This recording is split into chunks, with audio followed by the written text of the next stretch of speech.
Oh, sorry. I mute myself. I'm sorry. So welcome everyone. Today's first speaker is David Reuter from Max Planck Institute. So he's going to talk about fusion two categories. Okay, David, you can start. Thanks. First, before I start, thanks to the organizers for inviting me and for giving me the chance to talk a bit about my work here. And my plan is to talk about fusion two categories. Now, we defined these fusion two categories in a paper with Chris Douglas, which is now sort of about 1.5 years ago. And the original motivation for this paper essentially comes from quantum topology.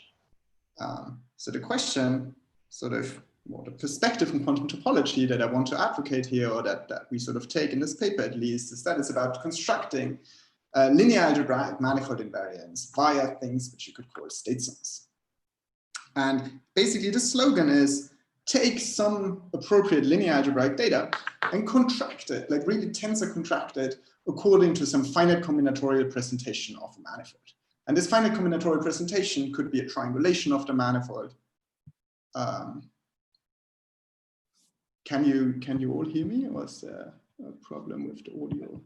I think I heard you pretty well. I can hear you fine. Yeah. Okay. So maybe it's just you, Shenchang.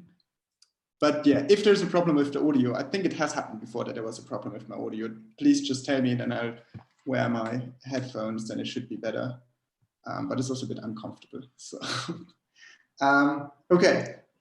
And so the slogan is, take certain linear algebraic data and contract it along this presentation of your manifold. And the big question then, of course, is what algebraic data should I take?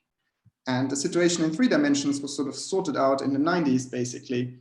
And sort of the names attached to this are usually to Rivero and Barrett-Westbury.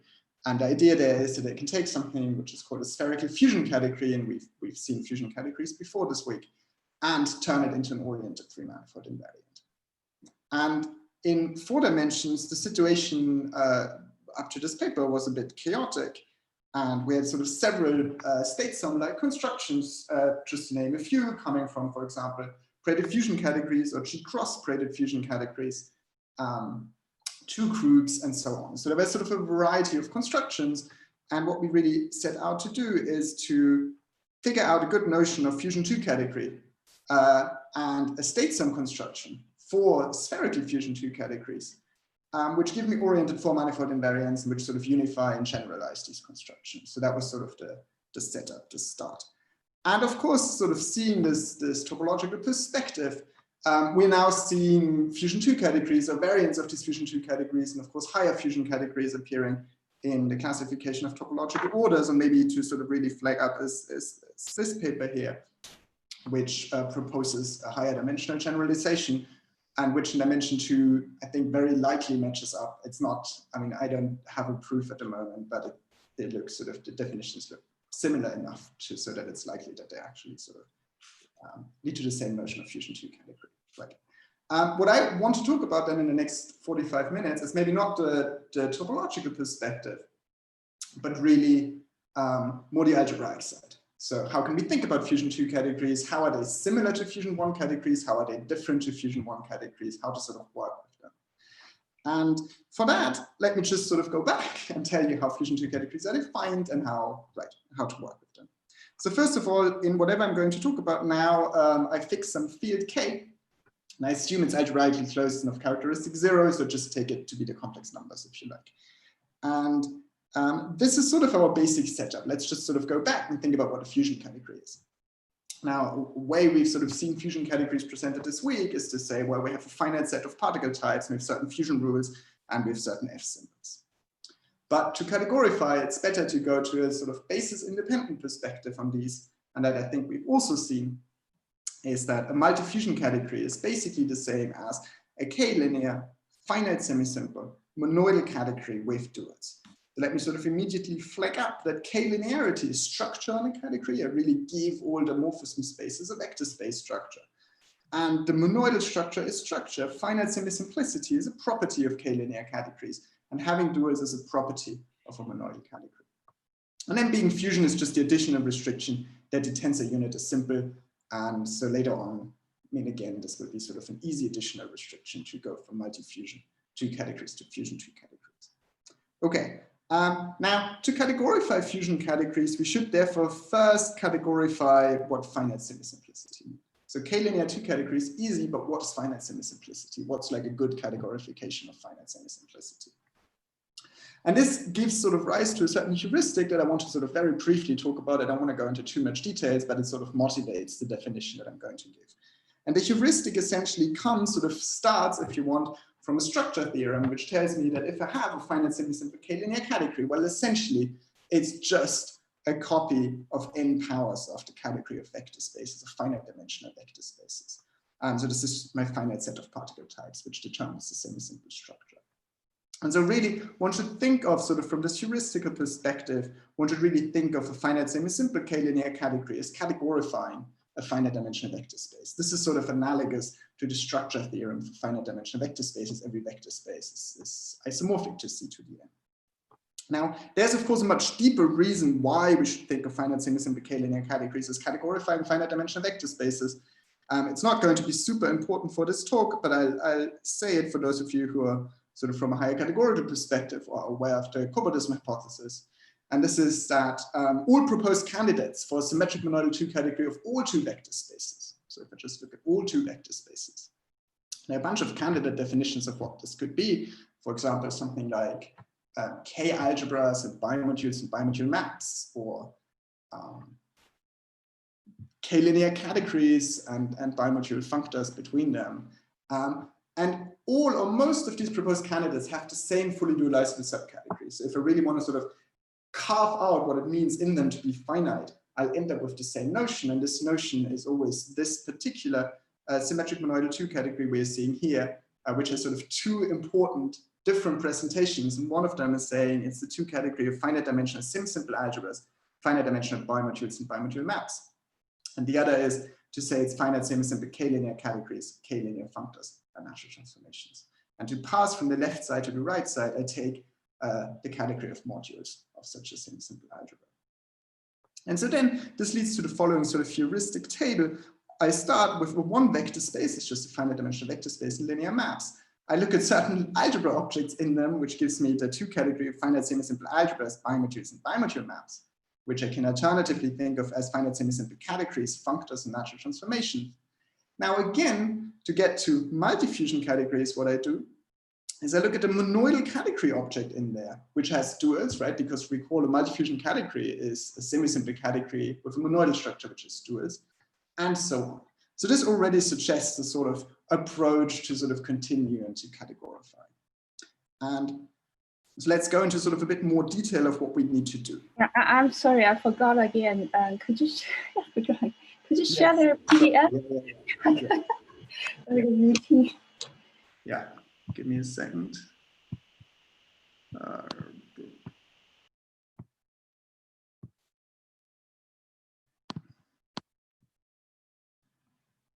This should work, right? If I just drop it in the chat. Unfortunately, it's a GoodNotes file, which means it's a really large PDF.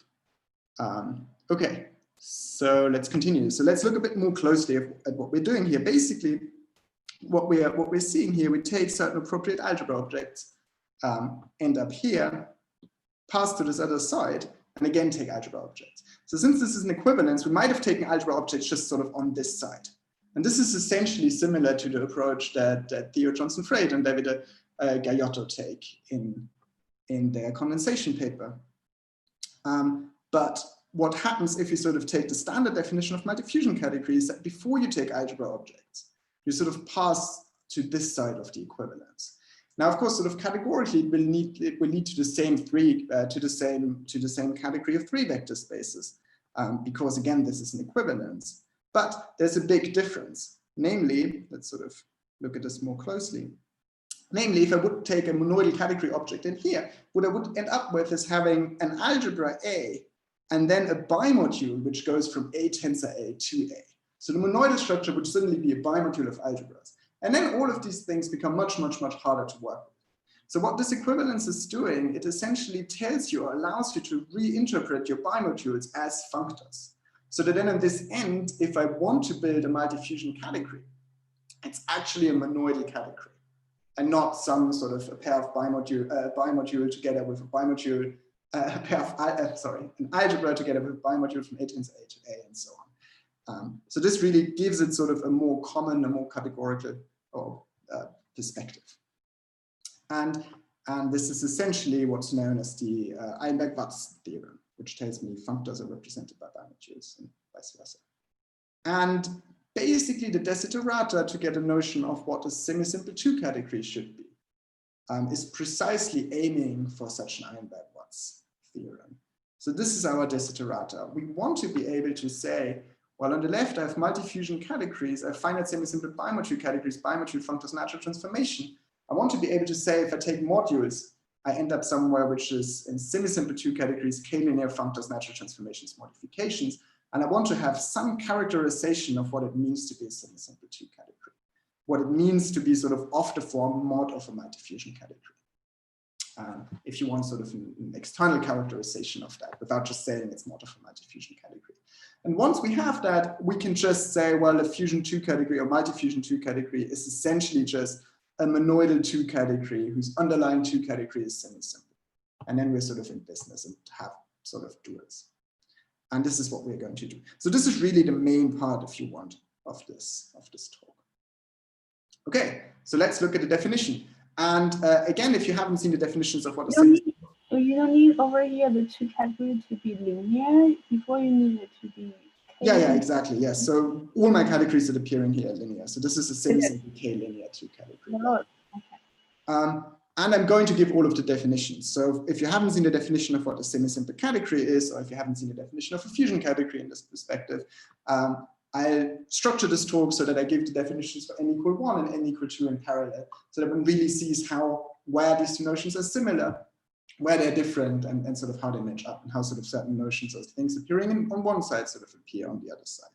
So, right, so let's look at the definition. Again, here, I'm going to give this definition for 1 and 2 in parallel. So semi-simple n category for n 1 or 2 is a k-linear n category such that, so let's look at the definition. Semi-simple 1 category is a k-linear 1 category which is direct sums, which is idempotent complete, and such that for every object A, the endomorphisms form a finite dimensional semi-simple algebra. Now, there are many definitions of the semi-simple 1 category. They're all equivalent, and they all look a bit different. This one is a very convenient one to categorify. I think it nicely fits into this hierarchy of notions that we've seen before. And so then to categorify, well, we're basically asking it to have direct sums to be 2 idempotent complete, whatever that's going to mean, and such that for every object A, the endomorphisms of that object form a multi-fusion category. So this last condition, you can think of as really encoding semi-simplicity. This is what tells you that the thing is semi-simple. This is it is semi-simple on Hom categories, whereas this is saying it is semi-simple on Hom vector spaces. And these two conditions are completeness conditions. So this is what guarantees me this Eilenberg-Watts theorem. This is what guarantees me that I can translate bimodules into functors and vice versa. So that's what's going to be important for the Eilenberg-Watts theorem. It's not really about semi-simplicity per se, but it's really sort of more about the completeness. And this is a sense of Ruby completeness. Now, I'm not going to talk about direct sums. They are defined as you would expect. So those are not too hard to define in a higher categorical setting. What is sort of new and interesting is what the appropriate notion of idempotent completeness is. And that's somehow really part of the heart of the story. And so this gets me to the notion of 2 idempotent completeness. And this is also sort of an interesting history. This in n equal 2, we talked about this in this paper, and then it was generalized to arbitrary n, was sort of slightly changed, and that allowed them to generalize it to arbitrary n by Gayotto and Johnson-Fried. And I'm going to talk a bit more about the comparison to this. And it's also very closely related to various ideas that have been around and have sort of appeared, and here's sort of just sort of a random subset of these ideas that I'm aware of. There's work by Liang and Kong on condensation algebras. Kakabel, Runkel, Sharman have a setting, sort of in the oriented setting, where they talk about these completeness conditions, and Morris and Walker also have unpublished work on this. And a rough idea, and I think I expect we're going to see this some more in later talk, in one of these afternoon talks by Theo Johnson-Fried, is that we can categorify idempotents in one categories to separable algebras in two categories. Now, I don't want to give too much intuition about this idea because, again, I expect it to come up again and because I want to get to the definition of what a fusion 2 category is. But let me just tell you actually the definitions of these things that we're seeing here. So let's briefly recall an idempotent. So if I have one category, what's an idempotent in that one category? Well, it's just some endomorphism P that squares to itself, right? And if you know string diagrams for categories, you can think of this as sort of little dots, such that if I take two of these little dots next to one another, I get a single little dot. Now, closely related to the notion of an idempotent is the notion of a section retraction pair. This is just a pair of morphisms F and G, such that they compose in one direction to the identity. So this is the identity, but composing them the other way around is not the identity. And we say that idempotents split if for every idempotent there exists a section retraction pair, such that sort of composing them the other way around gives me the idempotent. So in terms of these pictures, if every idempotent I can actually write as a composite like this, right? And this is really gives you sort of a visceral sense of this idempotent splitting apart into sort of two dots on a little line between them. And then finally, I say that my one category is idempotent complete if every idempotent splits. And this is sort of completely standard definition that has been around for many, many years. And so then let's see how to categorify this. Let's sort of completely in parallel categorify these notions that we're seeing here. So I start with a 2 category. What I assume of this 2 category to make my life a bit simpler is that it's locally idempotent complete. So in other words, that all the HOM 1 categories that I'm seeing here are already idempotent complete in this one categorical sense. So I can already split idempotents up there. Let's sort of look at the basic players. Here we had talked about idempotent. So what's the categorification of idempotent that I'm using here? It's the notion of a separable monad. Essentially what a separable monad is, let me actually also get the pictures up. A separable monad is a unital algebra object P in the endomorphism category of some object B, whose multiplication admits a section as a PP bimodular map. Sort of the definition or way to sort of see this condition in pictures, again, in sort of the string diagrammatic calculus. Now we're in the 2 category, so we're drawing these planar pictures. We have some object B, and we're saying in the monoidal category, which just happens on this object B in HOM BB, we're looking at this unital algebra. So I have my multiplication here and I have a unit here. And asking this to be separable means that there exists something like a co-multiplication here, fulfilling this Frobenius-like relation and this specialness relation. So another name you can give a separable monad is something like a non-co-unital special Frobenius algebra, if you're sort of more familiar with that terminology. And so now we've talked about idempotent. What's the analogous notion of a section retraction pair that we're using here? This is what we call, or what is called, a separable adjunction. So separable adjunction is an adjunction whose co-unit admits a section. What does that mean again in pictures? It's an adjunction, so we have sort of a right-turning wire and a left-turn, and another right-turning wire in the other direction, which fulfill the adjunction equations, so these sort of snake equations that most of you will be familiar with, such that there exists one of these splittings. So there exists a map like this, such that I can fulfill this equation. And now a separable monad splits if I can glue it together from a separable adjunction. So the separable monad splits if there exists a separable adjunction and an isomorphism of monads, right? If I have an adjunction, I can sort of take F and G, compose them together in a particular order, and this gives me a monad, and I just require this monad to be isomorphic to my original monad. Again, the pictures are maybe a bit more insightful. It's basically saying that this monad that we're looking at here really arises as sort of a pair of pans monad in that 2 category, really arises as this pair of pans algebra. And so again, we really sort of viscerally see the sense in which this monad splits apart. Really this sort of algebra structure that I'm seeing here is sort of a shadow of this adjunction. And we say that the 2 category is 2 idempotent complete if it is locally idempotent complete and if every separable monad splits. So whenever I have a separable monad in my 2 category, I'll actually recognize that it comes from such an adjunction. So I can always replace, so to say, this monad here by this new object that it actually wants to encode, right? Similar to idempotent completeness. So really sort of split these things apart. Okay, so that's the definition. And let me make some comments about this definition. First of all, something which is maybe a bit of a more technical comment, but is quite relevant, is that there's sort of a slight mismatch between the notion up here and the notion down here. And I think this was really quite nicely clarified in Theo and David's paper. Namely, down here, I require unitality of this monad. So I say this is an algebra with a unit.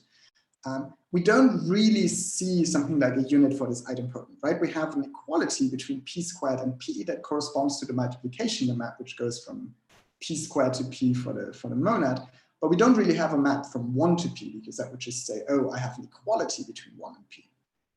And indeed, in this condensation paper, what essentially happens is that Davide and Theo consider a non-unital version of the story, where idempotents and these non-unital versions of separable monads really then look the same and are sort of categorically the same, just in different dimensions. And that allows them to categorify this further and get sort of an arbitrarily dimensional version of two idempotent or n-idempotent complete or condensation complete. And as a comment, and this is also proven in that paper, is if C is locally idempotent complete and has adtransfer 1 morphisms, these two notions of idempotent completeness agree. So depending on which one you're more familiar with, sort of, you can use whichever you like in the setting that we're working in here. Okay. Now, as you may well know, is every one category can be completed to an idempotent complete one category. So I can sort of always assume I just pass to this larger world where I am idempotent complete. And similarly, every locally idempotent complete 2 category, C, can be completed to 2 idempotent complete 2 category.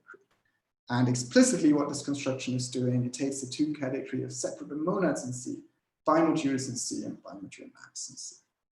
And moreover, if C was already 2 idempotent complete, then the sort of canonical map you get is an equivalence. So this is really an idempotent operation itself.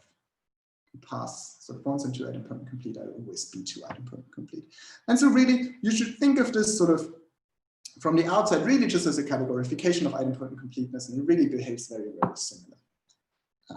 Okay, any questions up to this point? Yes. I have a question, or actually I have a comment for the audience. Yes. Which is that I never actually thought through if it was possible to have both a unit and a co-unit. Yeah. And I sort of would love to hear if somebody can sort of find out if there's kind of a similar state. Like we proved that kind of under some conditions, David's definition that requires a unit is this sort of equivalent to ours. You can always force your things to have units. And I don't know if you can force it to be both at the same time. Exactly. There's maybe sort of a comment on that comment that's interesting is the notion of bimodules. Sort of our bimodules are just unital bimodules, so they are bimodules for this algebra and they respect the units. And Theo's and David's bimodules are bimodules both for the multiplication and the co-multiplication, which is part of this data. So there's sort of there seems to be a trade-off between considering the co-multiplication as part of the data or considering the unit as part of the data. And I really don't, I'm not sure how sort of the co-unit fits into that story. So I agree. So definitely neither here nor in this other story is a co-unit. Well, some people in the audience should solve this. Yeah, exactly. Okay, so, right. But now sort of having this set up, we can define what it means for a 2 category, for K-linear 2 category to be semi-simple. And we've already seen the definition a few slides back, but let's just sort of recall it again. I said that the 2 category is semi-simple. If it has direct sums, it is 2 idempotent complete in the sense that I've just talked about, so if the separable algebra splits. And the endomorphisms of every object form a multi-fusion category. So that's sort of a sort of straightforward definition then. And okay, so here's the definition. Let's sort of look at what this means, right? Let's look at the examples and let's sort of get a bit of a feeling of the structure here. So first of all, in a semi-simple 2 category, what you would expect is a notion of an object being simple, right? I've just said that all these Hom categories are semi-simple. So there I have my simple 1 morphisms and so on. I have my decompositions. But what about objects? So here's a definition proposition. An object X in one of these semi-simple 2 categories, I define to be simple if one of the following equivalent conditions hold. So there's sort of a variety of ways to say when an object is simple, similar to the one categorical case, of course. And again, this definition proposition is sort of works in dimension 1 and in dimension 2 to again sort of contrast it quite nicely. So this sort of the historical one is to say an object is simple if every sub-object is either 0 or an equivalence. Alternatively, you could say an object in a semi-simple k-linear category or 2 category is simple if it's indecomposable under direct sums. Or if, I mean, in this case that we're working with an algebraically closed field, as I said, we're doing, an object in n=1 case is simple if its endomorphisms are just a unit ring.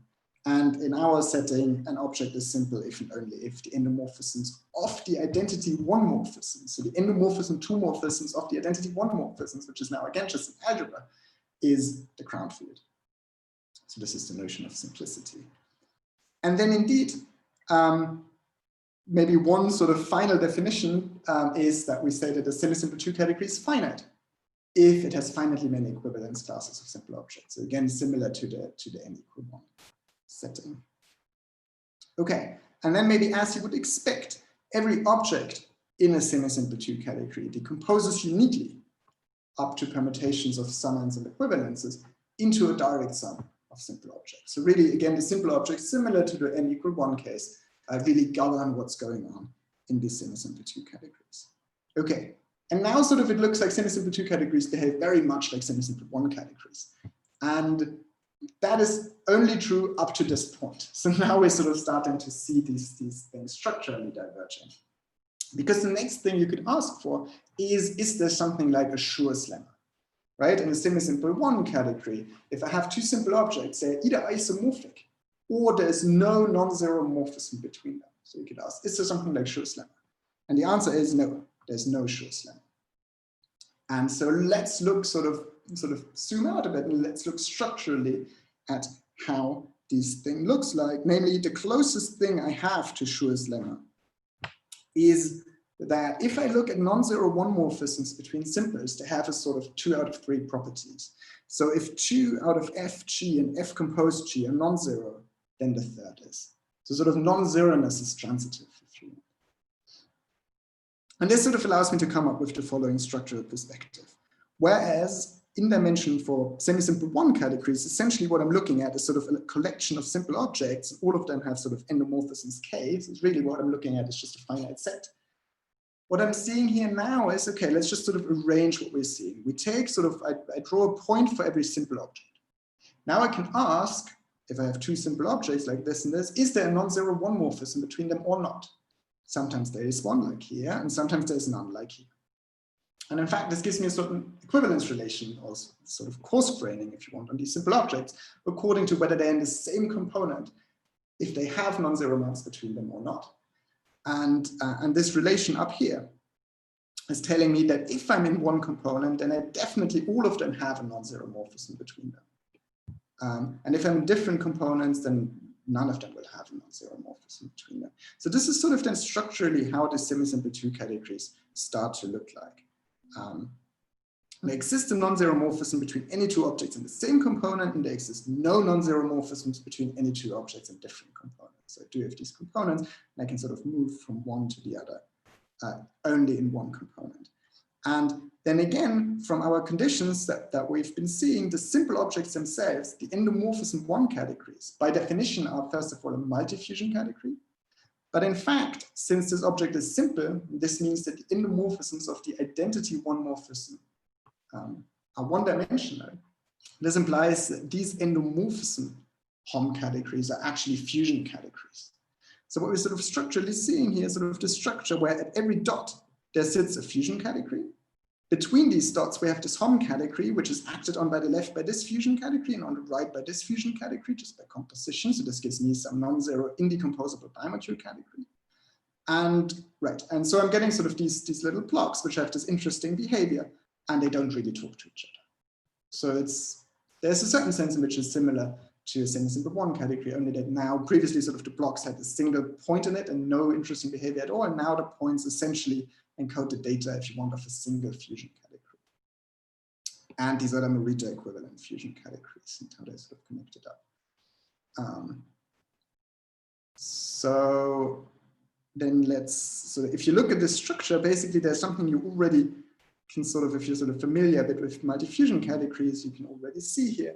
And this is essentially that the data that this sort of a collection like this encodes is essentially the data of a multi-fusion category. So you can say every block corresponds to, a multi-fusion category can break up into a direct sum of multi-fusion categories. So this is another block decomposition. And if I have an indecomposable multi-fusion category, essentially it encodes what sort of happens in one block. And this sort of leads to the following theorem. A k-linear n category is finite semi-simple. And this again works for n equal 1 and n equal 2.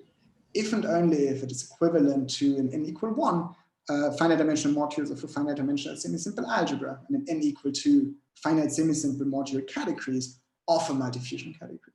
So this notion of finite semi-simple k-linear category that we've defined before, having direct sums, being two idempotent complete, and sort of being locally finite semi-simple, implies or is equivalent to saying I'm finite semi-simple modules of a multi-fusion category. Right, conversely, finite semi-simple modules of any multi-fusion category is a finite semi-simple 2 category. And I've just seen a question in the chat whether the dot here means that it's a simple object, and this is absolutely correct. So the dots here mean sort of they stand for simple objects. Yeah. And sort of more generally, we get what we were aiming for, this desiderata, the semi-simple Einberg-Watts theorem, which tells us that if A and B are multi-fusion categories, I can look at the 2 category of finite semi-simple A, B bimodule categories, bimodule functors and natural transformations. And this is in fact equivalent to the 2 category of k-linear functors from mod A to mod B transformations and modifications. So moreover, sort of more than this, I also get the statement that bimodule categories turn into functors. And now I'm in business, right? This is what we were sort of hoping to get, because now I can say, well, now my multi-fusion 2 category is essentially just a monoidal 2 category whose underlying, well, a monoidal 2 category whose underlying 2 category is finite semi-simple. So this is now what I can later define, but maybe before I make this definition, let me give some more examples of finite semi-simple 2 categories. Of course, I don't really need to give you examples because I've already told you all examples. It's just finite semi-simple module categories of a multi-fusion category, but it's still sort of interesting to look at some. So the sort of primordial example of a finite semi-simple 2 category is, of course, 2vec, the 2 category of finite semi-simple k linear categories, k linear functors, and natural transformations, or equivalently, algebras, bimodules, and bimodules map that we've seen before. And sort of in this sort of heuristic structural perspective, what we're looking at here is a single component with a single simple object and the endomorphisms of the simple object being vected. Another example is modules of a fusion category. Modules of a fusion category are precisely the finite semi-simple 2 categories which have a single block. And conversely, if I have one of these single blocks, right, I just take one of the endomorphism fusion categories and I can recover this block as modules of that fusion category. So there's sort of all of these fusion categories which sit as the endomorphisms of these things. They're all Morita equivalent and they all give rise to the same semi-simple 2 categories. So the one block semi-simple 2 categories, so to say, correspond to fusion categories. And sort of slightly different thing then is you can also look at representation categories of homotopy finite 2 types, so, or also known as finite 2 groupoids. So if I have a finite 2 groupoid, I can look at functors from this finite 2 groupoid into 2vect, and this again forms a semi-simple 2 category. And these examples are also sort of, they are sort of similar to how representations of groups or of 1 groupoids more generally form semi-simple 1 categories. Okay, so let's then finally talk about fusion 2 categories. Maybe at this point, are there any questions right now?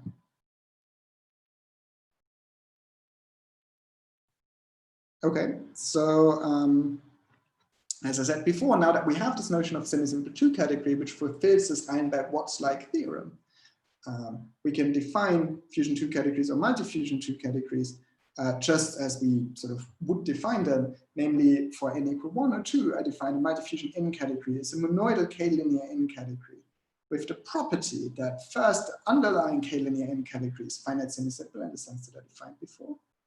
and every object has a right and a left dual, right? And that's it. That's the definition. And a fusion n category is a multi-fusion n category in which the tensor unit is simple. So it's really sort of very standard.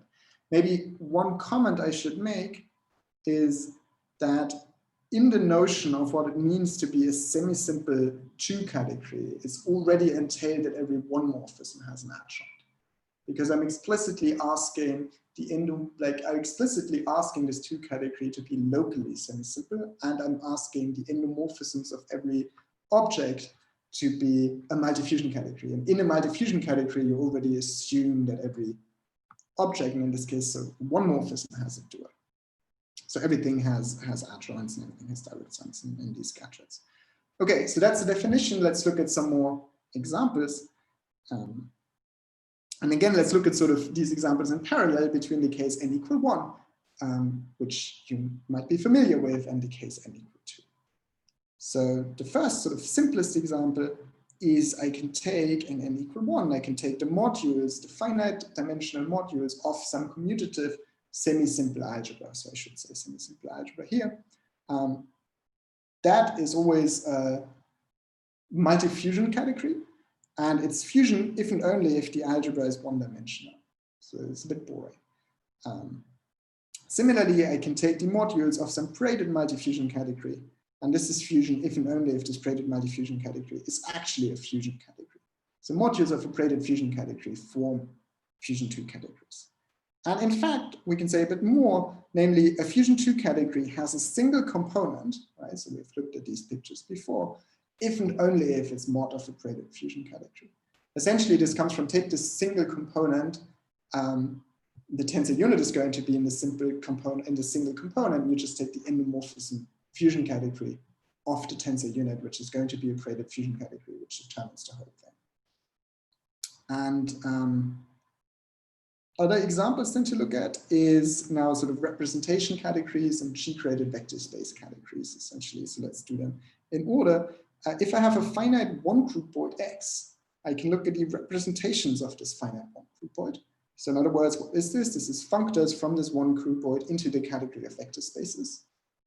And this category is a fusion category if and only if this finite one groupoid actually just has a single object. So if pi0x is a point, so if X is really just the delooping of some group. And then it's just a representation category of that group, which is sort of well known to be a fusion category. Similarly, if I take a finite 2 groupoid X, I can take representations of this finite 2 groupoid. Again, this is just functors from X now into 2 vect. That's a multi-fusion 2 category, and it's fusion if and only if this finite 2 groupoid has just one point. So if it's the delooping of a 2 group. Now this is sort of the red part, and these 2 categories are actually symmetric monoidal, as in the n equal 1 case. Conversely, we can do sort of the G-graded vector space version of the story. I can start with a finite 2 group, so finite 2 group being defined as a monoidal group like finite 1 groupoid. If x0 is not a point, or pi0 is not a point, what will go wrong? If pi0 is not a point, it just decomposes as a direct sum of things. Direct sum, okay.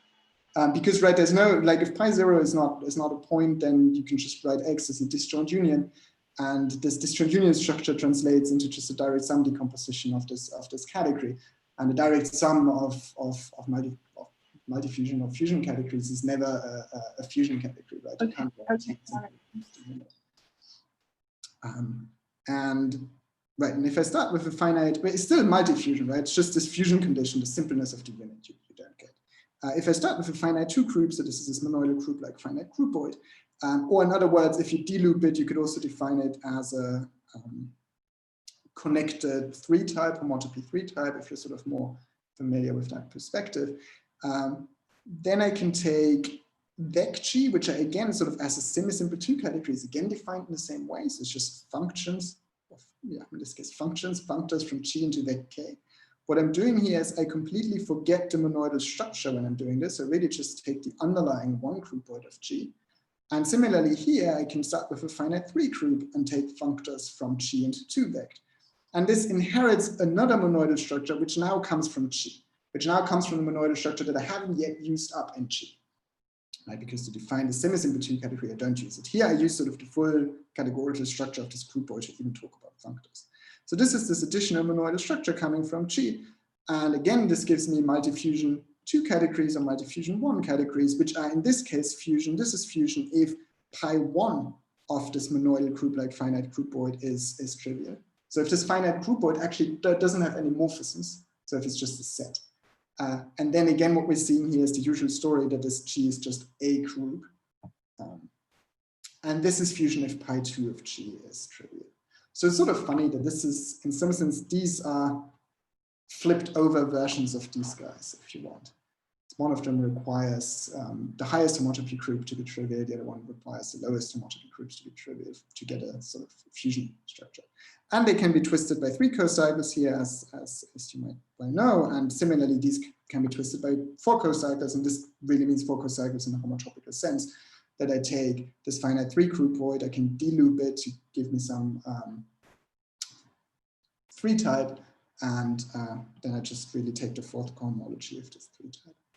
And maybe to end on a concrete example, then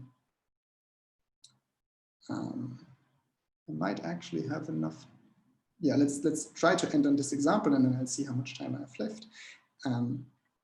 Let's really again sort of look at this example, which here unfortunately I didn't give a name, so I should probably write here. I'm building a thing which I call, sorry, this is of course vect G omega, and this is 2 vect G omega. So let's sort of look a bit more at this 2 vect G omega, how this looks like. I have my G, which is a finite 3 group, and I have this 4 cocycle. And you can show that, right, you already know that pi 2 of G has to be trivial such that it's fusion. And you can show that the number of components of this multifusion 2 category, so the number of these blocks, is pi 0 of G. So let's sort of look at the specific case where I assume it's fusion. And I assume it only has 1 component, just to make our lives a bit simpler. So this means that actually pi 2 of G is trivial and pi 0 of G is trivial, so there's only a pi 1. So I immediately know that G is of the form a Ka1. So it's just, again, you have some abelian group, because this itself can be delooped. This itself has a monoidal structure, so it's some abelian group, and you deloop it once. And we've also seen before that if I have a single component, I'm actually mod of a braided fusion category. So let's sort of try to see what braided fusion category this corresponds to, and how these things sort of relate to one another. So here I have 2 vect Ka1 omega, and I claim actually this is the same as modules of vect A omega in this case. And how does this even make sense? How does this type check, right? Why can I use omega here and omega here at the same time? Well, because these 2 omegas, well, omega is just this 4 cocycle, which now is for the space, which is a delooping of G, which is in this case a Ka2. This classifies twists of these sort of braided 2 vector spaces, as we've seen above. And they also classify braided monoidal structures on vect A, where vect A is just a vector space is braided by this abelian group A. And so to make it sort of quite concrete, to again sort of end on some picture of sort of viscerally seeing a fusion 2 category, let's just take A to be C2. Then this 4th cohomology group, you can sort of quite easily see is Z4. And so we have 4 different twistings that we can look at, and let's sort of just compare them to sort of end this talk on an example. Namely, I can take omega to be 0, so this is sort of the untwisted version. Then as I've said here, this omega 0 trivial, so this is just mod of vect C2. And mod of vect C2, well, you have a simple object which corresponds to your vect C2. And then you have a single indecomposable module, so there's a single other simple object. And this is sort of the semi-simple 2 category structure. So you have this object X, you have this object I, and this is the semi-simple 2 category structure, and this is the monoidal structure. I mean, there's more data to the monoidal structure, but this is, so to say, the fusion rule. So you have X squared is X plus X. If you take omega to be 1, you get actually just vect C2 twisted by some interesting monoidal structure already. So this is, even as a monoidal category is twisted, this is no other module. So this really has just a single simple object and a single block. And of course, then the fusion rules are also sort of obviously trivial. If I take omega to be 2, this corresponds to the braided fusion category, which is just super vector spaces. This is 2 simple objects. and this semi-simple structure. And in this case, the fusion rule is x squared is equal to 1. And then again, this last case is again one of these things. So, right, and you already see that there's from this sort of simplest possible example you can write down if you want of what multi-fusion 2 categories are. There's sort of quite a variety of different sort of phenomena appearing that are not very common for fusion 1 categories. So already sort of this twisting gives me sort of completely differently feeling semi-simple 2 category structures, and the fusion rules, as you can see here, don't look at all like fusion rules you would see for fusion 1 categories, like x squared is x plus x is definitely not something you would allow for fusion 1 category. And this all boils down to still have rigidity, this object still has a dual and it's still self-dual, but it boils down to that you have interesting maps from x to I to x. So you can avoid a lot of sort of the restrictions you have on the fusion rules of fusion 1 categories. And I think that's the end of my talk. And so if you have some more questions, and I won't give this other example, but I'm happy to talk about this, some more examples. I definitely have at least one more example prepared, but I can also talk about unprepared examples in the All right, wonderful. Let's, I think that we first thank the speaker. So I think we have time for questions. Anyone have questions? In your last example, what are the conditions on the field K? Right, so here I'm assuming it's algebraically closed and characteristic 0. Let's see, maybe, let's just say here I'm working over the complex numbers. Thank you. I mean, essentially what I'm computing is, since I just have a single component, I can just work in this braided fusion category that I have here, and I just compute essentially the Morita category, the indecomposable separable algebras in there. And so in the S-vector example, of course, what one sees is that you have your trivial algebra and you have Clifford algebra and how they interact. And that this is sort of the fact that the Clifford algebra squared in supervector spaces is trivializable. So I think here I'm definitely working over the complex numbers. Great, thanks. Okay. I wonder, well, we're gonna have a discussion session. So does anyone have a shorter questions? So we can maybe add one more shorter questions. If not, we move to the discussions session. So I wonder, any questions? No, okay. So I just informed by the organizers, we're gonna have, because the lack of room, so the first speaker and the second speaker, we're gonna share the same discussion rooms. Okay, so yeah. Oh, I heard something. No, okay. So let's thank speaker again. So we will come back in 10 minutes, about 10 minutes. We will start the second talk. All right. What? Oh, someone have questions?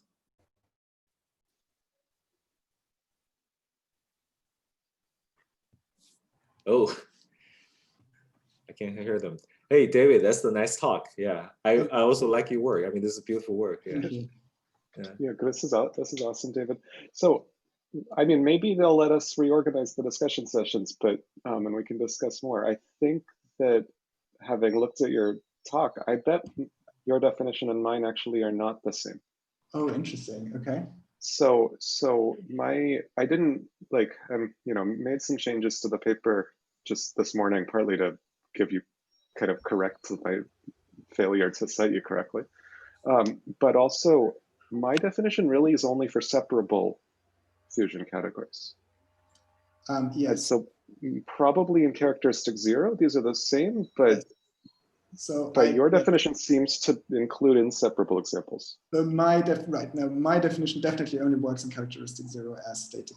So if you want to go out of characteristic 0, you have to assume separability, because otherwise. Oh, okay. I didn't catch that from your talk, because so I didn't say that in the talk because I just assumed characteristic 0. That's the important point. Oh, okay. Without so separability, a lot of these things don't. Where does your, I mean, I'm sure that your like state sum model requires characteristic 0, but where does the definition of fusion 2 category fail? Let me check. I think our original plan was, I have to recall it, but I think our original plan was to just assume characteristic 0 in the state sum part and don't assume it for the definition. And we ran into problems there, as far as I recall, which is why we changed it to working in characteristic 0 from the start. Or otherwise, I mean, this doesn't surprise me because I also couldn't do it except with a separability assumption. But let's see. We better get this right.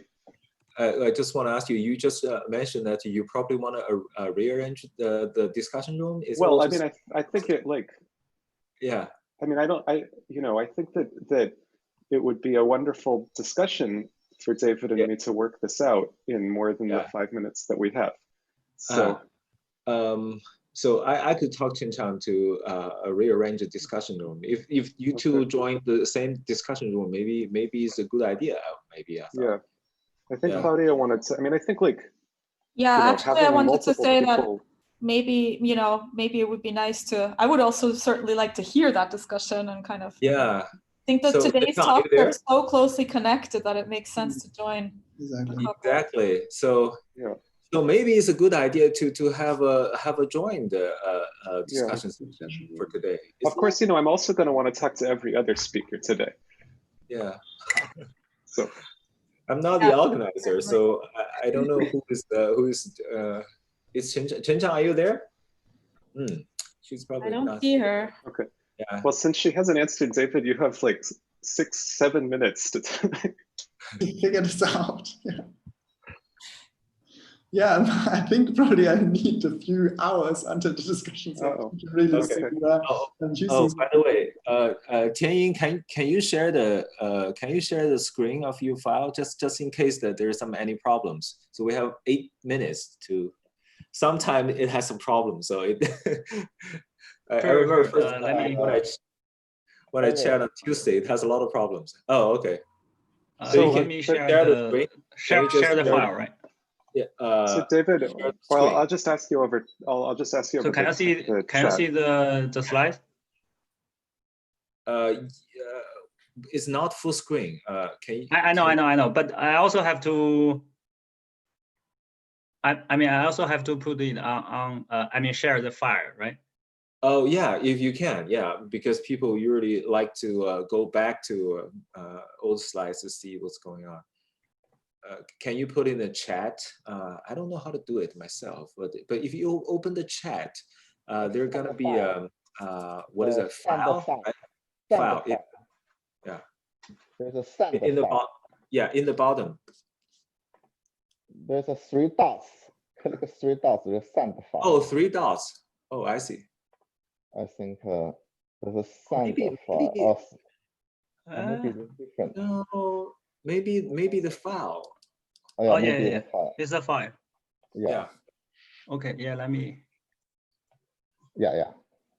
Okay, Theo, sorry to interrupt. You two can start. You can describe. I think it. Yeah. David, I have a question. You mentioned about the K linear. If a K is a real number, is that the thing to work or not? It's not work very well. Yeah, I agree. Right. So you definitely, I mean, for what I did, definitely you need algebraic closeness. Just because already for semi-simple categories, it's a bit unclear whether you require the endomorphisms. Do you require the endomorphisms of the ground field of simple objects, or do you allow them to be just division algebras? I see.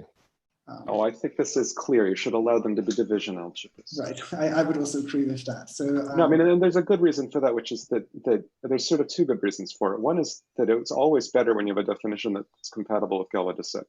Yeah. And 2 is that you do want to preserve the statement that kind of semi-simple categories are the representations of semi-simple algebras. But the definition of semi-simple algebra doesn't, like, we all know what that means. Yeah. There's a physical reason why we desire K to be real number, because if you want to study the system with the time reversal symmetry, it's very natural to assume K is real. And then you have this a theory for topological order with time reversal symmetry. But since the categorical structure became very, very different, so there's a very few work in this direction. That's using real number. David, I also have a question. So since you the definition of multi-fusion 2 category works for 1 and 2. In this approach, do you think it can be generalized to higher, like 3, 4? Right. I mean, inductively? At the time of writing, no, but as now, I think fairly easily, just using this condensation definition of Theo, you could say, well, this sort of definition, if you assume, I mean, basically what you're saying at the top level, you're required to be like the top HOM1 categories of, n-1 morphisms, you're required to be semi-simple. So sort of enriched and semi-simple categories at the top. And then you're just required to have direct sums and be condensation complete all the way down. I think that's, and say required to have duals all the way. That would be sort of a naive guess, not to just sort of push this off. Perhaps my question is that, well, if you do the condensation complete, then or Karoubi completion, that's fine. But what I'm saying is that is it possible to do it in a very cheap way? I mean, assuming that you know the definition of multi-fusion n category, then you take the certain nice module category of that. That will be a n+1. You give a certain semi-simpleness. I'll give you a semi-simpleness of the one higher rank category. Right. And you introduce I don't know, monoidal structure. You introduce will that work? Will this naive approach work? Yes, I think it does. Yeah.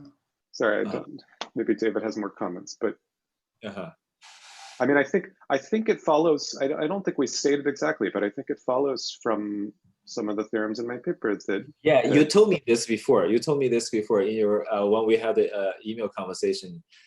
You require the module category to have a one dualizable, right? Yeah, but I mean, what I'm like, so I think kind of you can show that a semi-simple n category, well, a separable n category. Let me always say separable because in kind of in positive characteristic, these are really different. Yeah. So a separable n category always arises as the representations of a separable multi-fusion n-1 category. I see. And maybe, well, I don't state that exactly anywhere. It sort of follows from things in my condensation and then my most recent paper, topological orders paper, but like somebody should spell it out better than I did. Oh, so by separate, what do you mean by separability in higher dimension, higher category? Well, maybe I'll try to answer in my talk, and maybe we should let. I see. Okay. Yin get ready for his, but. Okay, all right. It's less than 1 minute now, so maybe.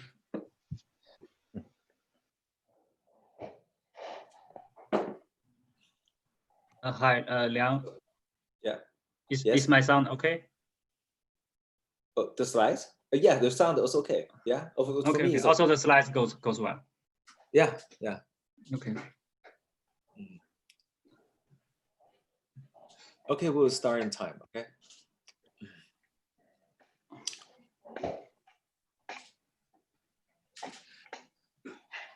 During your talk, I will find Chen Chang and to see if we can rearrange the discussion room. Maybe we just arrange the single one for today because all those things are deeply related. I think we should do that. Okay, I'll talk to you backstage, not now. Okay, so I think it's right time, so we should start. So let's start the second talk. Our second speaker is Yin Tian from Tsinghua University, Beijing, and he's gonna talk about the center of monoidal 2 categories in 3+1D Dagor-Witten theory. All right, you can start. Okay. Yeah. Thank you very much for the introduction. I'd like to thank the organizer for inviting me. So my title is try to compute the center of monoidal 2 category explicitly. So this is sorry. Just routine. Could you put the PDF file in chat? You just. I already shared the PDF file. Oh, I'm sorry. I restarted my computer, so it's off. Okay, I just asked someone else to do it again. Okay. So this is joint work with Kong Liang and Zhou Shan. So my talk gonna be have 3 parts. I'm gonna first introduce some motivations and the main results, and then secondly I will do a concrete computation of the center, and finally I will discuss some properties of this center. Namely, we expect it has to be an example of modular tensor 2 categories. Okay, so let me start with the motivation. So this is some motivation from the physics side. So the first motivation is called the 3+D topological order proposed by Lan, Kong, and Wen. So that's the 2-vec G omega. This already appears in David's the previous talk at the end of the talk. So I'm gonna explain this category more explicitly later on. Okay. So there is a monoidal 2 category called 2-vec G. It's supposed to describe anomalous 2+1D topological order, and its anomaly or its bug is supposed to be a 3+1D topological order, and mathematically should be described by the center of this 2-vec G omega. So the object of this 2 category is in physics called the string-like topological excitation, and 1 morphisms are called particle-like excitation, and 2 morphisms are called instantaneous. And as a corollary, so the particle-like excitation, namely the andomorphism of the vacuum, which is a 1 category. So in this center, this 1 category is equivalent to the 1 category of rep G. This is 1 corollary of the computation. And the second part of the motivation coming from consider somehow proper definition of fusion 2 categories, or even more like modular tensor 2 categories. So the two categories already there is a very beautiful foundational work by Douglas and Reuter for to lay down the definition of fusion 2 categories, as you can see from the previous talk. And in that case, so we hope in 3-dimensional case we know the topological excitation in 2+1D topological order from a modular tensor 1 category, and we expect in 1 higher dimensional the 3+1D analog, i.e. a modular tensor 2 category, and we hope our center should serve as an example of such a modular tensor 2 category. So that's the main 2 parts of our motivations of doing such work. And now let me try to introduce our main result. So let's first do the classical. Could I ask a question already? Sure. It's in your last page. All right, thank you. Is the particle-like excitations endomorphism of the vacuum all the particle-like excitations, or just some of them? No, this is just a part of the endomorphism. I mean, you're gonna see the quiver later. All right, thank you. Okay. Any more question? Okay, let me continue. So I'm going to talk about more classical 2+D dimensional Dagor-Witten, and you're going to see our computation is a direct generalization from the 2+1D. Okay, so classically the DW theory in 3-dimensional can be described as the twisted Drinfeld double of a finite group G. And in particular, in that case, the point-like topological excitation can be described by the Drinfeld center. Here, so the 1-vec G is the monoidal 1 category of G-graded finite dimensional K vector spaces twisted by a certain 3 cocycle. So the ground field K in this talk is going to be assumed to be the complex number. Okay, and then so I think this Drinfeld center has been known for quite a long time, but today I'm going to state in a slightly different form. So let CL denote the set of conjugate class of G, and CGH be the centralizer of an element H in G. And there are also a transgression map tau H coming from CK, K+1 cocycle to K cocycle And Willerton has the following description of the dream field center. So the statement is that the dream field center is equivalent to the following direct sum, the summing over all the conjugate class CL. And for each class, you have this one rep CGH twisted by tau H of chi, where chi is a 3 co-cycle you start with. So this is the a more algebraic or categorical description of this this dream field center, and our result is just a direct generalization of this. So, so now if you generalize from 2 plus 1D to 3 plus 1D, the data you start with is a finite group G and a 4 co-cycle omega, and consider the 2 category of 2-vec G twisted by omega, which is called G graded 1 categories of finite dimensional K vector spaces. And our theorem is that, so if you compute the dream field center of this category, there is an equivalence of categories, 2 categories of the center, between the center and the direct sum, again, summing over the conjugate class CL. And for each class, you take element H, and then you also have this centralizer CGH and the transgression map tau H, so that you have some 3 co-cycles tau H omega. And on the right-hand side, for each summand, you have 2 rep CGH tau H omega. This is denote the 2 categories of module category over the monoidal 1 category, 1-vec CGH tau H omega. So we can see from the previous picture is completely the same if you just change the number from 1 to 2. So we expect actually a generalization of this from 2 to n also holds. So this is basically our main results. So let me put a couple of remarks on this. First of all, based on the previous talk, you can see this dream field center is actually idempotent complete and semi-simple, because it is a module is a direct sum of module category over some fusion category.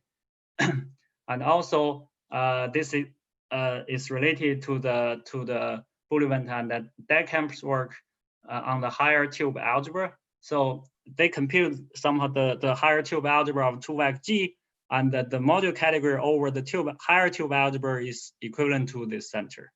So as already you can see, you heard from Wednesday's talk. So this is a few connections to other talks. And now let me state one more result about the applications or the properties of the center. So we're gonna briefly discuss the so-called the syllabic center, which is also a higher analog of the Milger center of this braided monoidal 2 category, the center. And our results show that this higher center of the dream field center is actually trivial.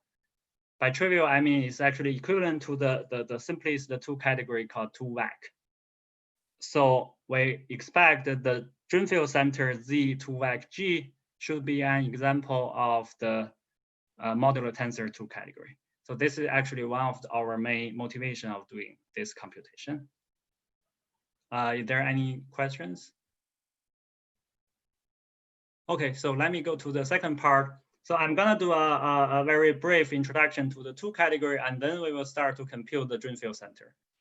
So I'm gonna start with the most simplest 2 category called 2-vec. This already appeared in the previous talk, but I'm still gonna quickly go through the definition. So let me first do 1-vec. So I'm using a method called V, denote the monoidal 1 category of finite dimensional K vector spaces.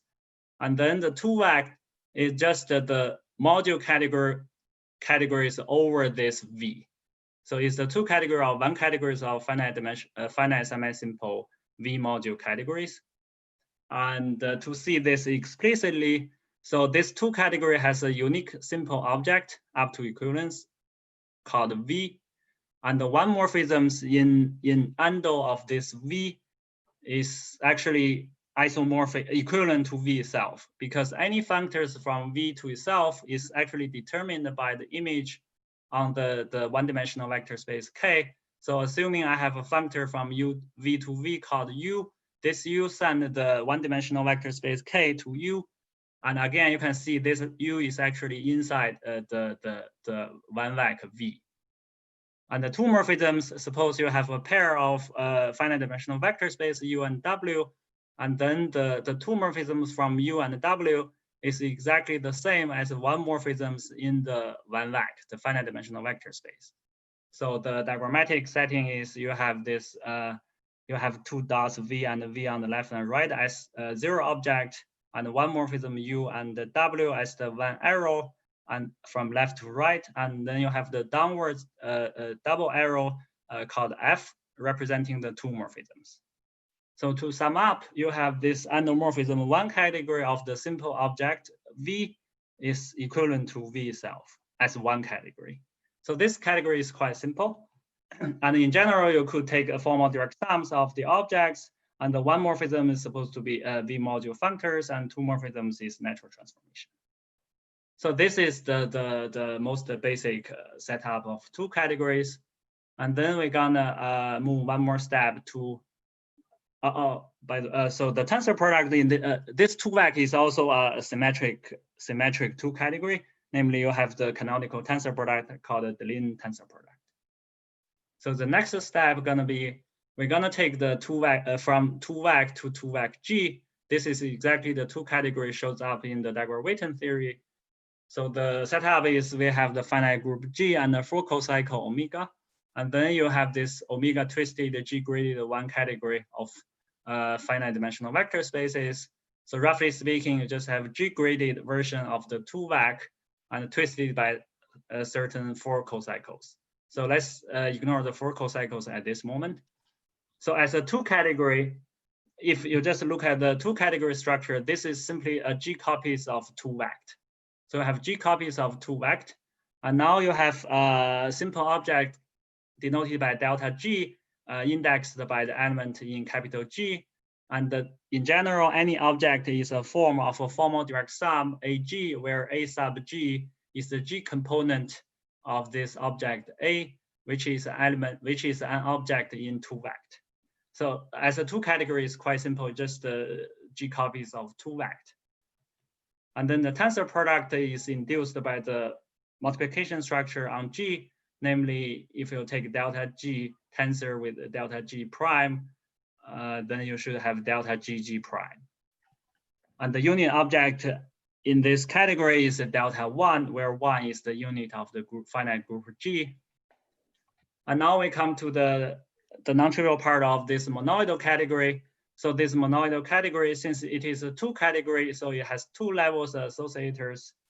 For this category, the one associator is actually trivial, namely when you have three simple objects, delta X, delta Y, delta Z, and then you should have some equivalence between the two ways of tensoring the three simple objects. We set this equivalence to be just the identity, okay? So later on, you're gonna see this one associator is always trivial in this talk. Okay? So the only non-trivial input is gonna be the two associator, namely when you have four simple objects, delta X, Y, Z, and W, then you'll have 5 ways to compose to a tensor product. And then you have this like pentagon relation. So for each arrow is gonna be a one morphism. And as I said, all the one associator is actually trivial. So I have equal size for any of these 5 one morphisms, but there could be some non-trivial two morphisms, which is called the invertible modification, is denoted by pi. And in this case, the pi, I mean, for given X, Y, Z, and omega, the pi is actually non-zero scalars in the complex number. So pi is denoted by omega X, Y, Z, W. So namely, this 4 cocycle really control this two associator. They are basically the same thing in this picture. So this is the non-trivial part of the monoidal structure of this two vec G. And the goal of this talk is try to compute the center of two vec G twisted by omega from the definition. Okay, so let me recall some definitions of the Drinfeld center of a monoidal two category. So this is a generalization of the the notion of Drin field center of one category. So as you know before, in the case of one category, any object in the Drin field center consists of pairs, which is underlying object A and a half braiding called RA. And in our case, we are one dimensional higher. So our object actually is a triple, which is A, RA, and RA, X, and Y. Okay, so the three parts, the capital A is the underlying objects of the two-vec G, and the RA is called the half braiding. In this case, is a one morphism. We require it to be an equivalence between A product with X to X product with A is a half braiding, similar to the one category case. But further, we need a two morphism condition, which is called an invertible modification, RA and XY, where XY are testing object, namely for any X and Y. And if you look at this hexagon relation, namely if you wanna somehow commuting A, X, and Y, you have two ways. You wanna set up some invertible modification. In this case, is an isomorphism, two isomorphism to indicate in some sense, the associator. Okay. And the key point is that this RAXY should satisfy certain compatibility condition, which I'm gonna discuss later. And the simplified version of this hexagon relation is if you ignore all the one associator, small a, which is identity in our case, you're gonna have this graphical presentation. Namely, the half braiding is just the exchange of the row of A and X. And this hexagon relation says that if you wanna move X and Y from right of A to the left of A, you have two ways. You can first exchange A and X and then exchange A and Y. The other way is you first take the tensor product X and Y and take it as a whole and then exchange with A. So the invertible modification RAXY just mirrors the isomorphisms between these two ways. Okay, this is a graphical simplification of this hexagon relation in this case. And now, so what happens in our case? So suppose I have an object A tilde consists of a triple in the center of the two-vec G, and then the half braiding should give. And now I take my testing object X as a simple object delta G. So RAG from A tensor delta G to delta G tensor A should be an equivalence. So this is the half braiding in the one morphism level. And then since I'm gonna assuming G is abelian in this talk, and the non-abelian case can be very easily generalized from the abelian case. Okay. So from now on, I'm gonna assuming G is abelian. So now I can take A also as a simple object delta H for simplicity. And now this R delta HG, I just simplified written as RHG, which is equivalence between delta H tensor delta G to delta G tensor delta H. But since G is abelian, so HG and GH are the same. So I just set this equivalence to be identity in this case. And as you are knowing before, so the only non-trivial information gonna sitting inside the two morphism level, which is called the invertible modification. So namely, so my object, underlying object is delta H, and my testing object take X is delta G, Y is delta G prime, and I want to somehow commute or move delta G and delta G prime from the right of delta H to the left of delta H. Then I have two ways. So the top arrow means I just move G and G prime once. And the triangle, the other two edge means I first move G from right of H to the left, and then I move G prime.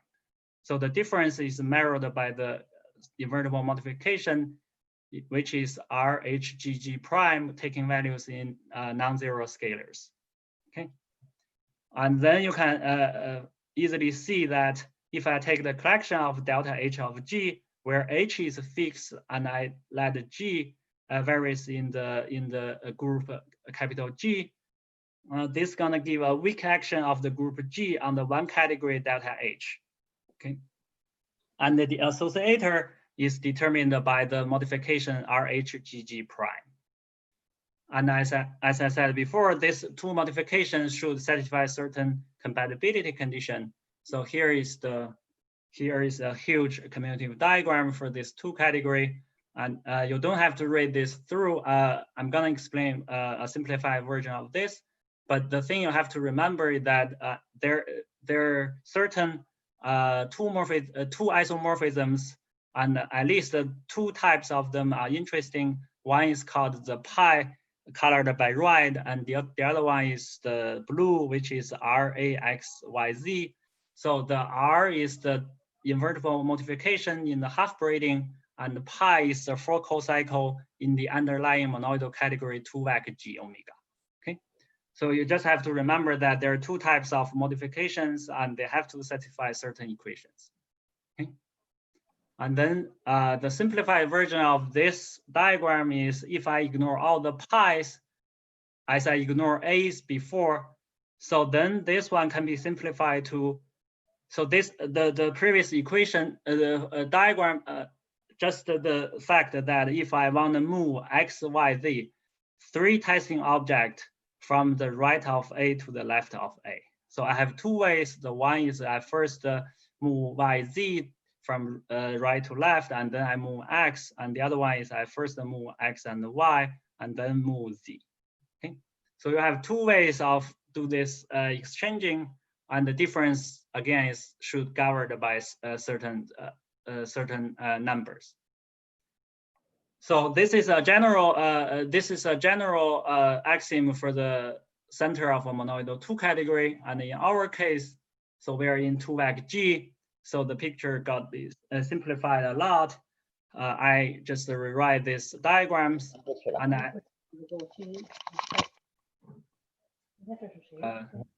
sorry, you have a question?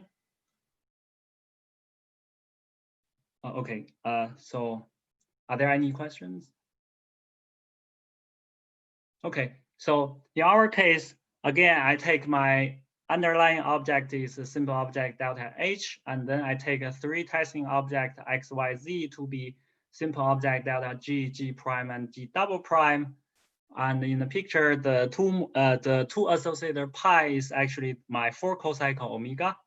So then you can see all the other 2 isomorphisms are actually trivial in this case. And then there are 4 blue colors and 4 red colors. So I collect them into one equation where the 4 blue colors are R, H, G, and G prime. And I group the other 4 cocycles into the delta tau H omega. Okay, so my tau H omega is actually a product of 4 terms determined by omega. So the equation in the upper picture read as the single equation in the second line. And this is basically the main computation of our center. So this tau H is called the transgression map, which from the 4 cocycle to the 3 cocycle on G is actually induced a map between cohomologies. So since our H is in the 4 cocycle, the tau H omega is in 3 cocycle. Okay. And then if I look at the object back, my object, the underlying object is delta H, and the weak group action is RH. And the 2 modification is determined by RH and XY, which is represented by 3 cocycle tau H omega. So to sum up, the object actually has a weak action of 1-vac G twisted by the 3 cocycle of tau H omega, i.e. it is a module category over the monoidal category 1-vac G tau H omega. So by forgetting all the other data, we should have a forgetful functor from the center, the H component of the center to the 2-rep G tau H omega. Here, 2-rep G tau H omega is just the 2 category of module categories over the 1-vac G tau H omega. Okay, so by forgetting other pieces of data, we should have this forgetful functor by restricting to the one component of the center. So here I first taking the gradient of H, and then I look at this component. And the final answer is that this functor turns out to be an equivalence of two categories. So here you need some a little bit technical proof to prove this equivalence. And then let me quickly go through the non-abelian case. It's quite standard. So when G is non-abelian, the half-braiding RAG requires somehow A has to be the form in the direct sum of AH, where H is in summing over element in a conjugate class C, and all the AH has to be equivalent to each other. And then again, let's take a CL to be the set of conjugate class, CGH as a centralizer, and tau H is a transgression map.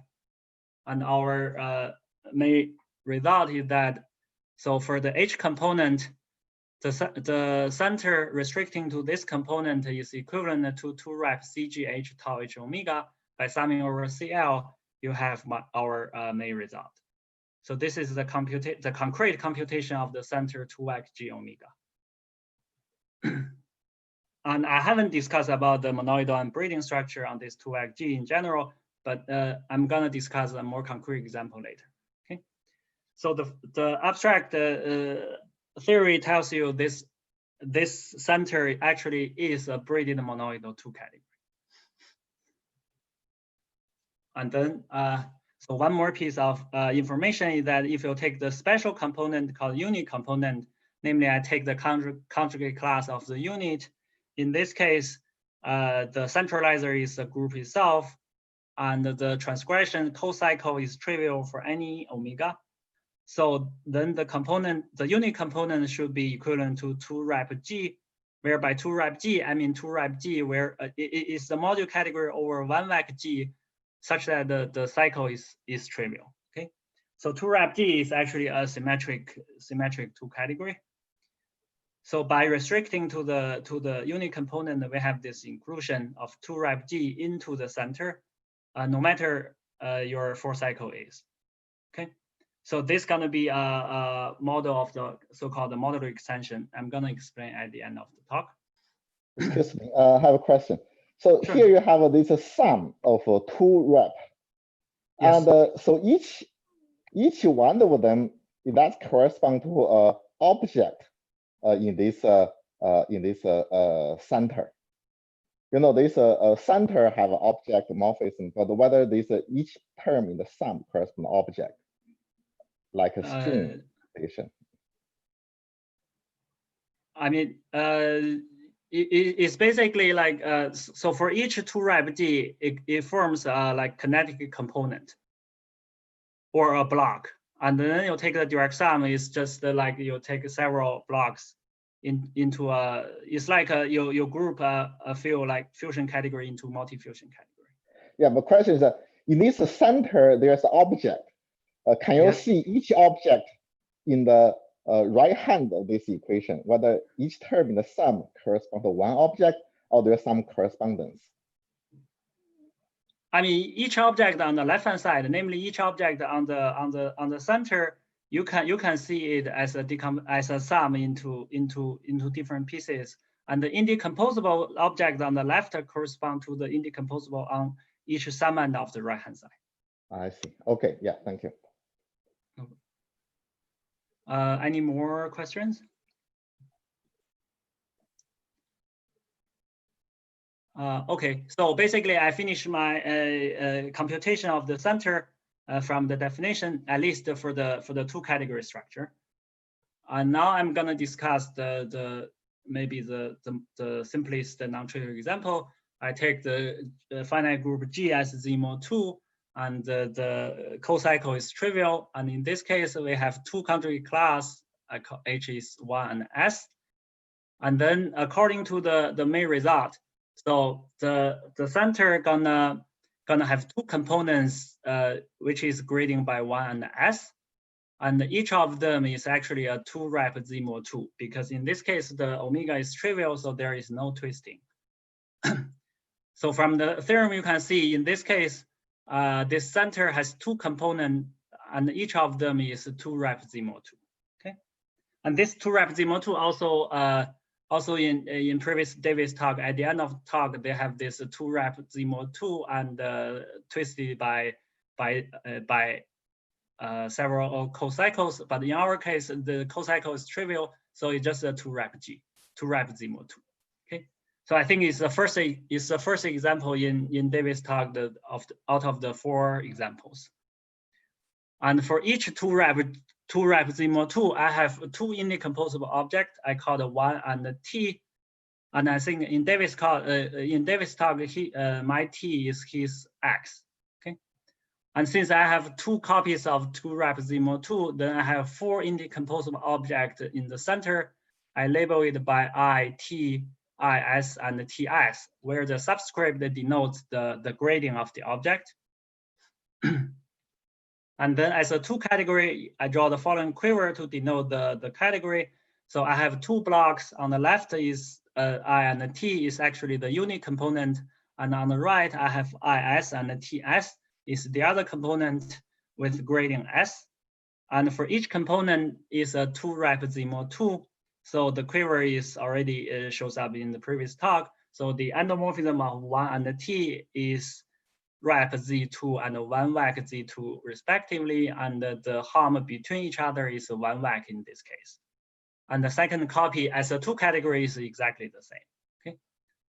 Okay, so this is a 2 category structure, easily from the main computation. And then in this case, I can discuss a little bit more about the monoidal structure. So as I said, the IT component is the unit component. So the I is truly the unit of this monoidal category. And then I have the non-trivial multiplication structure. If I take 2 copies of IS, so IS, S denotes the grading, which is non-trivial since S squared is actually 1. So the IS tensor IS is again the unit. Okay. So IS by tensoring with IS is like a grading shift from 1 to S. So you're gonna have this multiplication IS tensor T is equivalent to T tensor IS is equivalent to TS.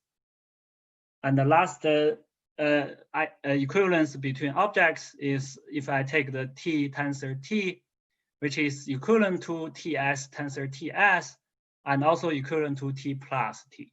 Okay? So this is the same as in the previous talk at the end.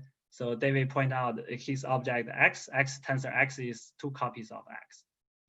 So in our case, I use the notation T tensor T is 2 copies of T actually. Okay. So the monoidal structure is also relatively simple in this case. And then the braiding structure. So I'm gonna mainly just talk about the braiding on the 1 morphism level, namely is called RXY. I take the braiding is supposed to be an equivalence between XY to YX, a capital XY and to capital YX. And if you, so you know X and Y, they're also like 1 categories in their underlying 2 categories. So if I take the small x and the y as the object in capital X and Y, so this half braiding really first exchange the order of the factor. So namely, I put y in the first and then I take x to the second. But then since this is a braiding, so there might be non-trivial action on the x component. Namely, xy will goes to y rho g x. So the y part doesn't change, it's just a simple swapping. And the x component, you may have a non-trivial action. And the action rho g is actually determined by the underlying grading of y. Okay. So namely, if the y is the object, the y, I, and the t, in this case, g is trivial, so rho g is the trivial action. And if y is is and ts, then g is s, so that rho s might be non-trivial action. Okay. And lastly, I list the only case where the rho g is non-trivial, namely, you have first to take y to be is and ts, namely has non-trivial grading. And at the same time, the x part has to be a non-trivial representation of 1-vec g. Namely, x has to be either the t or ts. Is this It is a Topological analog in 3D. Can you hear my question? Yeah, sure. Yeah, I think there is ongoing project of the 3D Topological presentation on this category. Okay, so the objects is somehow the phase excitation, right?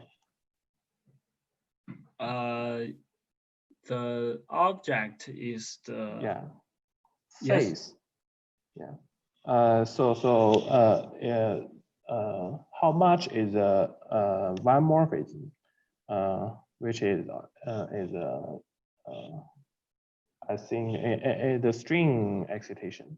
Are they finite or not? I don't know the answer for this. I mean, I'm not working on this Topological model. Okay. But I know there is some ongoing project on this. Okay, thank you. I think this T probably is a condensation string. This IS is this fundamental Z2 flux. T is condensation of a point charge, this Z2 charge. That's a kind of physical interpretation of these results. Okay, thank you very much. So any more questions? Okay, so let me point out a simple application of this computation is that this center actually can detect 4 co-cycles. So namely, there exists some simple example. I take the G to be Z2 plus Z2, and there exist 2 different 4 co-cycles, omega 0 and omega 1, such that their center are actually not equivalent as 2 categories. Okay, so although 2-vac G omega 0 and 2-vac G omega are not equivalent as monoidal categories, but I mean, it's not easy to check the monoidal structure. So we can, I mean, take the center first and then look at if their underlying 2 categories are the same or not. Okay. So on the physics side, this is like detect the physical difference between 2 anomalous 2 plus 1D topological order 2-vac G omega 1, 2-vac G omega 2 by just mirroring their centers or like the anomalies. Okay, finally, let me go to Can I ask a question? Sure. So you said it is able to detect the 4 co-cycles, and there exist some 2 different co-cycles, and you can detect. So can you detect any different 4 co-cycles? Nice question. I mean, I haven't computed any concrete examples, but my feeling that is not gonna be faithful. Namely, there might be, I mean, different omegas, but their center is actually the same as 2 categories.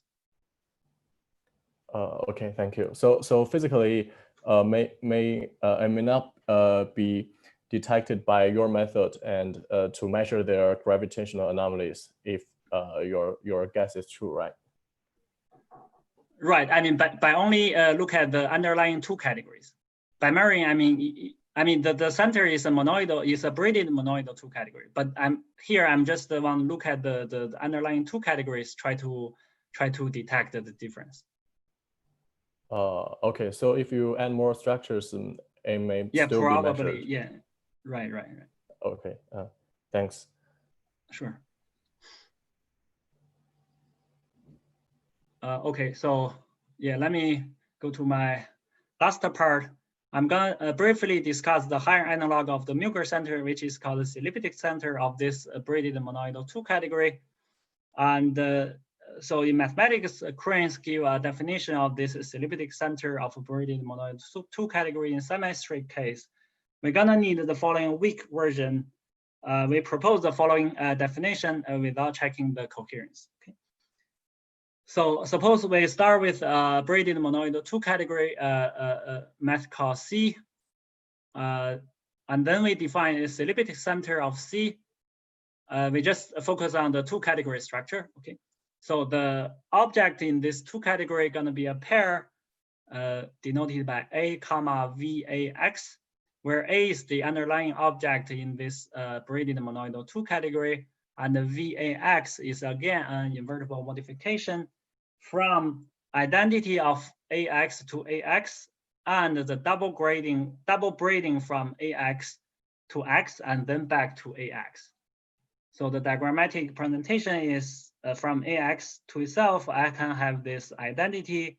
I can also have the double braiding, and the VAX is a modification between these two one isomorphisms. Okay. Excuse me, here I have a question. Usually the Milger center is a part of a braid diffusion category, it's a subcategory. But this is right. That's because the one category is not part of this braid monoidal 2 category. It's something. That's right. That's right. More than that. Because in the case of one category, I mean somehow the syllabus center is already the second to the top layer. So the syllabic the Milger center is a subcategory, and in the 2 category case, if you move up one layer further, namely the next center of this syllabic category, gonna be defined as a subcategory of a syllabic monoidal category, 2 category.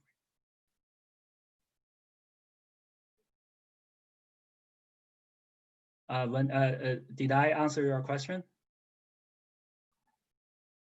Yeah, sorry, it's okay. Yeah. Oh, okay, so again, you need some compatibility condition on this VAX on this, and also you can similarly define the one morphism, 2 morphism structure to make this syllabic center as a 2 category. So which I'm gonna ignore in this talk. And also you can introduce the monoidal structure, braiding structure, and the syllabic structure on this syllabic 2 category. And this is a certain candidate for E3 algebra in this case. Okay. And our another computation is by just following the definition, we can show that the syllabic center of our dream field center is actually equivalent to 2 vector as 2 categories. So namely, the syllabic center of our dream field center is actually trivial. Okay. So another way to rephrase the result is that the syllabic center of the dream field center has only one simple object, which is the unit, and the endomorphism of the unit in this case should be 1 vect. Okay, that's just a concrete way to explain the result. And yeah, another way, so if any indecomposable object satisfies that a double braiding with any other object is trivial up to VAX, then AS has to be vacuum. Okay, this is the content of this result of computation of the syllabic center of the dream field center. Okay. So as just the analog of the MTC, in one category, we expect that the dream field center of this 2 category is a unitary modulo tensor 2 category, because its syllabic center is trivial. Okay. And then finally, let me do some speculation, which is called the modular extension. So recall that the unit component of the dream field center is equivalent to 2 rep G, no matter the 4-cycle omega is. Okay, and then similar to the computation of the syllabic center of the dream field center, you can simply define the relative syllabic center of the 2 rep G in the dream field center, and the computation showed that this relative center should be equivalent to 2 rep G itself, and this is the notion of the modular extension. So namely, we have this proposed this definition of modular extension of 2 rep G is a pair of a unit modular tensor category C equipped with a braided monoidal fully faithful embedding of 2 rep G into C. So namely, it's a pair of C and 2 rep G such that 2 rep G is a subcategory of the modular tensor category C. This is called the modular extension of 2 rep G. And such an extension is called minimal if the relative syllabic center of 2 rep G in C is braidedly monoidally equivalent to 2 rep G. So this is exactly what happens in our case. So in other words, based on this notion, our dream field center is a minimal modular extension of 2RepG. Okay, so I'm gonna finish my talk by proposing the following conjecture. This is motivated by the classification theory of 2 plus D symmetry protect topological orders and the 3 plus D analog, which says, the conjecture says the equivalent class of all minimal modular extensions of 2RepG are exactly classified by the first cohomology of group G, taking values in K star. Okay, yeah, I think that's the end of my talk. Thank you.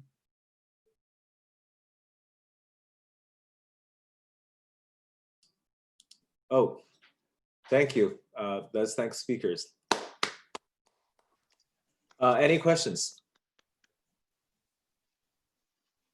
Hey, from the fusion 1 category, if you take center, you get a braided fusion 2 category. Okay.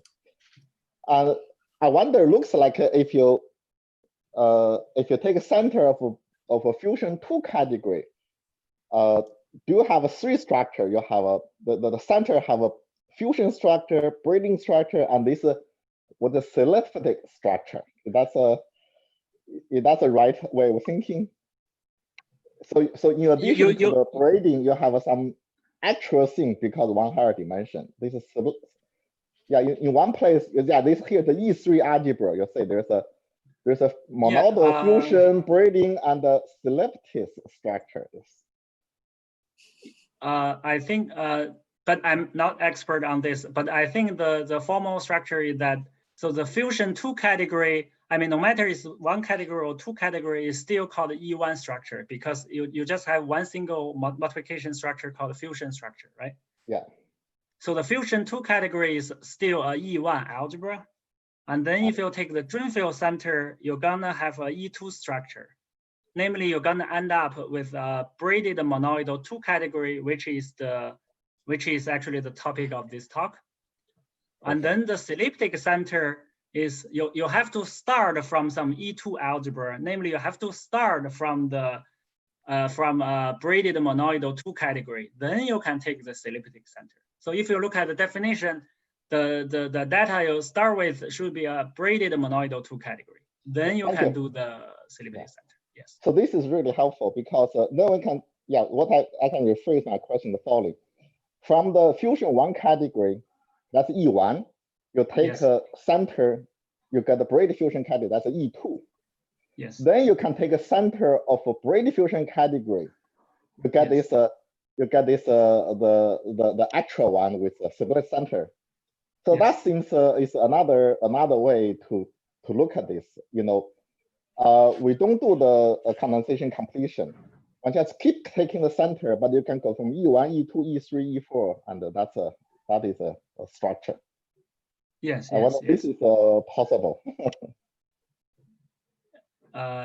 It is possible as far as I know. Okay, thank you.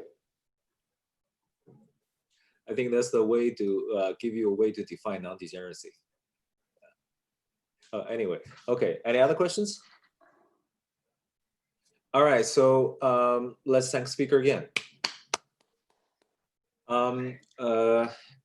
There might be a change in the discussion room because some of the speaker expressed willing to share the same discussion room. So we're thinking, I don't know, maybe Zhu Cheng will, Chen Chang, are you gonna announce later? But current setting is— announce it, it's your idea. Oh, okay, okay. So I think the first 4 speaker will share the same discussion room, and the last speaker will share another, the second discussion room. That's the current setting. Okay, so that means David and Yin and Teal and Claudia, you 4 share the same because during the if you have a different opinions, you can let us know. Okay, we can rearrange. All right, but that's the current setup.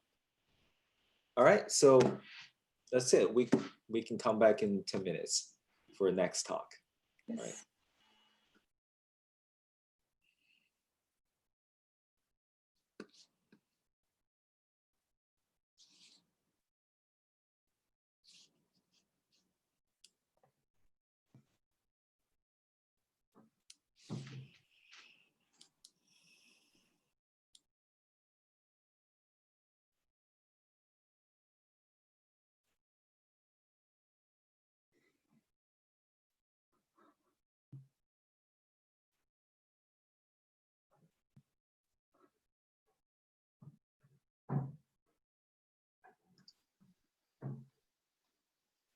I didn't realize Zoom just shut down when nobody had their video going.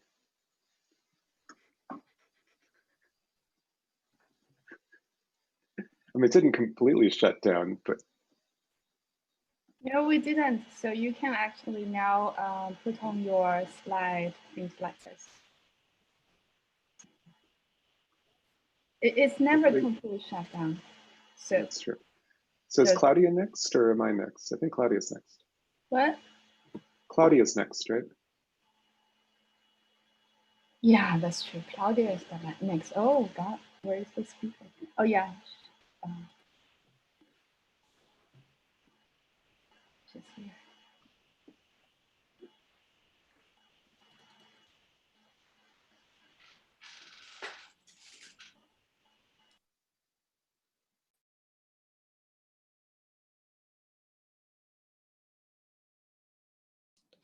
Oh, Chen Tang, you probably want to announce the arrangement of this discussion room again, or maybe in a written form. I don't know, because people, they might leave, take a coffee and come back. They miss the announcement. Yeah, I will say it again, right? Okay. Yeah, it's right. Whatever change we make, it's very yeah. It's kind of flexible. If somehow actually to all your representation theories, I would like to ask what are the K, because for us the K vector two vector is also important because we want to build out Lie group representations. But I guess it would never be finite. Or two group representations. Yeah, that's reasonable. Yeah. What do you mean by K-linear category? K-linear one category? Yeah. Let's just say K-linear one category is a category that enriched in the, so I mean all the Helm space are vector spaces, and all the composition of morphisms are bilinear. So, Okay, it's just because when I check this online, it actually has another version as an equivalent. It says that it's a category of, it's a module category of vector spaces. Oh, I think these two notions is the same. I think these two notions is the same. You can sort of prove that they're the same. And these two. Yeah, I mean, once you have the Helm is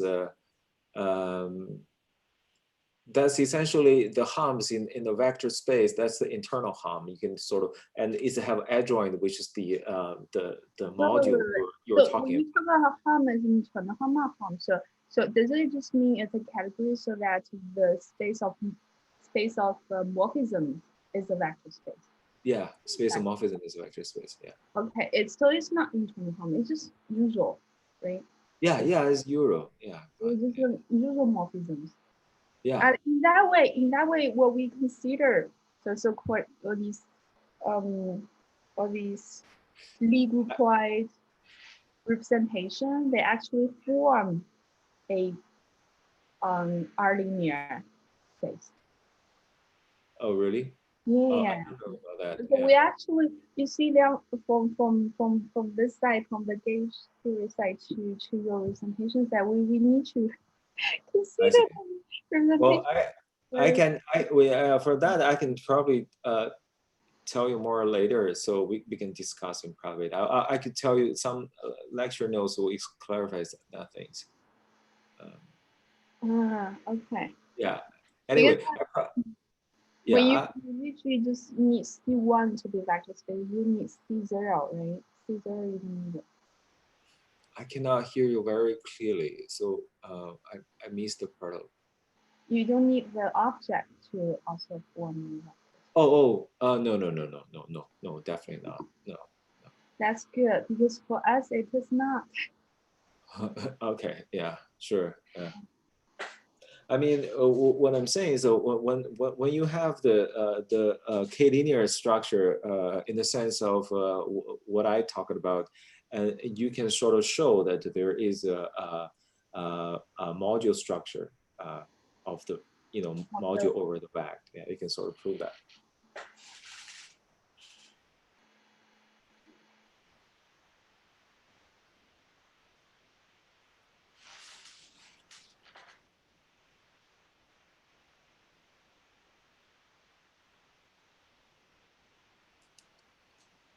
Claudia, there's a link to auto backup on my note.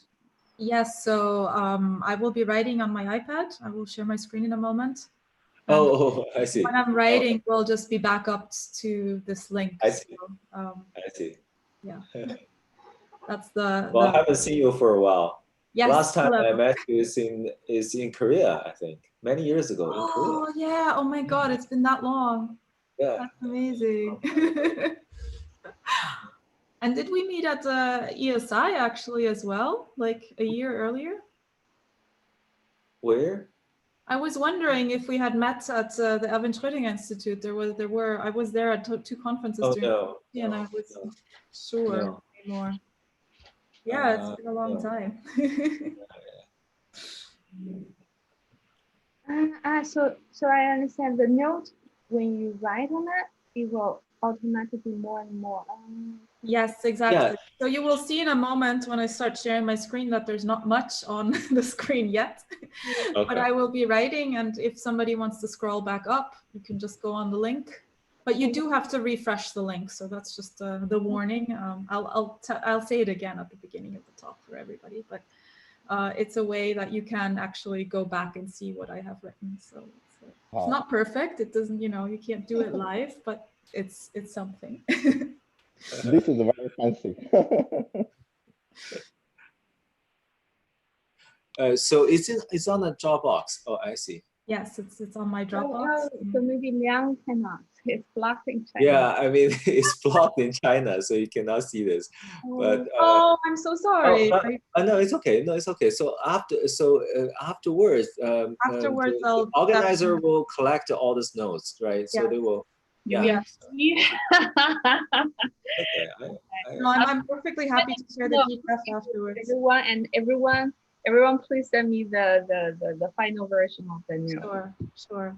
I apologize. I should have thought of that, but I tried for a while during the semester to make it back up on the webpage. And then let me just mention, maybe just send to the secretary now, because she is going to put on. So if if you want, I can also at some point in the middle stop and export to PDF and share the PDF. I mean, that's fine too. No, it's okay. I think it's not a big deal. I prefer to follow the talk instead of Yeah, unfortunately, so yeah, it's possible to back up to Dropbox, but it's not possible to back up to everything. I've tried, but that doesn't work. Let's see. No.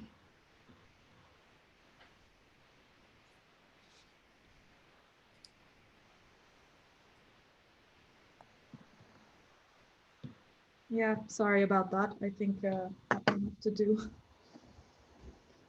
Maybe I should start sharing the screen to see that everything works.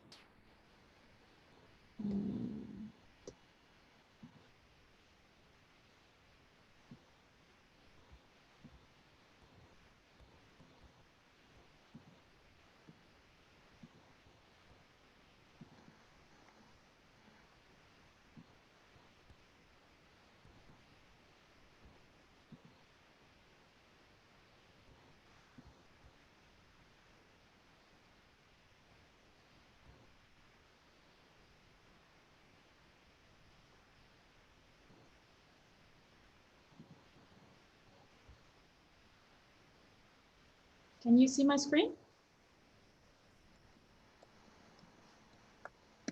Great, thank you. I can see your screen. It's sort of more the characters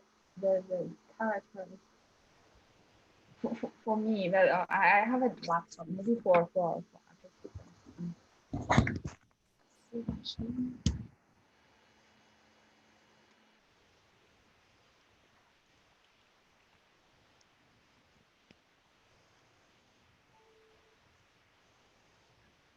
Okay, so you see here it's empty, but that will fill up over time. And if you can access Dropbox, then you can find it on the link that I posted. Maybe I'll post it again just in case. So I think our third speaker of the afternoon, Claudia, she will begin to talk about higher mortgage categories. Thank you, Claudia. All right, so thank you very much. Thank you very much for organizing this wonderful conference. I'm very, very sad we can't meet in person in my beautiful home city. I was really looking forward to this. But nevertheless, we can at least see each other virtually, so that's fantastic. And thank you also for this really interesting combination of talks. I've really been enjoying it. So what I will be talking about today won't have that much to do with topological orders, but more with the higher structures part of the workshop. But it will combine several things that we have seen in several talks during the week. So this week we have seen, yesterday in particular, fusion categories and module categories for the fusion categories, braided for fusion categories. Of course, we've seen algebras and bimodules several times with semi-simplicity and so on. And then Davide Gaiotto mentioned a higher category of topological defects, which is desirable to understand topological orders within that. And we'll hear more about that later, I guess, by Theo. And just this morning, well, not this morning, but earlier today, we saw some fusion 2 categories or fusion n categories or multi-fusion higher categories. And a motivation, well, David explained to us that they should naturally live in certain higher categories we would like to call 2-vector, 3-vector. And just now in the previous talk, we saw what a selective 2 category is. So what's the goal of this talk is today is to explain a higher category setting, which in some sense combines all the above. So of course, there will be different special cases where different elements of the things above will happen. And this higher category, well, is an interesting possible target for a topological field theory. So you can think of this as being some sort of like n-vects that we would like to have here, as in David's talk. And also this higher category is related, although I'm not entirely sure exactly how, but this is maybe something we'd like to learn, to Gaiotto and Johnson-Fried's category of condensations, higher category of condensations. So another ingredient that's encoded in here is composing defects in some sort of a way. We'll see that that's like the pictures will be, look like we're just composing defects. And finally, I will comment on, I already mentioned that these higher categories you can think of as very natural targets for topological field theories. And I'll just make a couple of comments on this. So apologies to some of you who have seen me talk about this a couple of times, but it does fit quite naturally into the picture of this conference. And somehow, especially with the talks of today. Okay, so let's see. What's actually start? So what is the thing that I will want to talk about? Maybe let's dive right in. What is the combining elements of a couple of these things above? Maybe let me highlight them. Which one is the highlighting? This one. So let's see, we'll have the fusion categories and the algebras and the fusion 2 categories. They're all somehow algebra objects in something, namely in vector spaces categories or 2 categories. And then we have the braided fusion categories, which I think was mentioned before as well, which are some so-called E2 algebras in categories. And then the third one is what we just saw in the previous talk, selective 2 categories. And it was written briefly on the slide that this is, you can think of as being an E3 algebra, in that case in 2 categories. So these are the 3 things that we will use, E1 algebras, E2 algebras, E3 algebras, and those will be the objects in the categories that we study. So that will be the category, the desired category.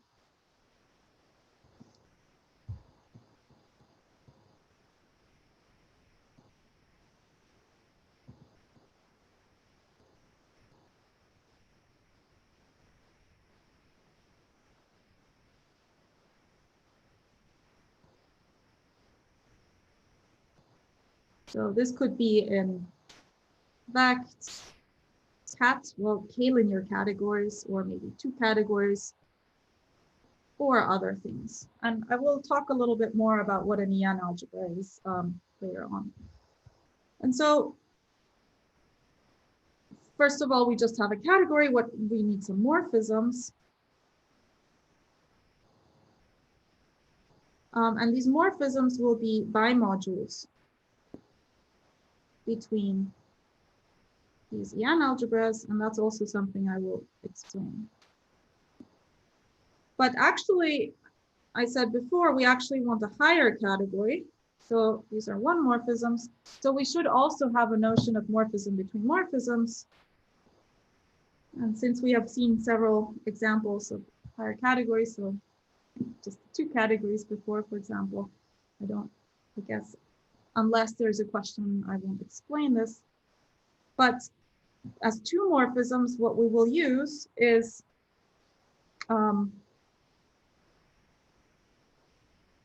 right, and here it depends for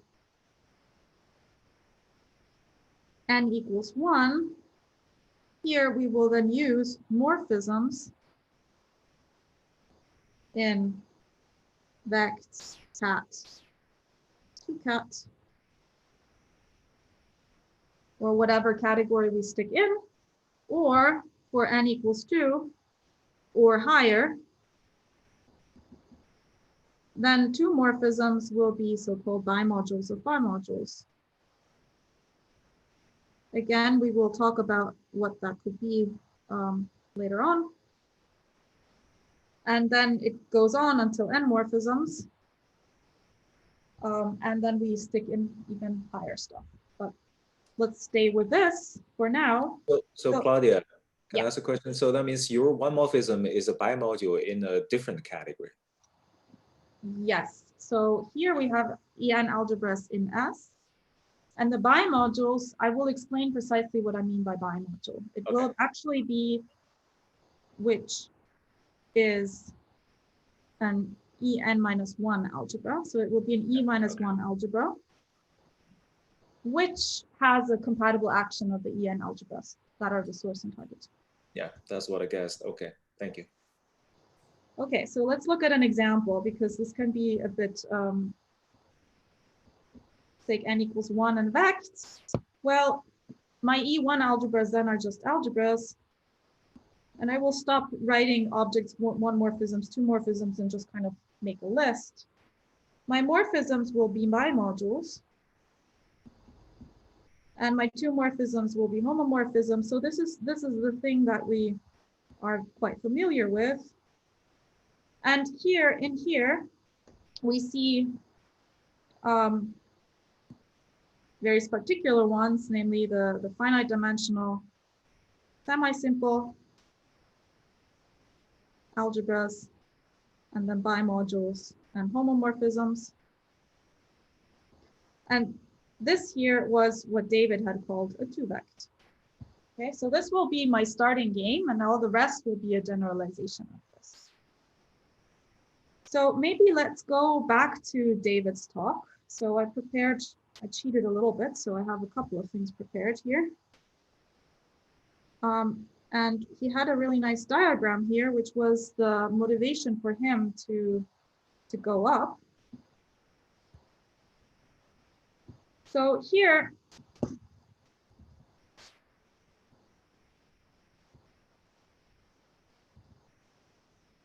he said that he wanted as vects, he wanted vector spaces and linear maps. And he already built in a finite dimensionality. So maybe let me highlight this in some way, finite dimensional here. And then he said, well, we want to go up and get a 2-vect, which will be finite dimensional semi-simple algebras, finite dimensional bimodules, and bimodule maps. Yeah, so I should have added finite dimensional here. So that's exactly this thing that I wrote on the right. And again, if you note, we already have quite a lot of finite dimensionality built in. And the same on the right-hand side, he reformulated this via finite dimensional modules. And again, we have a lot of finite dimensionality, well, at least there. And in the 3-vect, what we have here is multi-fusion category. And again, finite semi-simple and semi-simple. So in his categories there's already quite a lot of finite dimensionality built in. So the thing that we will want to look at, so this is in David's talk.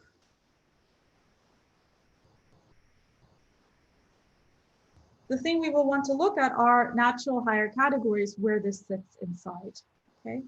So we will, if you look, we start with just arbitrary vect, not finite dimensional vect.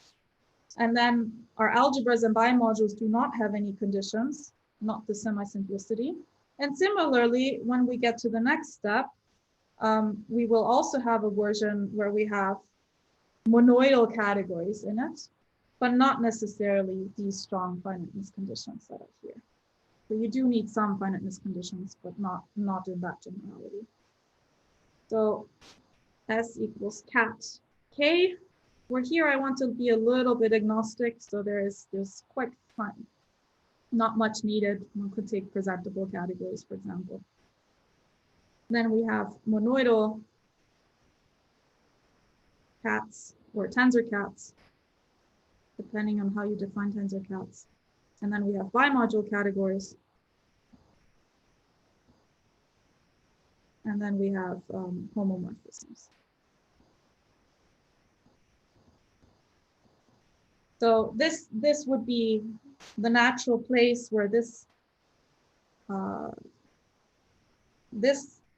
sits inside. But as you see here, we have our bimodule factors. So these are our homomorphisms, but we also have natural transformations. So actually here we can go even further. We also have natural transformations.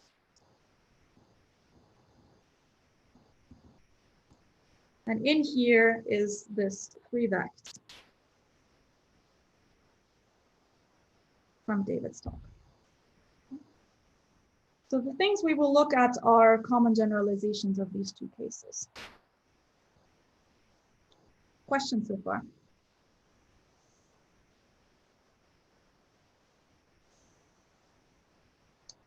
All right. Great. So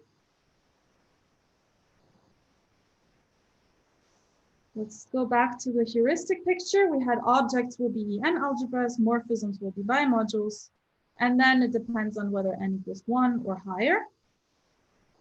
So why would we care? Well, we already saw somehow in relation with other talks that this makes sense to look at these things. Another motivation maybe is that, well, from a TFT background, you might just want to have such a hierarchy of n vector spaces where you can actually then compute things. So right. So from a cobordism hypothesis point of view,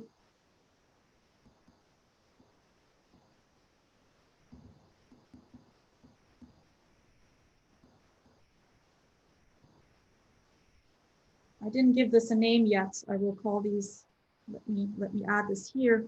It's called alg n of s. So the n is the same n as here. That's important. So now we look at symmetric monoidal functors into this alg n.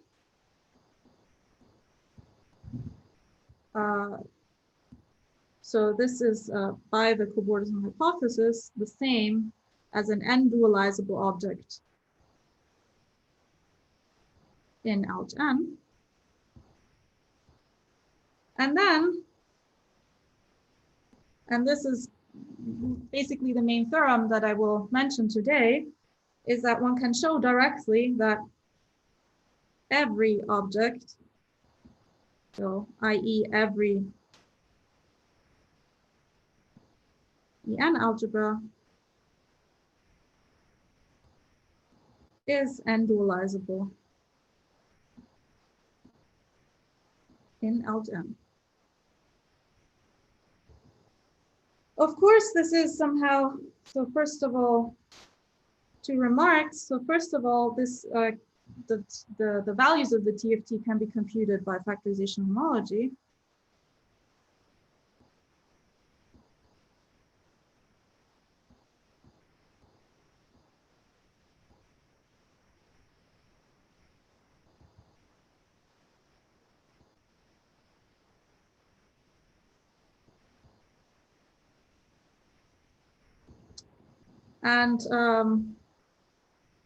And actually, you've seen some examples of factorization homology being computed in the previous talks, namely certain centers are just basically a factorization homology, if you understand it in the right way.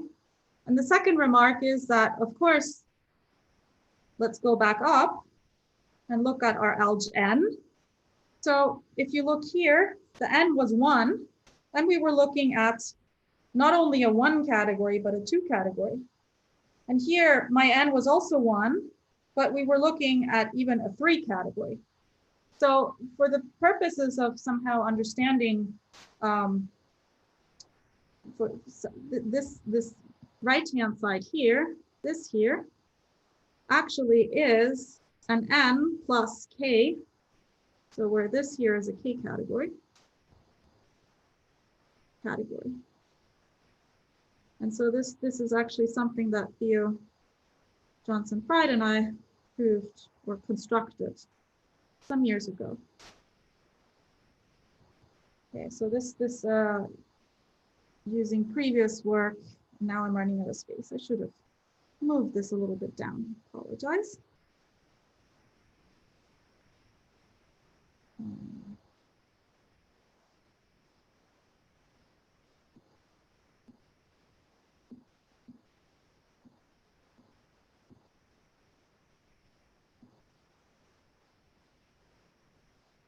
So there are some subtleties here that I won't go into that I'm happy to talk about privately, but I don't think there's much point here to talk about this. Okay, so we want more dualizability in general for invariance. And this is here, the finiteness conditions.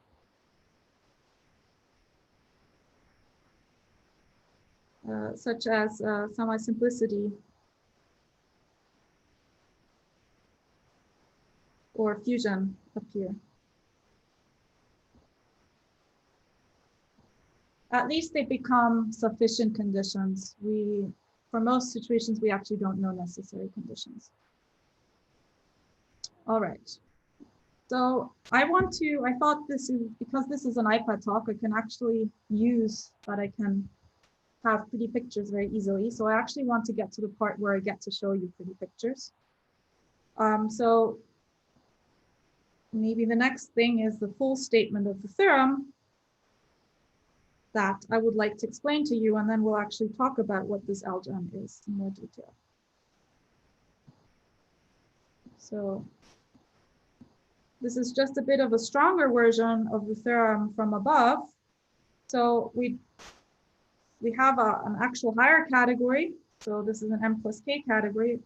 So when I say n category, I usually mean an infinity n category, but again, this is not the place to talk about these technicalities. And in here, we have something even stronger than just that every object is n-dualizable. Namely, we have that every object has a dual and every morphism has a left and right adjoint for k morphisms, for k less than n. Okay. Great. So what's this alg n? So I just wanted you guys to have this so you can come back up and scroll back up if you want to. All right. So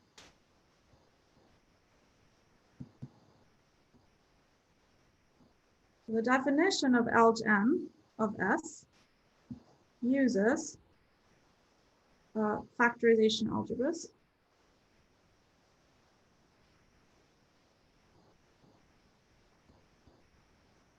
So what's that? a factorization algebra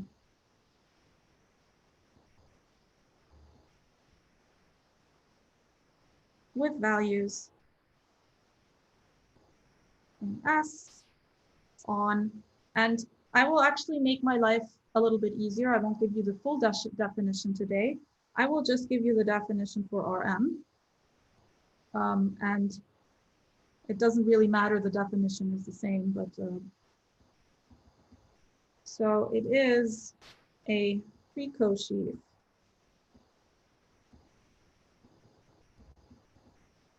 going from open sets in Rm, and we will actually to S, and we will usually actually only think about disks, together with, for every disjoint union of disks sitting inside a bigger one, we have a structure map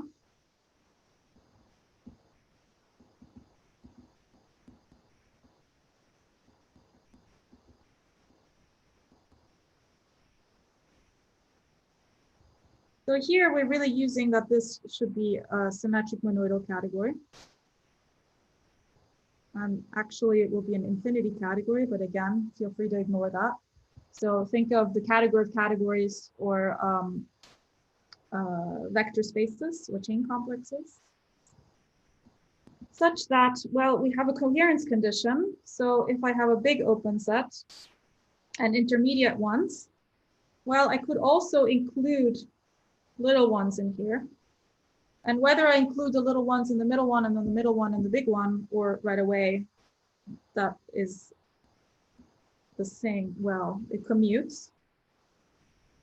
And we have a gluing condition, which I will phrase in 2 steps. I will actually only talk about the one that will be relevant for us. The other one will actually not be very relevant for us. So if I have my map from U1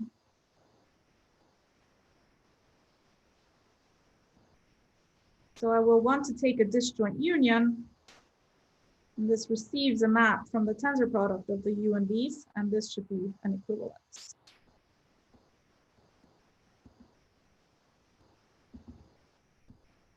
And then there's another gluing condition.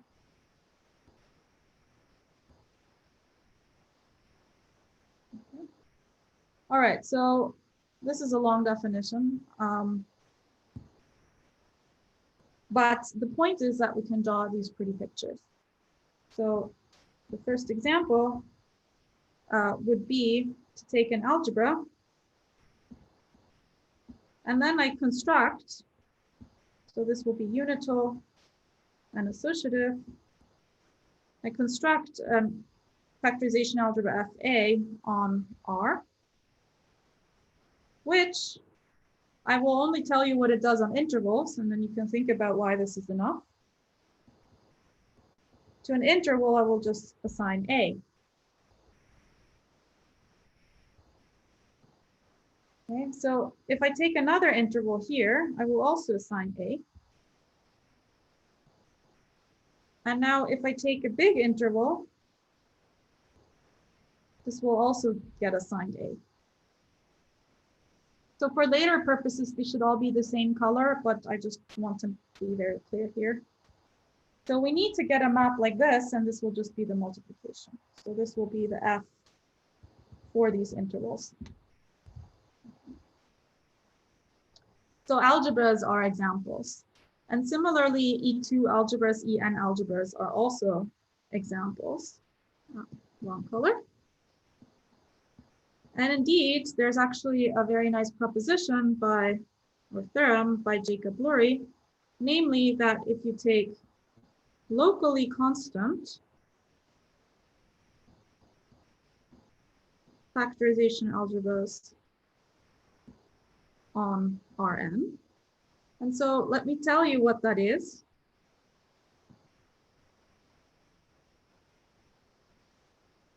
This says that if I have an inclusion of disks,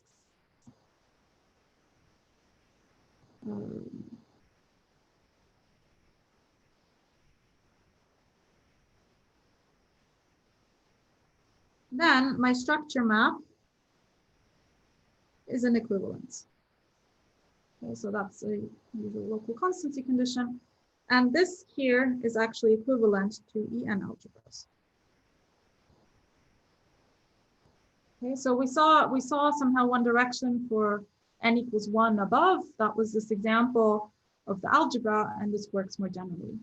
So why do I like this? I like this because the left-hand side is a very geometric thing. So here, I will just draw the underlying Rn. So I just have my f sitting on my Rn. Okay, so this is a geometric thing that I will want to manipulate. So if I draw a picture like this, I will always want it to be locally constant. And then there's so this will be the thing that we will exploit to build our objects. Okay, so what will be our morphism? So these, maybe I should use a different color again. These will be objects of algebra. Okay. So what about morphisms? And I will show you a picture.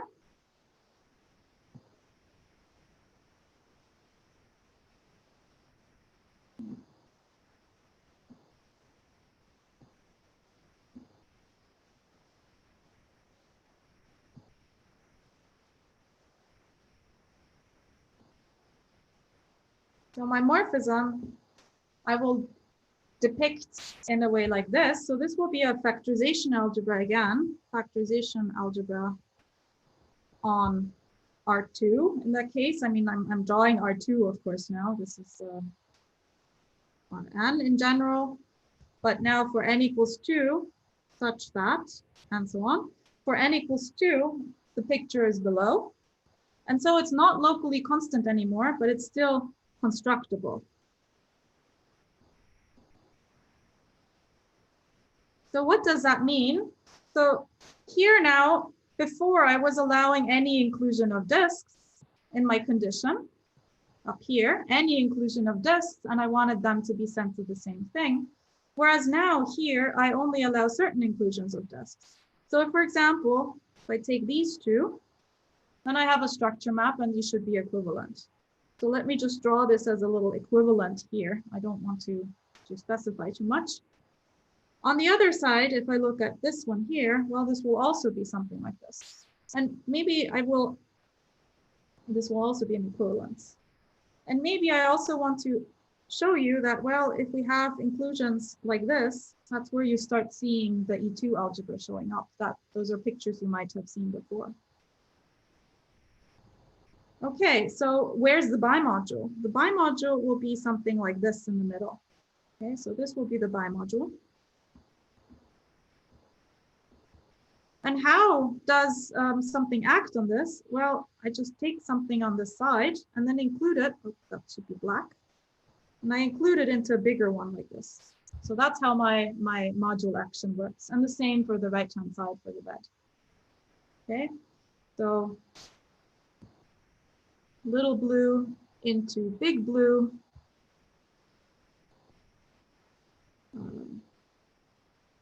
This is an equivalence. And then also f of little red into big red is an equivalence. And f of little black, so that has a little line, into a big black is an equivalence. So these are these constructible things. If you want a full, more precise definition, I'm happy to talk about that later. Okay, so these are morphisms and objects and bimodules.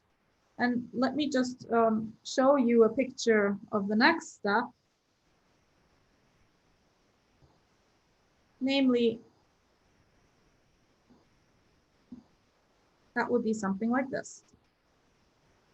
So these are now two morphisms. Oh, I should have said maybe how do I extract from a picture like this the source and the target? Well, the source will just be restrict to the blue stuff and the target will be restrict to the red stuff. And so for such a two morphism now, where are what does this encode now? Well, I again have an R here, which you can think of as an E2 algebra. Here I will have my S on the other side, which will be an E2 algebra. And then I have one bimodule down here, A, but now I need another color, purple. So there will be another bimodule, B. And notice, and this is already visible in the picture above, actually. I should have mentioned this above. Maybe let me draw it in the bottom picture.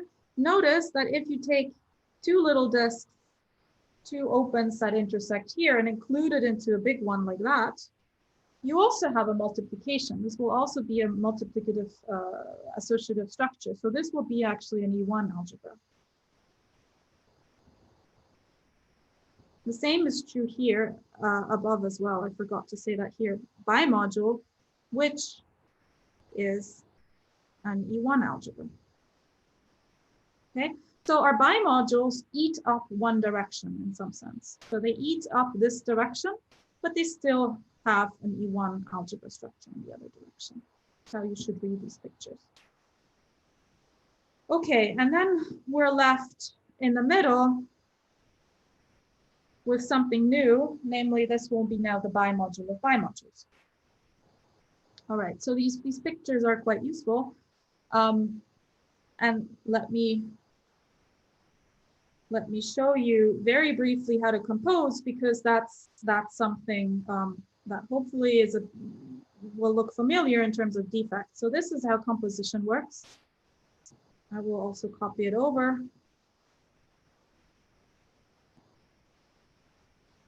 So the left-hand picture, of course, is for morphism for the case n equals 1. So this is n equals 1, and then this here is n equals 2. So I'm just basically what we're doing is we're collapsing these two defects, so just collapsing them together to get something in the middle. And what this corresponds to is a relative tensor product of modules. Okay. So this is a composition of one morphisms. All right, are there any questions at this point before we actually go in the last 10 minutes to showing some pictures of how we would like to prove a theorem like this?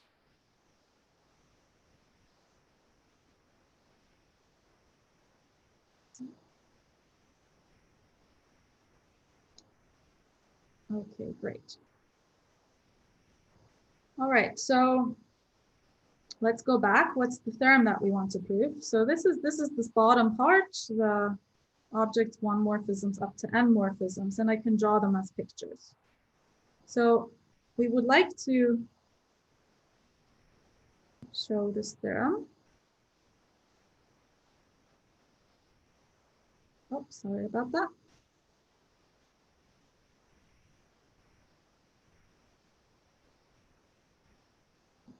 And in particular, today we will talk about the second statement.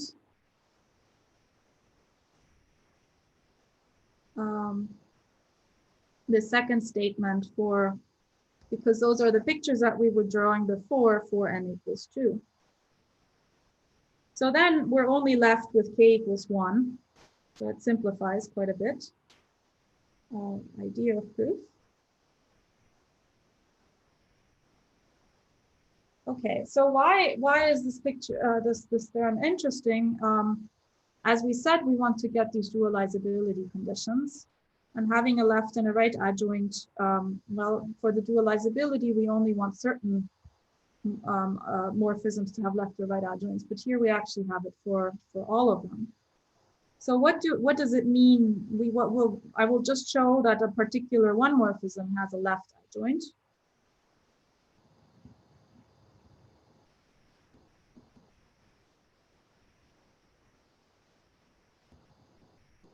So let's take this R acting on A, which is also acted on by S. the guy from above, this is a one morphism, this is a generic one morphism, has a left adjoint. I.e., what does that mean? Maybe let's write it down for L and R. Well, that's bad. This is called A. Okay. We want a B, which is acted on. This should now go in the other direction. This should be an SR module, such that, now I have to use my cheat sheet. This bold R, well, because this will be the right adjoint, and this is bold L, because this will be the left adjoint, and now we want the composition of these. We want the identity.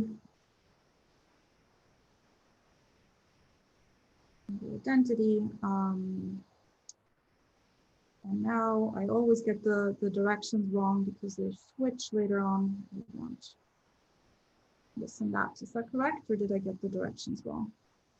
So we want two morphisms as such. So this will be the co-unit, and this will be the unit. Okay.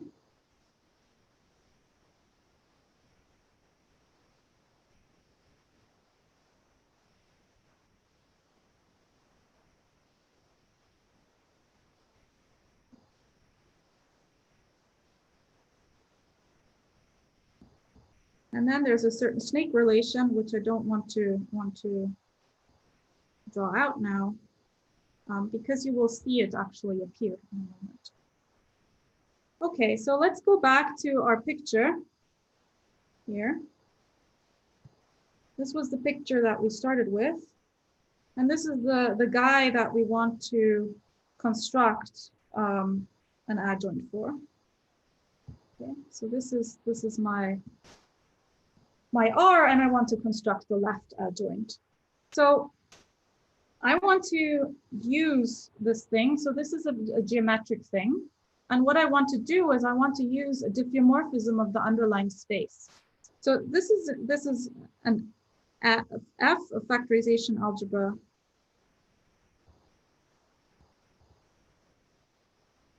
on, well, in this case, R2. And I will use a map from R2 to R2.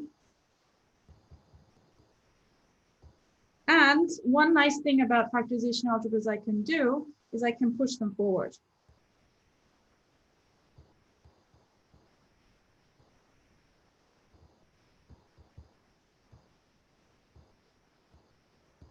So this F, maybe I should have called this F R A S. This is this factorization algebra. I just want to have one symbol for the whole thing.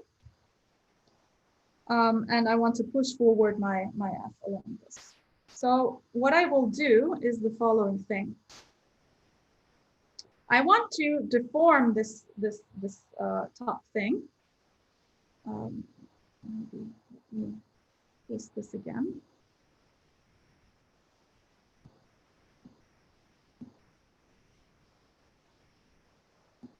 I want to take this, and what I want to do is I want to pull this up and over,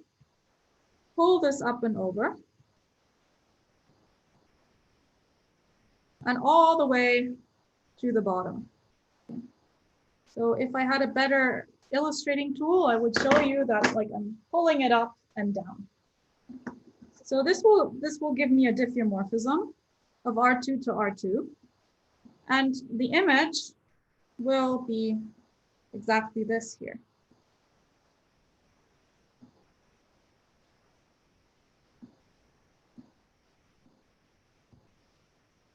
So the pushed forward factorization algebra is this guy. Okay. So what do I mean by this? I mean, this is a factorization algebra. This is on R2 again.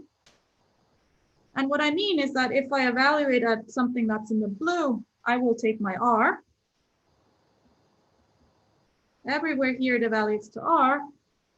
And on the inside, it evaluates to S. And any disk that touches the black, that will evaluate to A. Okay. So that's a factorization algebra. Fine. This now, we started with a one morphism. This is a one morphism. This is not an object, one morphism, K morphism in AlgM. So that's weird. We constructed something that is not in my AlgM, but it's still a factorization algebra. That's an okay thing to do. But I can construct a two morphism out of this. So this will give us a two morphism by pushing forward along another thing. Namely now,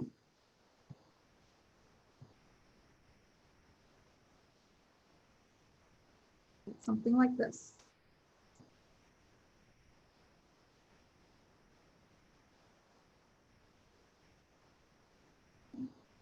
So what I did was I squished it together. So squish this together. This is similar to this is similar to our composition maps from above. Okay, and so my claim is that this will be a co-unit of the adjunction.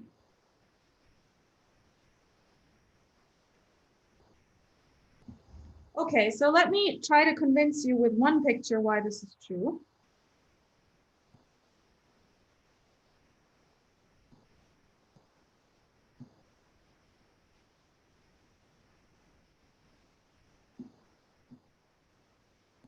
Picture proof. So I also need to get a unit, and I do a similar thing. So the thing that we had now was this top part here. And we could have done a similar thing by just bending the other way to get this bottom part over there. And the cool thing is that these actually fit together in a really nice way. So notice again, this is not happening in AlGen. This is happening before this collapse. But what is very pretty now is that from this big part, well, you can, I mean, on the underlying spaces, you have a diffeomorphism that just pulls them apart. I mean, this is the usual snake type argument that you really just have an identity. And the somehow neat fact is that now if you start collapsing, whether you collapse these first and then compose, or whether you just take the big composition here and then collapse, you will always get this part over there. So that's somehow the picture proof that this construction that we were doing really is an adjoint. So of course you can now go back and think about what this means for E2 algebra, say for braided monoidal categories. And I want to end this by saying this is worked out in detail for braided monoidal categories. So E2 algebras in CAT by Brashier, Jordan, and Snyder. And there they also talk about conditions, what these braided monoidal categories have to actually then also have higher dualizability, say 3 or 4 dualizability. And that's where fusion conditions reappear again. Okay, I think I'm out of time, so I think I will stop here. Okay. Thanks for your talk. Can I ask? Yeah, so I know that you can answer this because I saw it flash very quickly on the screen. Can you talk a little bit about what's happening with the framings? It seems that when you do your twisting, the framing gets all screwed up. Yes, exactly. So this is something that, of course, I couldn't tell you in detail now. But if we look a little bit more closely what happens here in this like move up and over, I want to tell, I mean, why would I want to think about having a framing on this thing? I have my little arrow here, yes. So you can think of, I'll just put it in here, because I want to think of this blue part as being an E2 algebra. So what's an E2 algebra? Another way of thinking about this is I have two multiplications. And I mean, they're isomorphic, and this isomorphism is exactly the braiding. And so you can think of these two multiplications as going in one direction and the other one. So I want to think of this, say for braided monoidal categories, this is the monoidal structure. And this one, well, it's also a monoidal structure, but you can also think about it a little bit as if this were the braiding. And so what happens now is I want to understand what this dual really is, the adjoint really is. And so for doing this, I have to keep track of what happens to these the multiplications as I do my moving up and over. So you see, I mean, by up and bending, of course, I have to take, if I just follow what this vertical arrow does, I will have to make it follow my black line here. So what happens is we get this very funny twisted thing here.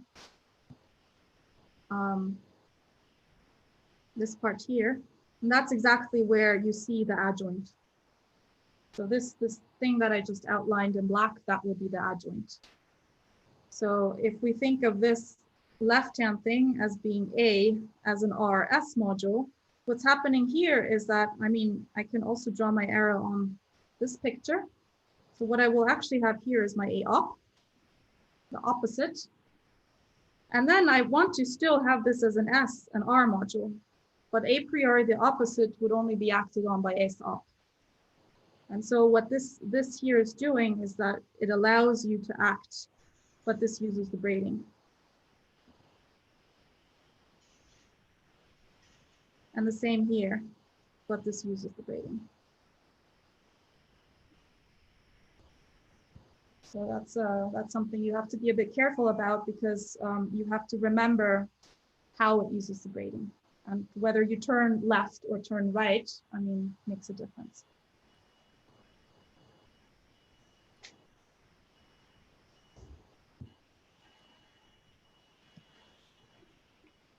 Did that answer your question? Thanks. So as before, we can just move over here. If you want to discuss, go ahead. And thank you again for your talk. Yeah, we will get some rest. Today is like really 6 hours. Yeah. Yes. It's a very long day. It's, yeah, last day is a long day. Okay, I'll add this to the other file just so that if people want to look at it again, you have it. Yeah. So the secretary just told me that she will send an email to all of you to ask for the final slides. So you can send to her the final PDF.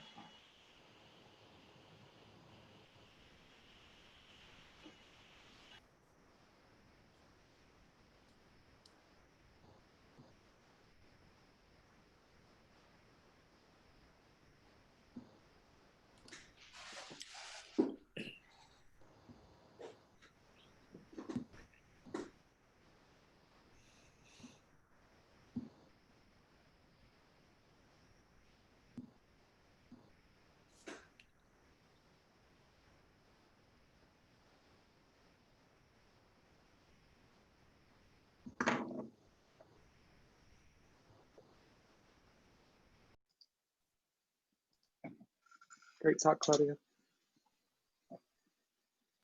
Thank you. Sorry to duck out just as you were finishing, the doorbell rang, and then I was like.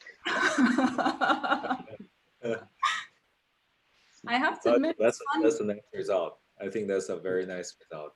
Thank you. Just trying to understand it.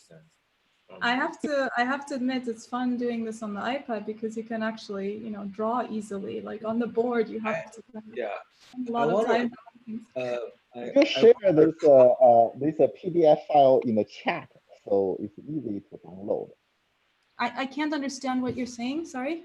You share the PDF file in the chat also. Oh yeah, I can do that. Definitely. Yeah, that would be easier for some other people. Absolutely, certainly.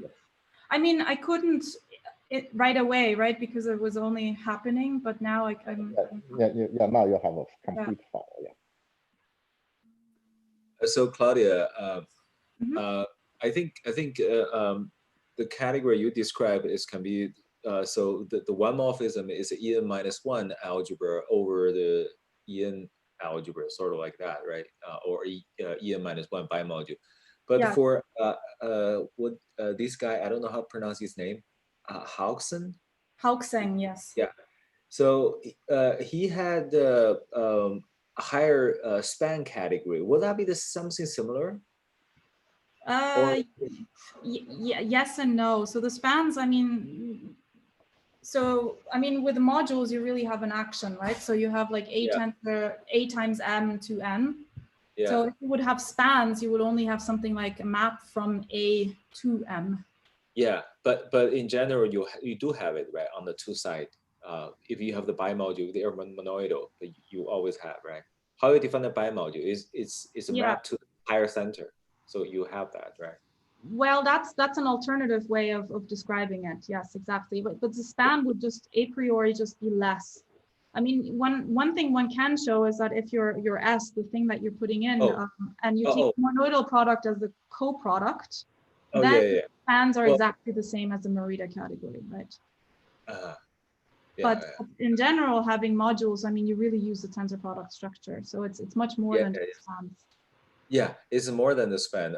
If you just talk about the span, you need it. Or unless you say span satisfy additional condition. For example, for example, in a one category case, you want the span involve two arrow, two morphism, right? This two morphism to be central functor, which factor through this Dirichlet center in that case. Yes. Then that should be fine. Yeah, okay. Yeah. Right, exactly. So, I mean, actually, if you look in the paper by Brochet, Jordan, and Snyder, I mean, the way they define the bimodules, they're using exactly what you just said. Well, I mean, you have a module exactly in E2, I mean, the E2 algebra has a map to the center of the module. I see. But that, I mean, that's equivalent. I see. That's somehow the point. That is, modules acting, that's equivalent to saying you have this map to the center. Yeah, I think this En-1 bimodule language is to me is much better because I think many years ago I have no idea about this higher things. We're working on the conformal field theory. We find this co-span description in a very complicated way. I have no idea.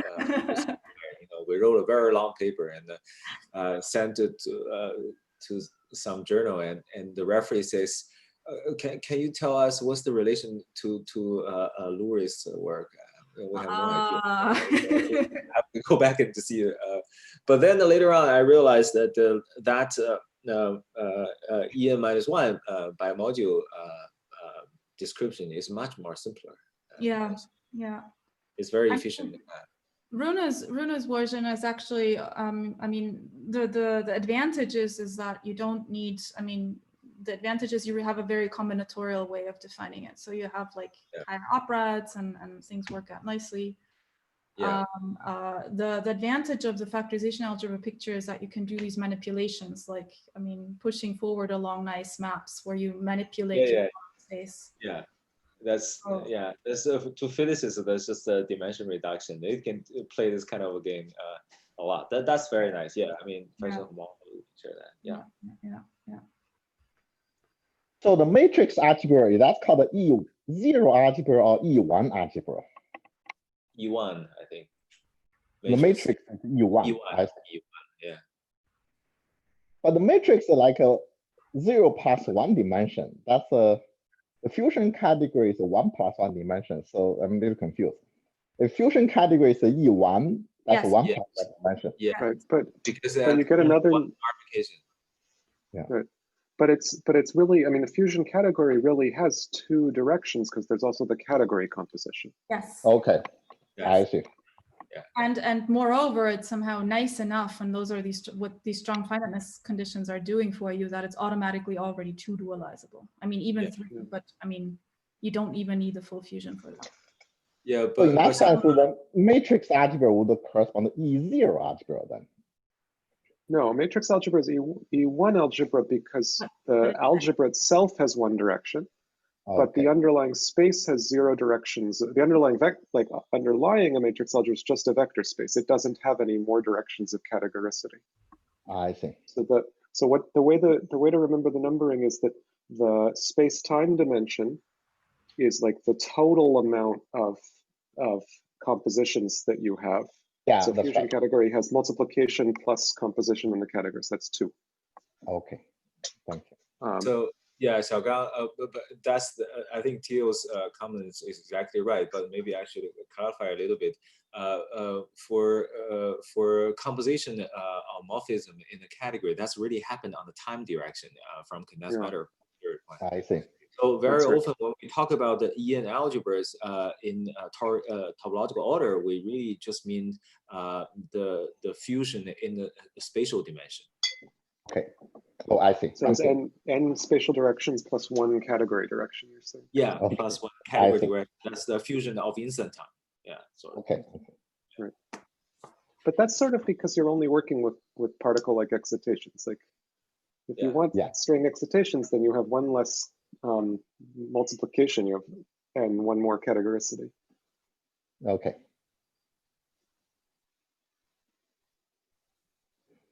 Maybe you should share your screen now. I should, yeah. Who's Liang or Chincheng? Who's sharing right now? Yeah, only 2 minutes. Yeah, maybe you should do that. Yeah. Okay. Maybe the PDF as well. Oh yeah. Well, the PDF is really easy to share because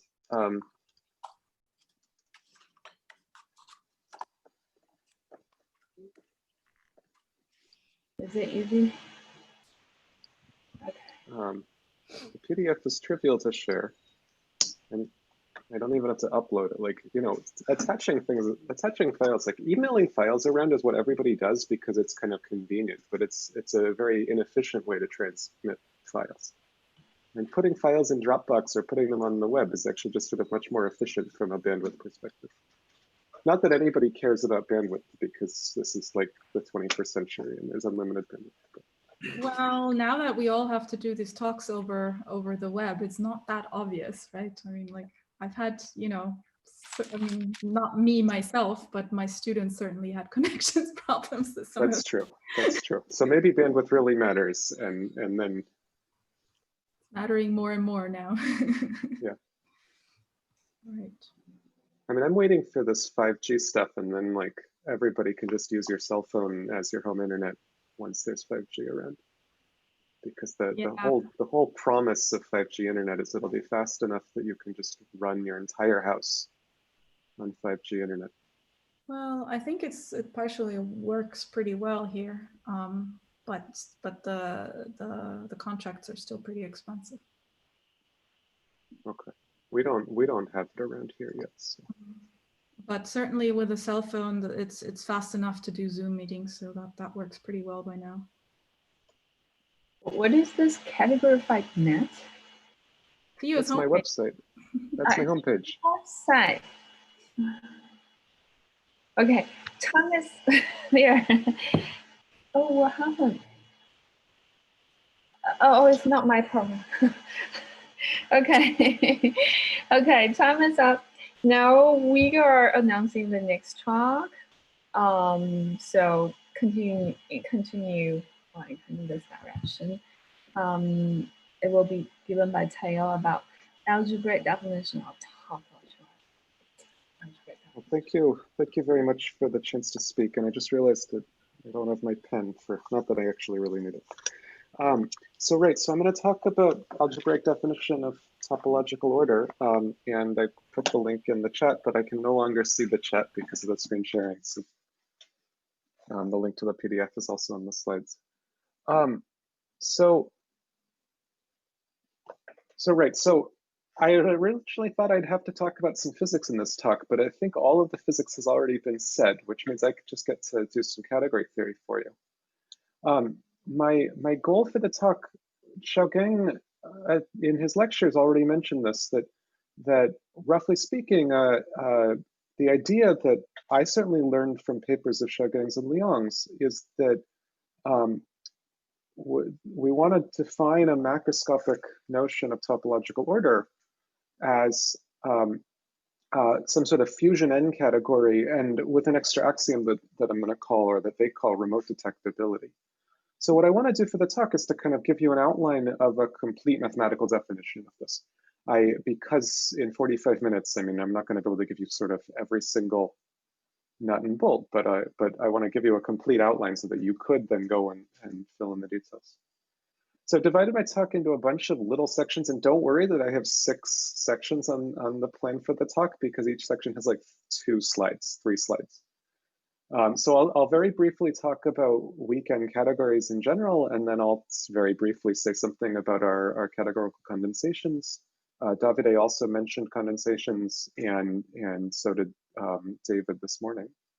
Then I'll mention our definition of multi-fusion n category. I'll say something about remote detectability. I'll say something about like the difference between fusion and multi-fusion and braided fusion. And I'll end by saying what I can do in the way of classifying these. Already I'll flag one other thing, which is that we sort of mentioned at the end of David's talk, that I'm not going to define what's actually fusion n category. I'm going to define what you'd call separable fusion n category.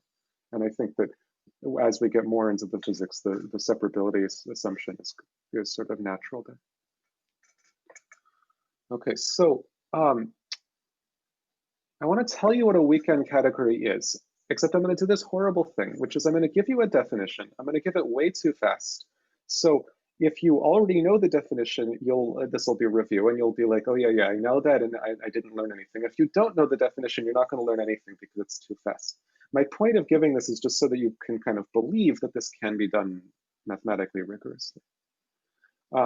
The slogan, the idea of weak n category is the following. You want to define weak n category inductively. A weak 0 category is by definition a set. And then the inductive definition is that a weak n category is an infinity 1 category, whatever that is, enriched in the infinity 1 category of weak n-1 categories. So if you already know what a weak n-1 category is, well, if you know the whole infinity 1 category of those, and if you know the theory of infinity 1 categories and enriched infinity 1 categories, then you get the whole definition. So I'm not going to, well, I will implicitly actually tell you what an infinity 1 category is in the process of telling you this definition, but I will just give you kind of what this can unpack to. And I say can unpack to because honestly, there's lots of equivalent ways of realizing the words that I put on the slide of infinity 1 category enriched and blah, blah, blah, blah, blah. And I'm going to give you one of them. Is it the best? I don't know. It's the one I could fit on 3 slides, and there are 3 slides that I take. And I should also say the fact that we have a definition doesn't mean that everybody has like a complete grasp. Like there's a lot to explore about weak n category, but at least there is a mathematical definition. So let me unpack it for you. A weak n category consists of the following data. There's a set of objects called the objects of C. My category is going to be called C. And then for every list of objects, for every non-empty list of objects, x0 through xk, part of the data of the weak n category is an n-1 category, a weak n-1 category of composable k-tuples of objects. I mean, I call it the n-1 category of composable k-tuples, but it's just part of the data. It's like an assignment of an n-1 category for every list of objects. And since by induction you already know what an n-1 category is, so I didn't have to tell you what that was. You worked that out already. And then, but you should think of this as this is the collection of all ways of listing k many composable morphisms. And then these sets, these n-1 categories, basically form some sort of simplicial structure. I'm not going to go into detail of what a simplicial object is, but you can learn about it. The basic idea of a simplicial object is that there's some maps. There's a map every way you could delete an element in the list, and there's a map every way you could repeat an element in the list. And these maps have some compatibility well, there's an obvious compatibility. If you delete one element and delete another element, it shouldn't matter which order you delete it in. If you repeat an element and then delete one of them, that should give you the identity. So that's the data of a weak n category. It's this data. Now I need to give you some axioms to make it behave correctly. So I've already said that deleting an element corresponds to composing. If I say take two morphisms, so if I take the category of all ways to go from x0 to x1 to x2, and then delete the middle spot, I'm supposed to take the map that took me from a pair of morphisms to just one morphism, to just their composition. The main axiom I need is that that having a pair of morphisms is the same as having a pair of morphisms. So in my axioms, I said that there's a category, an n-1 category of pairs of morphisms, and more generally, an n-1 category of k-tuples of morphisms. Well, using the simplicial data, you can take any n-tuple of morphisms, any k-tuple of morphisms, and write down all of the components of it. So that is a big map from the space of k-tuples to the product of the spaces of individual morphisms. I don't demand that that map be an isomorphism of n categories. Instead, I demand that that be a weak equivalence of n categories. And now you should say, oh, but you haven't told me what a weak equivalence is. See, I'm doing an inductive definition, but hold on a moment. If you did know what a weak equivalence was, then there's a standard way of producing composition maps. You say, I take, say, a map from x0 to x1, a map from x1 to x2. The space of pairs of those is not the same as, but weakly equivalent to the space of pairs of maps for my definition of pairs of maps, and then I can compose. And the idea is that this doesn't give you a single composition map, but it gives you a contractible space of composition maps, and then you get a composition, and then there's standard arguments that this composition is associative up to higher coherence. Okay, so now I have to tell you what a weak equivalence is. Well, it's totally obvious what a strict functor is. It's just a map on objects to objects, and a map and strict functors on their spaces of morphisms. Strict functors are not the right thing to use, but you can write them down. And then what you say is you define a weak equivalence to be a strict functor, which is fully faithful and essentially surjective. And the notion of fully faithful requires that you know what weak equivalences are of n-1 categories. But see, this is the beauty of the definition. To define n category, you have to know everything about n-1 categories. But you don't have to know anything about n category until you're trying to define n category. So, okay, you can ignore the whole definition. I put it on the slide so that you believe it exists. The point is that there's a good theory of these.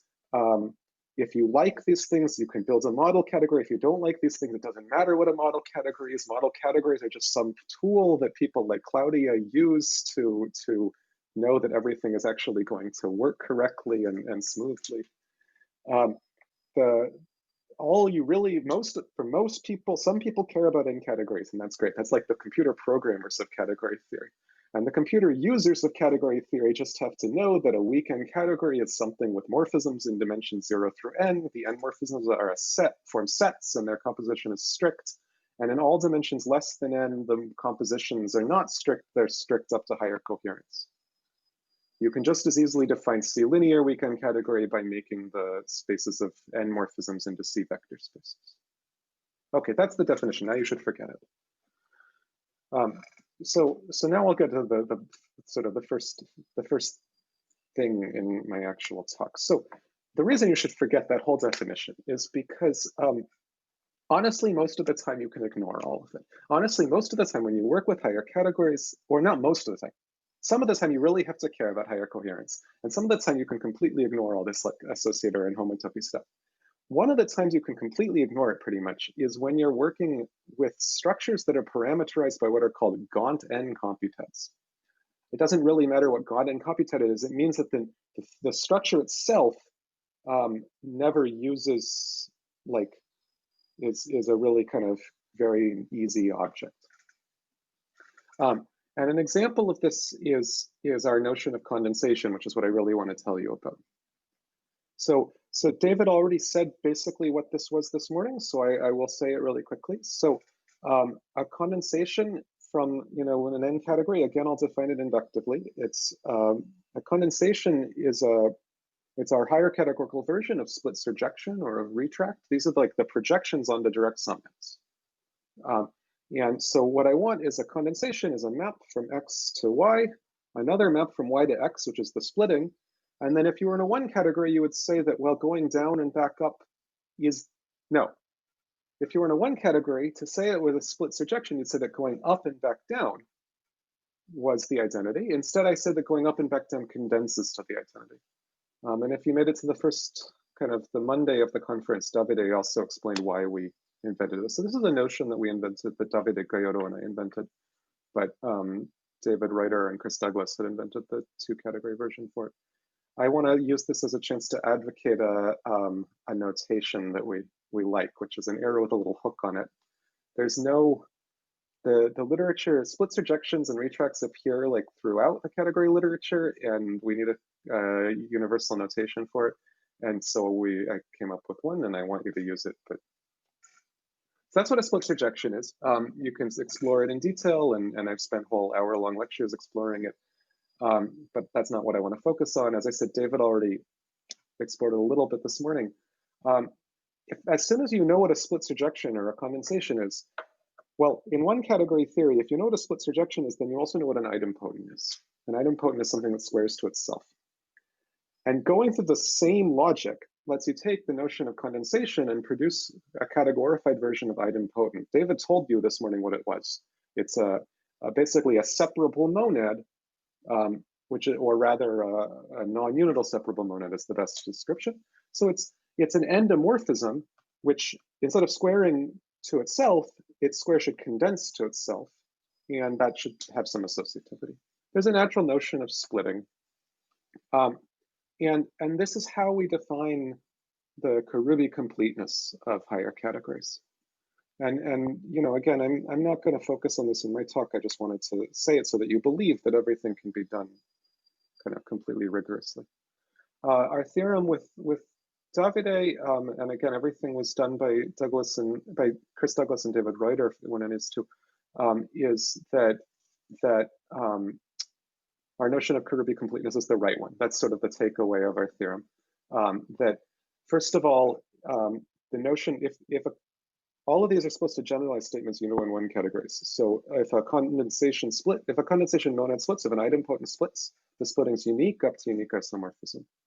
There's a natural Karoubi completion that completes any category. I'm going to use the words condensation completion and Karoubi completion completely interchangeably in my talk. In fact, if you're already Karoubi complete, then you're complete for all absolute colimits. I'm not going to tell you what an absolute colimit is, but if you already know what it is, it's the same thing in higher categories as it is in lower categories. And moreover, the construction so the most important part of the theorem is that there's sort of, now you can do an iterative construction. You can start with vector spaces. And for me, I always mean finite dimensional vector spaces. That's a symmetric monodal 1 category. You can produce from it a symmetric monodal 2 category which has only one object, and vector spaces as the category of vector spaces as the endomorphisms of that object. I think we saw this construction on Wednesday, actually. And now you can take that 2 category with one object and complete it for all condensations. And that produces another, a larger 2 category, which is what I'm going to call 2 vector spaces. Now you can repeat. You can take a 1-point delooping, and then you can complete it to get 3 vector spaces and so on. Our theorem is that this construction, this iterative construction, produces the fully dualizable subcategory of all C-linear categories. And that's a sort of important theorem in the second half of my talk, or the second 2/3 of my talk. And I should put a caveat. I'm confident about our theorems, but our theorems use some statements about colimits in enriched higher categories. These are sort of technical statements. We don't use a lot of the story of colimits in enriched higher categories, but we use a little bit of it. This story has not been written. In the paper with Gallardo, we say exactly what we need from that theory, and we basically kind of define the words so that those to define the parts that we need ends up being true. But it would be much better for eventually a complete understanding of colimits in enriched higher categories to be worked out. But all we need from it is stuff that's like really, really well understood in lower categories, and we assume it's gonna hold true. Excuse me, I have a question here. Yes. For example, for the 3-vec. Yes. 3-vec, and how many simple objects are there? Is that a 1 or infinite labeled by integer? How many simple objects are there in 3-vec? Yeah. Yeah, those are membrane objects in physics, some kind of membrane. Right, so this is a good question. So, three-dimensional space. So let me answer the question already. Let me go through it and you'll see what happens. So in 1-vec over a field, there's only one simple object. Of course, that's the one-dimensional vector space. In 2-vec, the simple objects are indexed by the division rings over your fields. So over the complex numbers, there's only one, but already over the real numbers, there's 3 of them. There's 3 simple objects in 2-vec. I see. A complex number is 1. Okay, yes. Right. In 3-vec, so in 2-vec, the objects are separable associative algebras. So the simple objects are simple associative algebras, which is to say division rings. In 3-vec, the objects are multi-fusion categories. And so the simple objects are fusion categories, as we learned from David this morning. Yeah. And so there's a lot of simple objects. There's one for every fusion category. And actually, Morita equivalent fusion categories sort of become isomorphic objects. So there's one for every Morita equivalence class of fusion category. But that's still a lot. Okay, yeah, thank you. So physically just means include all non-chiral topological orders in the 3-vec. That's right. So so our theorem with Davide is that 3-vec is also the space of well, I told it to you in terms of TFTs. It's the fully dualizable subcategory of something or other. And our theorem with Davide also expresses it in terms of like topological orders that admit a nice enough boundary condition. Okay. In particular, the boundary condition's gapped, and maybe that's all it needs over the complex numbers, and maybe over a field of positive characteristic, there'd be a little bit more. Okay. And so these are like non-chiral in the sense that they admit a gapped boundary. Yeah, thank you. And also the morphisms between them have to admit gap boundaries.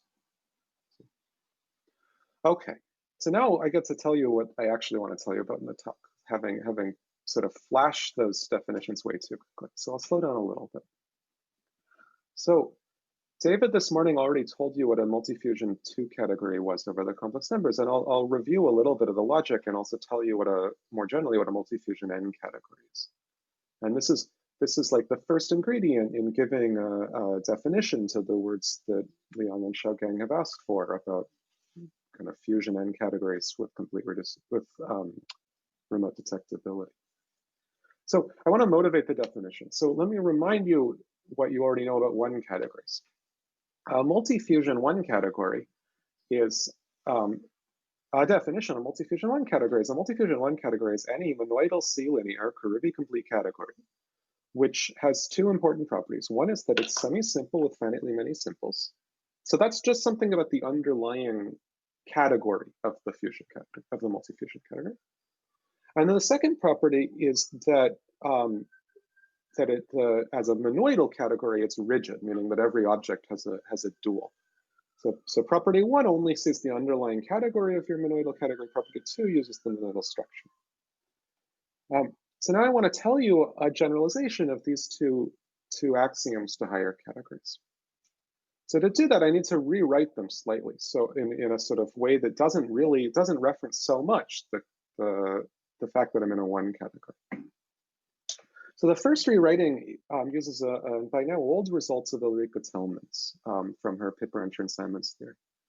So what she shows is that a 1 category, forget that it's monoidal. If you have a 1 category, it's a Caribi complete C-linear 1 category is semi-simple with finitely many simples, if and only if it is dualizable, 1 dualizable in the space of Caribi complete linear categories. And this also happens if and only if it's actually fully dualizable, 2 dualizable in this 2 category. So those, either of those being like one dualizable or being fully dualizable are good replacements for the notion of semi-simple finite limiting simples. I'm going to call a one category with these properties, I'm going to call it proper, but you could call it finite dimensional or fully dualizable or whatever you want. So that's the first generalization, or the first sort of rewriting. And I can rewrite number one in terms of dualizability information. To rewrite number two, I need to sort of say something about categories with duals. So this is a great exercise. I highly recommend it. I learned it, I don't remember really where I learned it, but I think it's being cited to notes of Gates-Gorey, at least in the literature being attributed to him.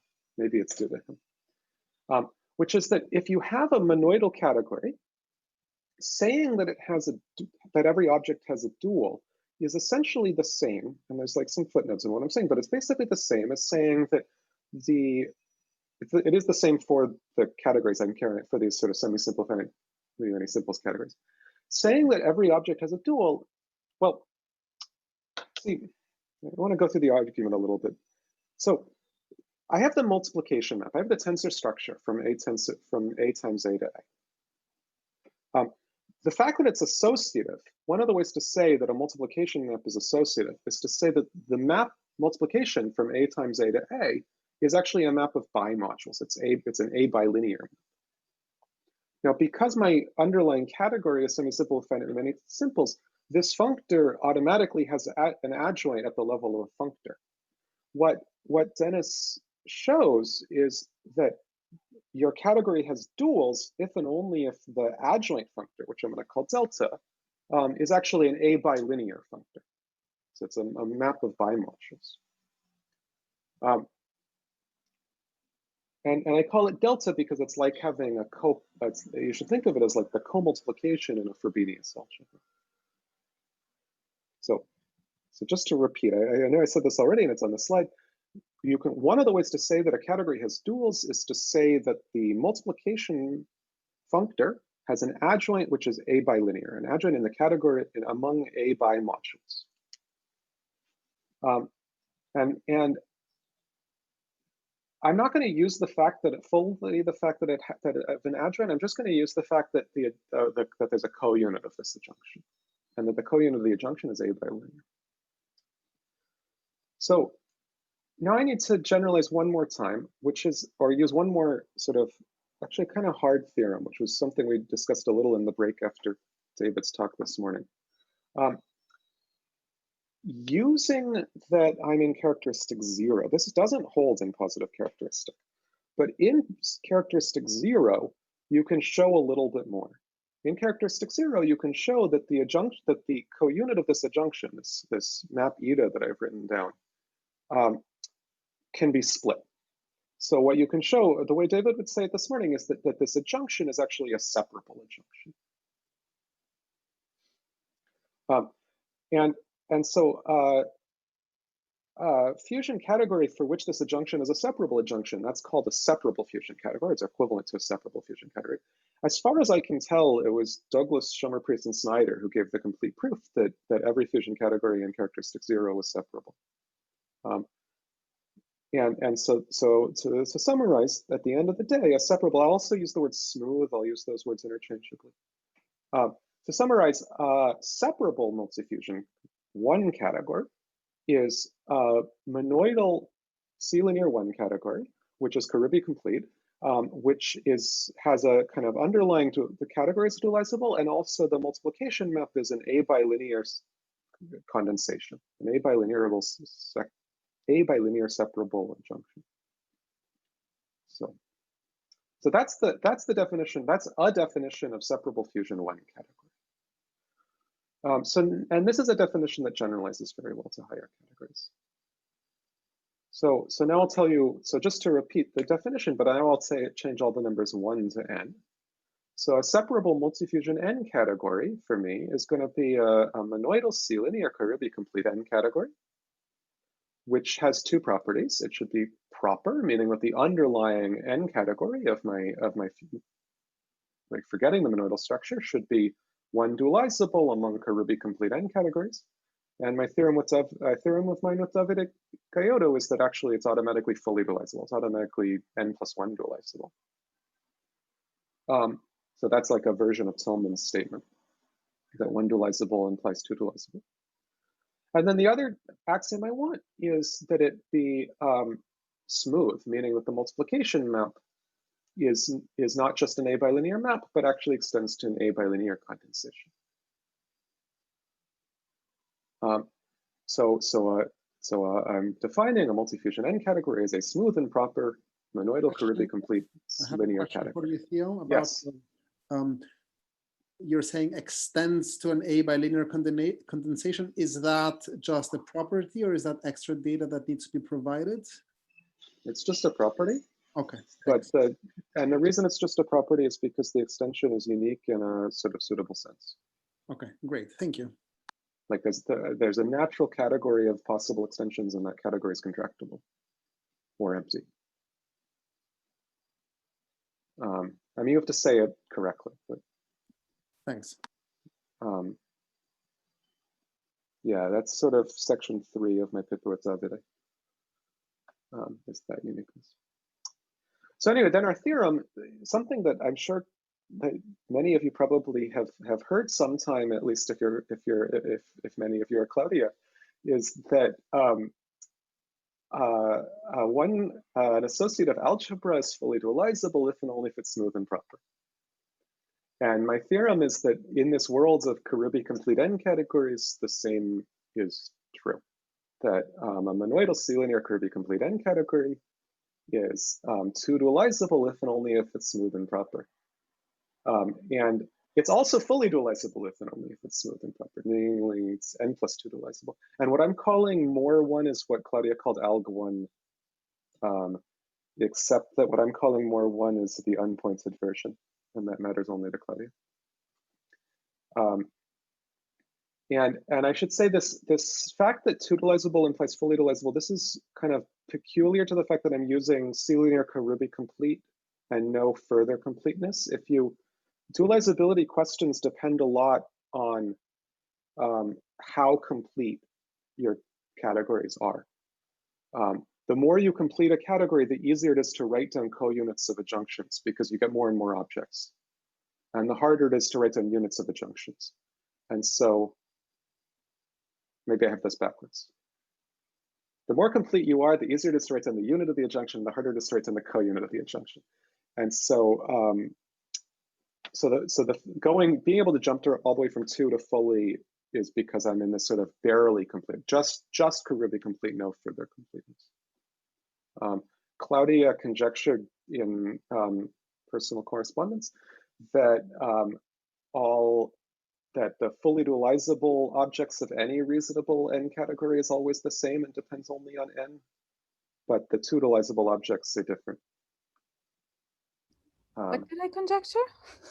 Claudia's conjecture, which you told me in Edinburgh a year or 2 ago, was that any reasonable thing that deserves the name N vector spaces, its fully dualizable subcategory should be independent of how you understood the word N vector spaces. Oh, I see. Yes. So okay. David mentioned this conjecture this morning, for instance. Which is proven for N equals 2, more or less. It's proven for N equals 2 for a long list of possible reasonable categories, not for all of them. So anyway, so from a fusion N category, I can already give you a fully dualizable object in an N plus 2 category, which it means is the same as an N plus 2 dimensional frame TFT by Lurie's theorem. And this is the TFT that Xiaogang calls the anomaly of the corresponding fusion category.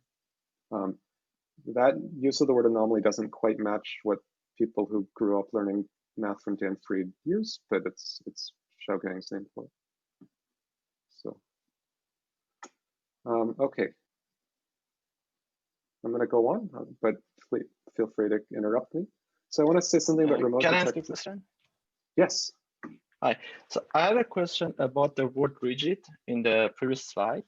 So yeah. For ordinary fusion categories, there is a theorem about Oaknian rigidity that that fusion category don't admit any deformation, right. any continuous deformation.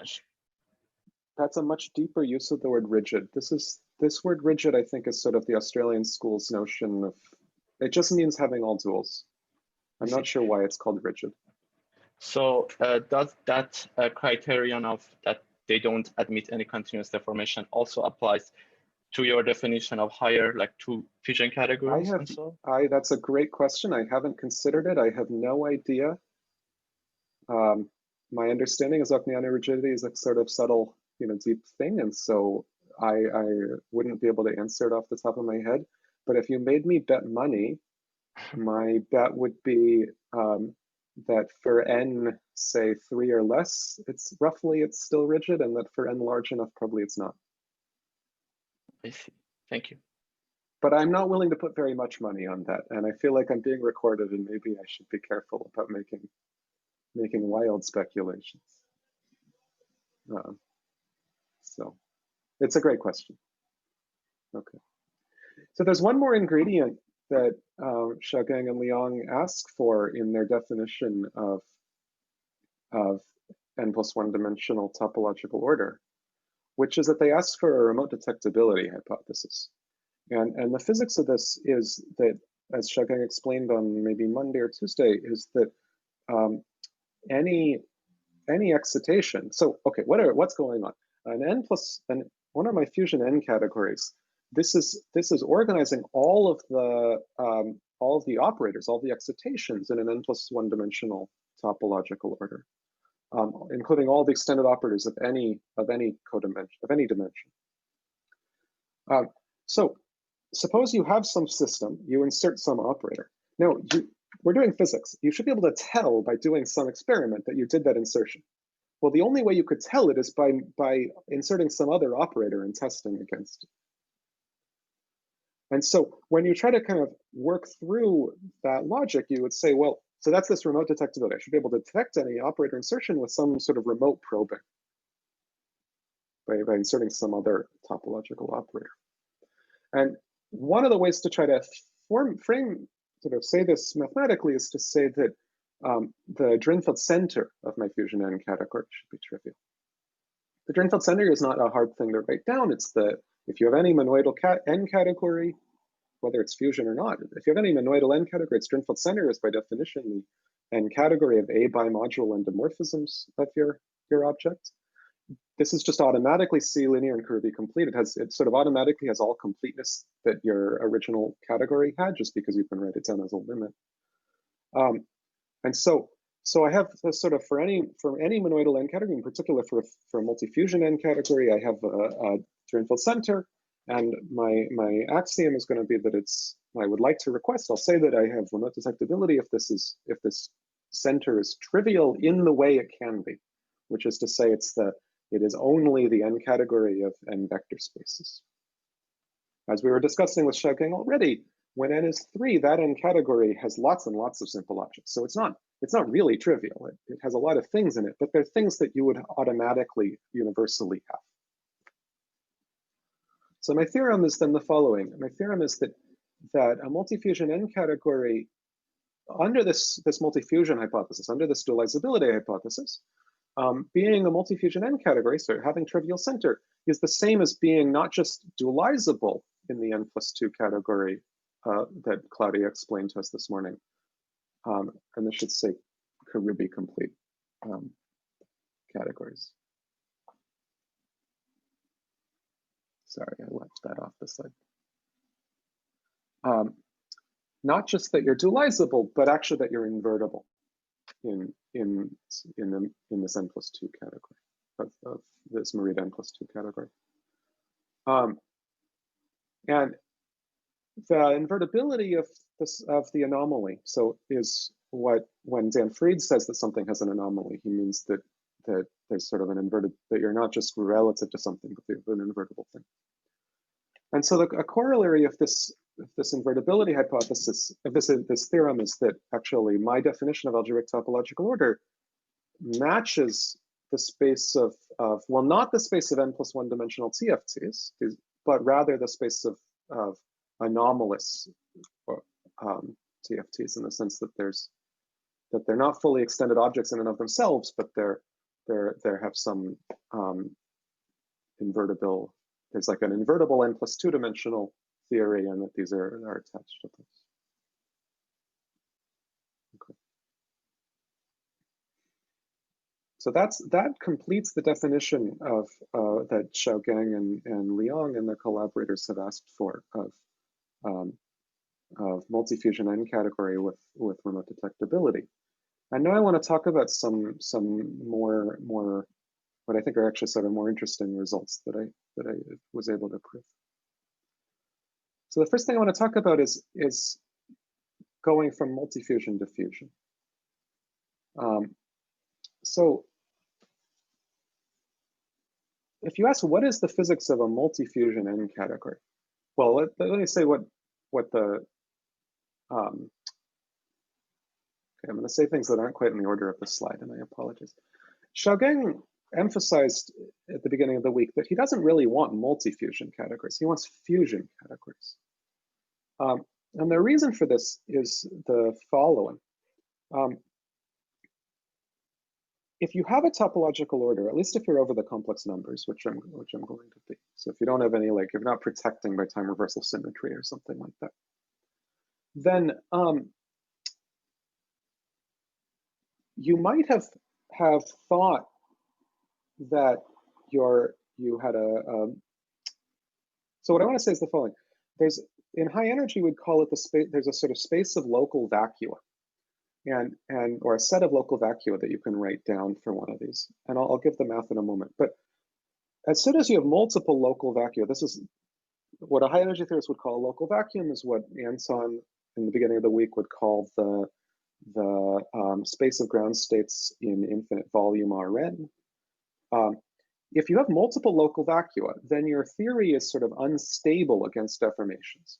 You can modify your Hamiltonian by a small operator to condense your theory onto any individual local vacuum that you wanted to.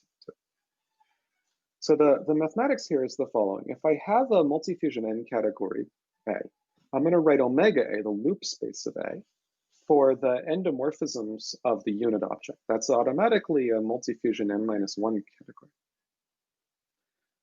My multi-fusion n category is supposed to be all the excitations in my topological order. The loop space of A is all the excitations that have all the excitations that have codimension at least 2 in space-time. And continuing on, I could keep looping and looping. So you could loop all the way to the top. You could just look at the zero space-time dimensional excitations, the vertex operators in your theory. This will always be a commutative algebra, and it may or may not be one-dimensional. And the spectrum of this commutative algebra is what a high-energy theorist would call the set of local vacua in your theory. Multi-fusion category, for me, will be called fusion exactly when this commutative algebra is just the complex numbers and not of higher dimension than that. And this matches, so another way to say this, equivalently, I'm saying that the identity object in my multi-fusion n category does not decompose. In a fusion n category, the identity object should not decompose as a non-trivial direct sum, which is how David defined it this morning. So that's the difference between multi-fusion and fusion, is this sort of indecomposability of the identity object. And now I want to tell you kind of the theorem I'm perhaps the most proud of in this story. My theorem is the following. If you have a multi-fusion n category, which satisfies remote detectability, then the following two things are equivalent. So on the one hand, you could ask, is it or is it not fusion? On the other hand, you could ask, do you or do you not need to know the codimension 1 operators? To make this more explicit, let me say this just when n is 2. So I'm doing 2 plus 1 dimensional topological order. Maybe all the way in the maybe like roughly 1990, I'm not sure. Xiaogang explained that 2 plus 1 dimensional stable topological order, meaning that the ground state, that there's it's stable against this kind of adding a small operator, is that those are classified by essentially modular tensor categories. I have to tell you just the line operators in the theory. Now, there are surface operators that you can build from this condensation procedure, but the point is you don't need to tell you them. So my theorem says this in general, that if all of your vertex operators are trivial, then also all of your codimension 1 operators are somehow trivial. You have to take this really carefully, because there really are codimension 1 operators, like there's lots of indecomposable ones, but they can all be built from condensing networks of codimension 2 operators in higher. The naive argument for this is that if you wanted to detect a codimension 1 operator, you'd have to detect it by kind of having a commutator. And well, one of the ways you could detect a codimension 1 operator is to detect it by looking at its commutator with a vertex operator. You either insert the vertex operator on one side or you insert the vertex operator on the other side. And so the fact that you have no vertex operators should suggest to you that there's also no codimension 1 operators. But that argument is doesn't work all the way, because maybe you could have detected it by commuting it with sort of a larger operator. And my theorem says that is what it is.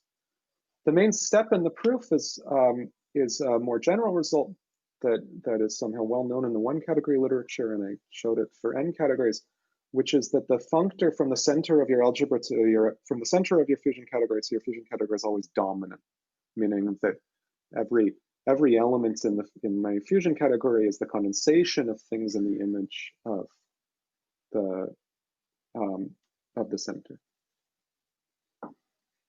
And if you can prove that, then you can prove the rest of the results. So that's the hint to the proof. You can do this actually for any amount of any categoricities. So the slogan is that if all of your excitations of dimension at most k are trivial, then all of your excitations of codimension at most k plus 1 are also trivial. And always with a grain of salt on what trivial means. You're always allowed to take, when I say something's trivial, I just mean that that it arises from condensing other lower dimensional things. The theorem, I put the theorem on the slide. If the n minus k fold loop space of A is trivial, then A is the k plus 1 fold suspension of its k plus 1 fold loop space. And this is under the condition of having remote detectability. And the proof's essentially the same thing. You have to develop a theory of higher centers, at least write down the definition of a theory of higher centers, and then show that some functor is dominant. Okay. So I have 2 minutes left, so now I can tell you why I cared about these things. The reason I cared was the following. So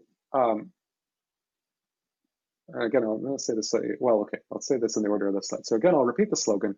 The slogan is that if all excitations of dimension at most k are trivial, then all trivial, understood correctly, then all excitations of codimension at most k plus 1 are also trivial.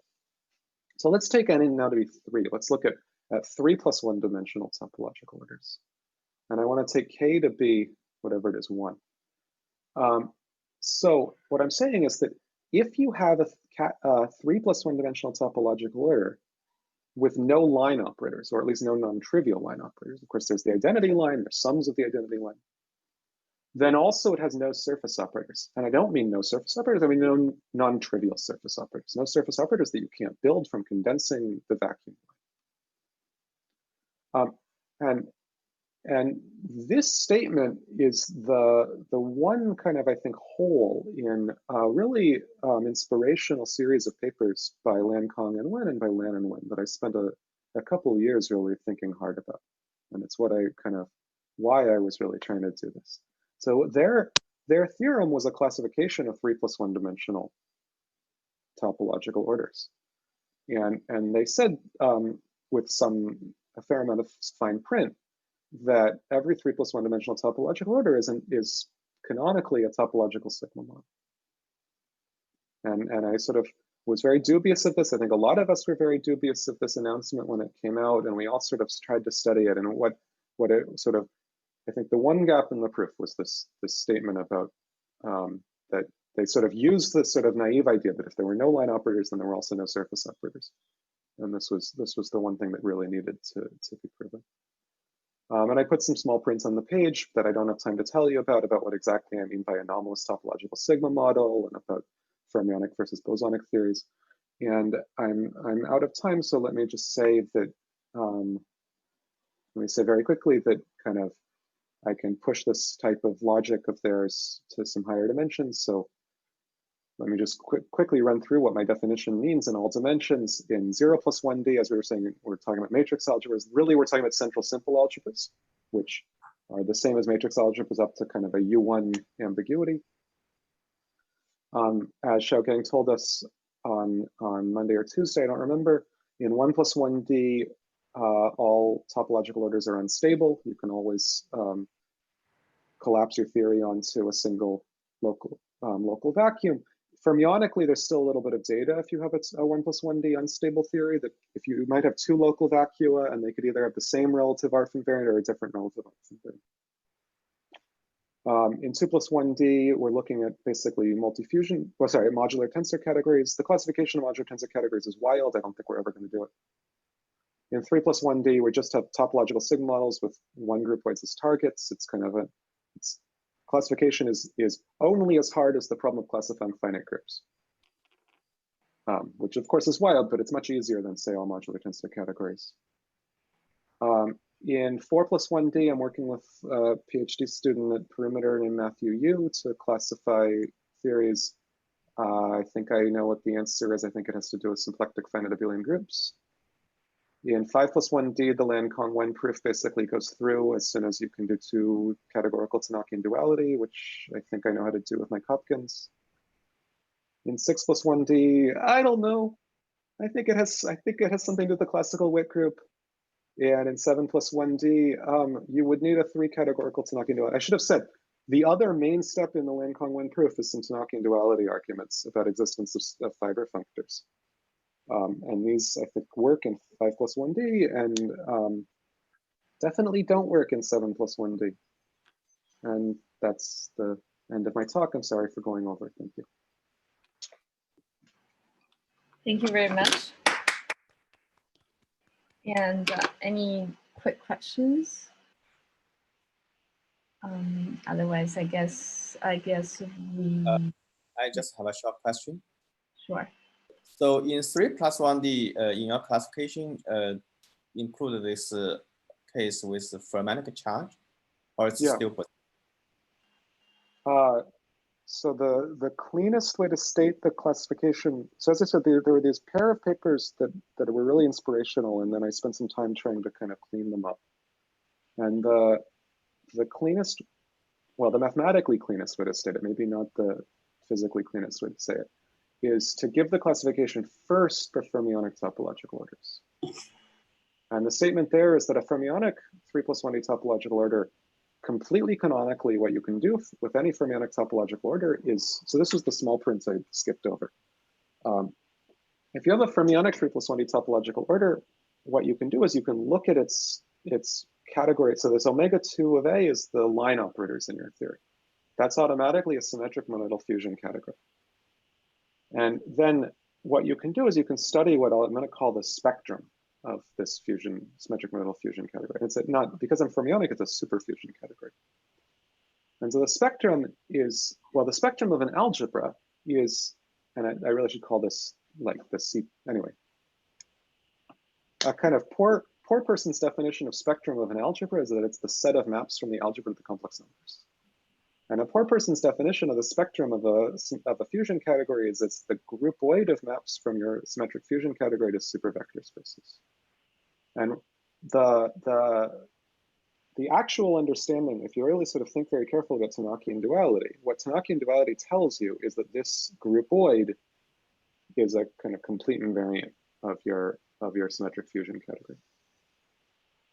So I mean, you really are like the categorified functions on this groupoid.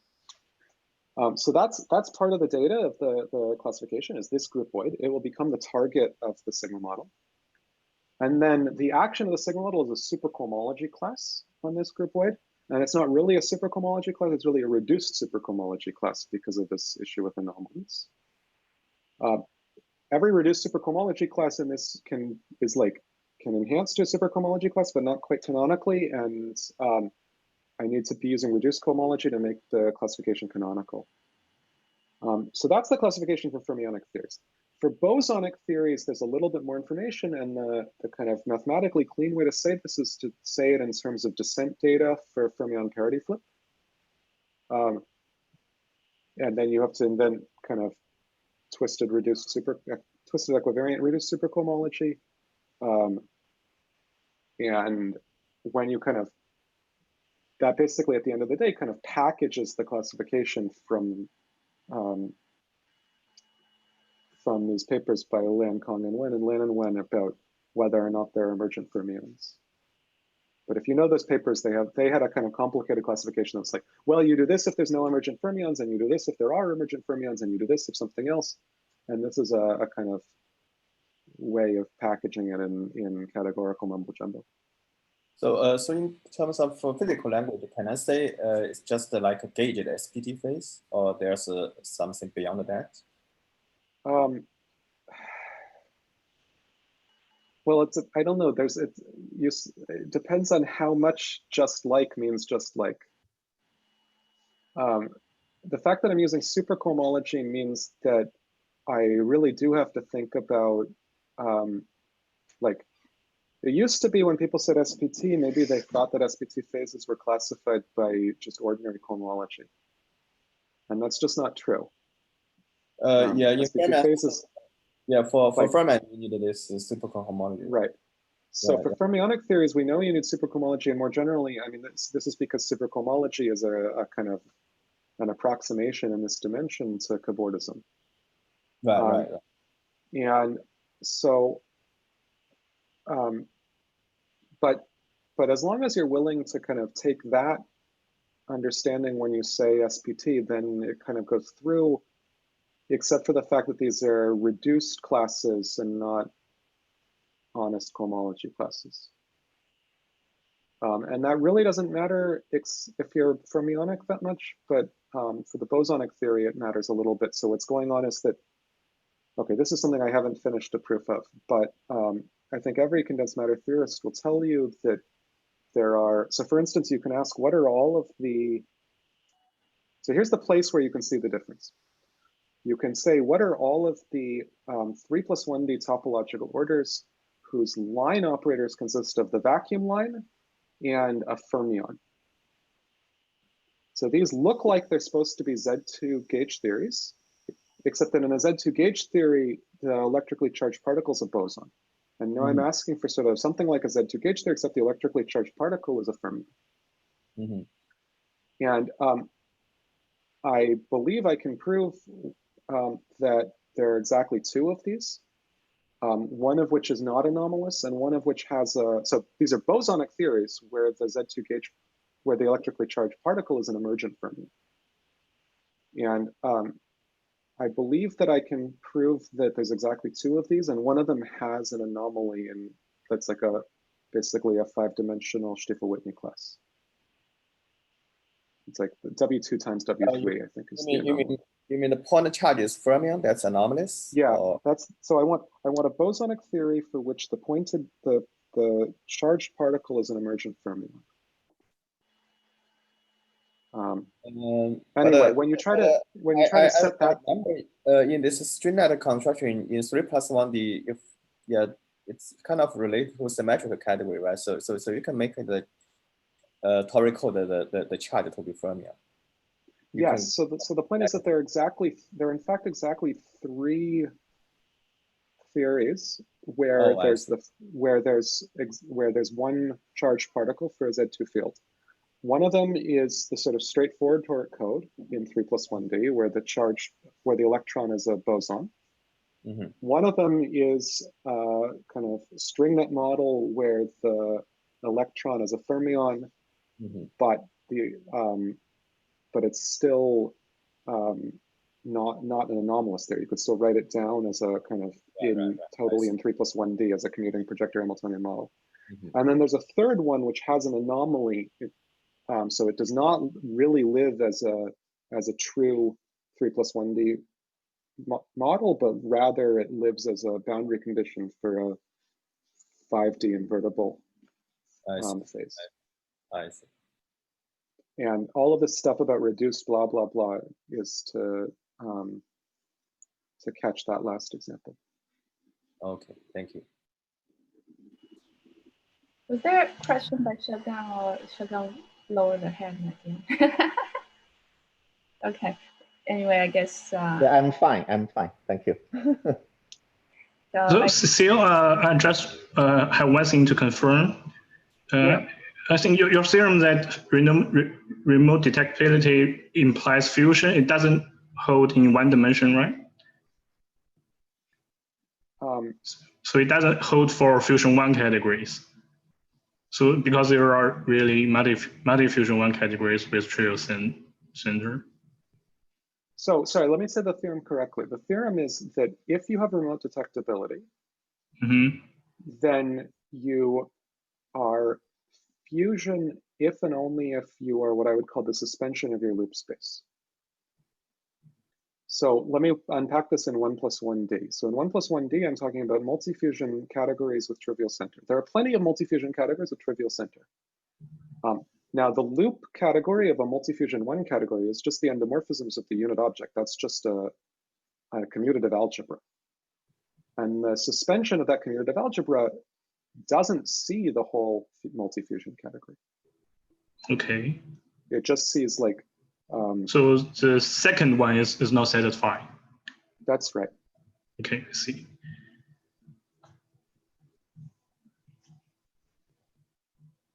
Yeah, so what's going on here is that a multi-fusion N category is not just like, I think some people like me when I was younger thought that if you had a multi-fusion category, just a multi-fusion one category, well, I was like, okay, I have a multi-fusion one category. I know that the endomorphisms of the unit object are commutative algebra. Maybe I can use that commutative algebra to break up every object. And you sort of can. Every object decomposes as a sum parameterized by the spectrum of that commutative algebra. But the decomposition is different depending on whether you act from the left or the right. And that's the thing you have to remember. And so there are, what's going on is the following. In 1+1D, if you have multiple local vacuum, if you're a multi-fusion N category, then you have a bunch of different kind of local vacuum, a bunch of different local ground states. And there are infinitely massive excitations between any pair of them. And in high energy, those were like heavy, but not infinitely massive, and they flow down. And the part of the data of the multi-fusion one category is those excitations that let you tunnel from one local vacuum to another local vacuum.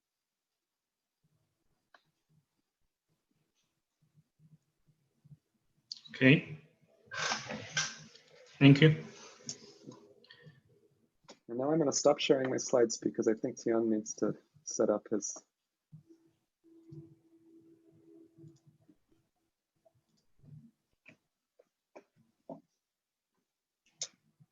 I have a very smooth transition from Tail to Tian. And so maybe Tian, you can put on your slides. Yeah, already uploaded it. Oh yeah, I saw that. Thank you very much. I can share the screen.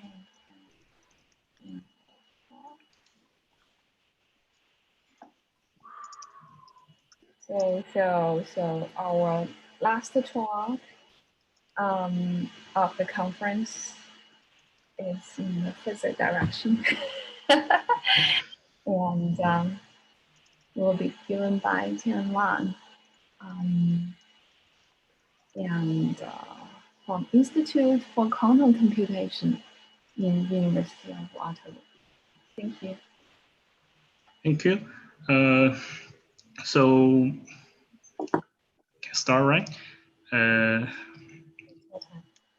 So basically, I'll be talking about the basically the same topic, topological phases, but I want to add higher symmetries to them.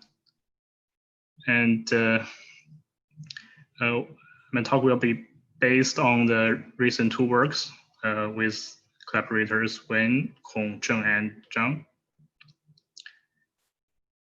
And before we really start, I want to say, like, as a last speaker, actually my talk is more like a blueprint for the framework of topological phases with higher symmetry.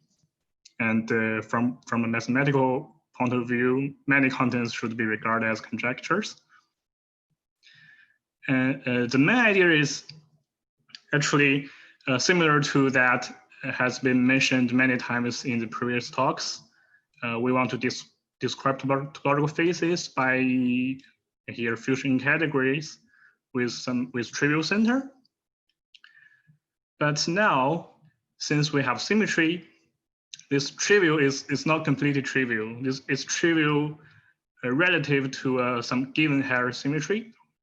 So because of this is trivial relative to symmetry, we have some non-trivial structures that we need to address. Okay, so the first thing I want to do is give a proper definition for this higher symmetry. And let's begin with a flat reflection of what we know in Euro quantum system. So when we see a quantum system is described by a Hamiltonian H and a Hilbert space V, when we see it has some symmetry, we really mean there's a group. It acts on the Hilbert space. Let me, yeah, it was a spotlight.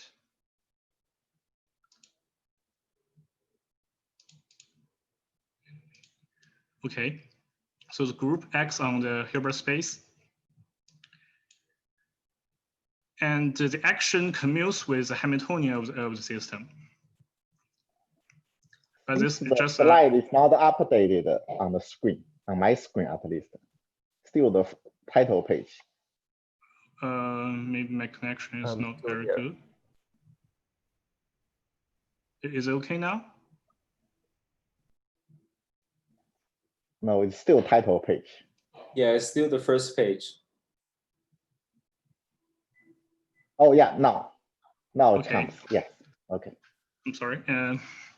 So let me repeat. If we are considering some symmetry, Euro global symmetry in a quantum system, we mean that's a group with action on the Hilbert space, and the action commutes with Hamiltonian for any group element.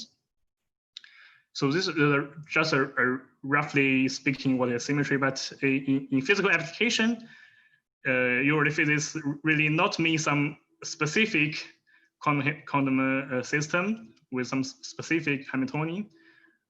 Physics, what is in physics mind is really some generic Hamiltonian, generic system. And in particular, we would allow any symmetric perturbations, and we want to like have a series of quantum systems that we can take the thermodynamic limit to define a phase.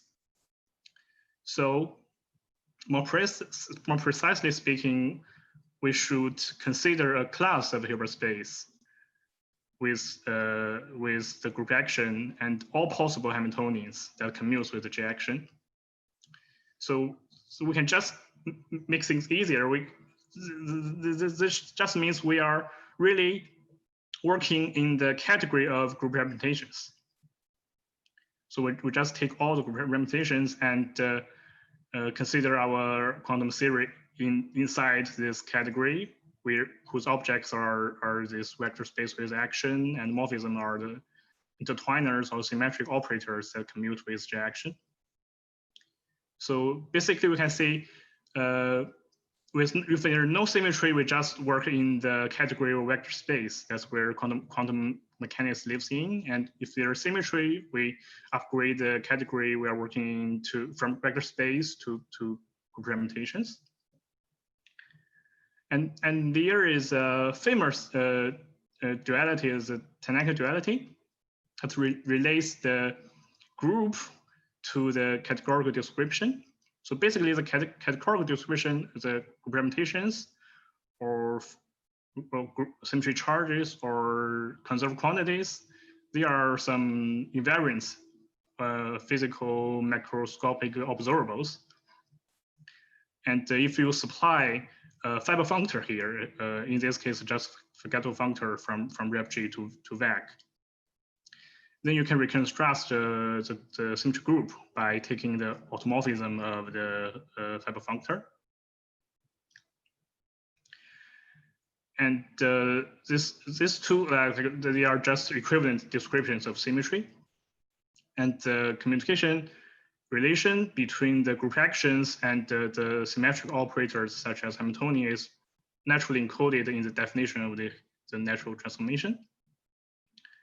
And I'll draw the community diagram here. If you take any group element in the automorphism, it is a natural transformation, and its component on the representation is just the corresponding group representation, group action, and it commutes with a symmetric operator from V to V prime. And to generalize this idea, we want to give this technical formalism a more physical interpretation. We, as I already explained, we can consider this rep G as the systems with symmetry, and the category vector space are the systems with no symmetry. And forget functor here is just a process of symmetry breaking. So that's the basic idea. I want to really define the generalized symmetry in terms of this technical formalism data,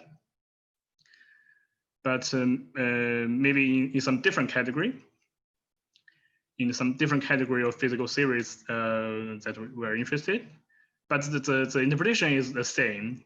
We still take R as the series with symmetry and some V as a trivial series without symmetry. And we need to pick some symmetry breaking morphism in this appropriate category. And if you have like enough nice properties of this data, you'll be able to reconstruct the symmetry algebra by technical duality. Let's take the endomorphism of data.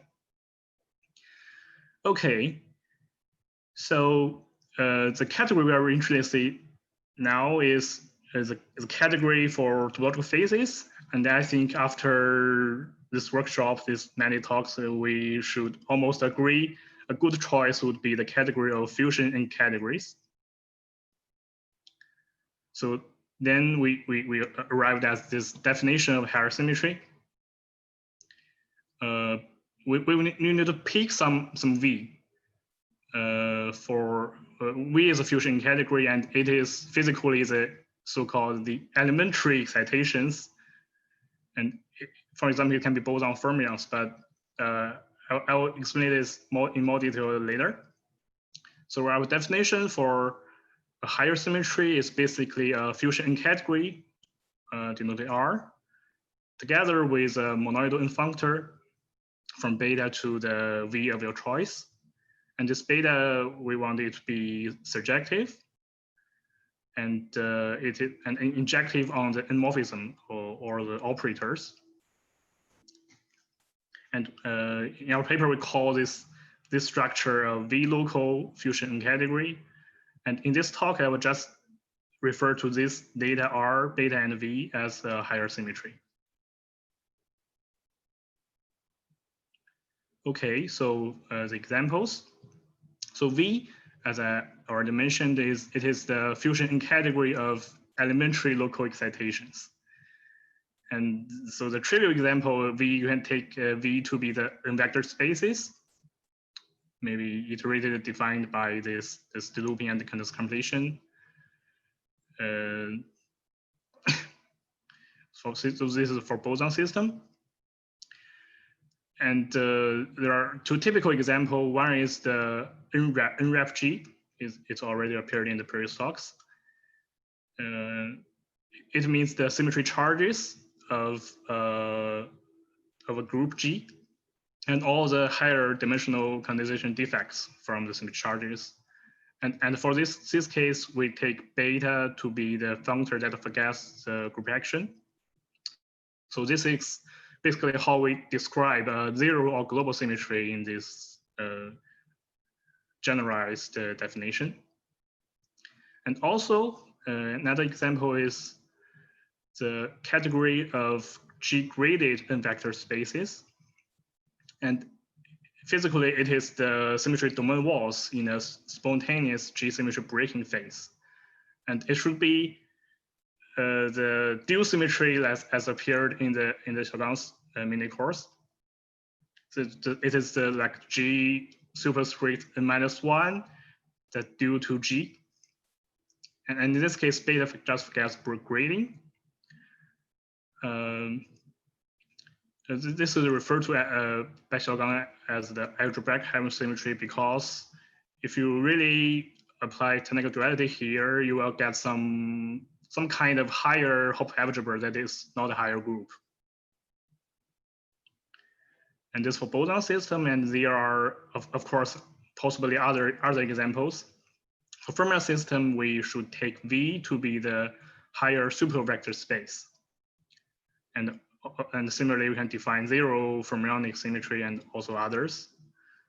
And this fermion system, this fermion case, and this dual symmetry of zero form symmetry, they are basically the two things that force us to generalize the notion of symmetry to such a stage.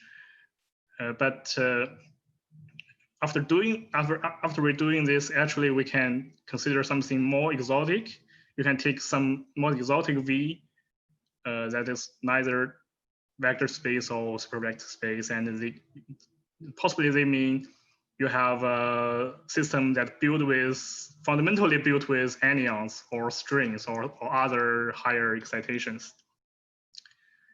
And my goal is not to spend too much effort on these examples, but I want to tell you the general framework to treat all the kind of symmetries on an equal footing. Okay. Is there any questions? Okay, let me move on.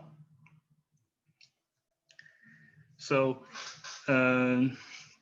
now I want to define n+1 dimensional topological phase with given higher symmetry. But remember, the category description is just a collection of macroscopic observables. And in fact, no matter there is symmetry or not, this n+1 dimensional topological phase, so all the excitations in there and defects, they should always form a fusion in category. And by the term with given symmetry, it physically should means you can really measure the macroscope observables of the higher symmetry, which is in this case just the category R. So we begin our definition as partial by requiring embedding.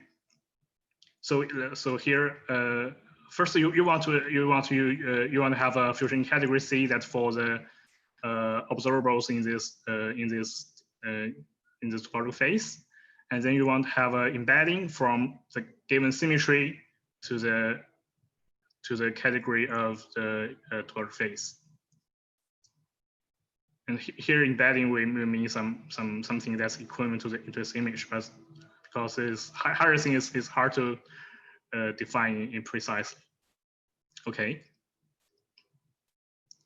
So the next thing we want to do is compute the bulk. There are some missing data hidden in the bulk, and the basic idea is that anomaly free. If the topological phase is anomaly free, it implies it is equivalent to having a trivial bulk, and the bulk is mathematically the center. So we need to formulate a proper notion of center that is relative to the given higher symmetry. And our working conjecture is we just take the E1 center. It is the bimodule endofunction, and we add some additional structures that is relevant to the higher symmetry. So,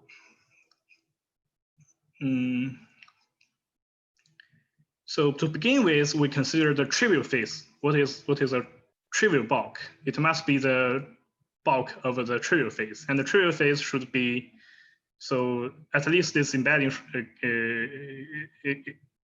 is at least is identity functor.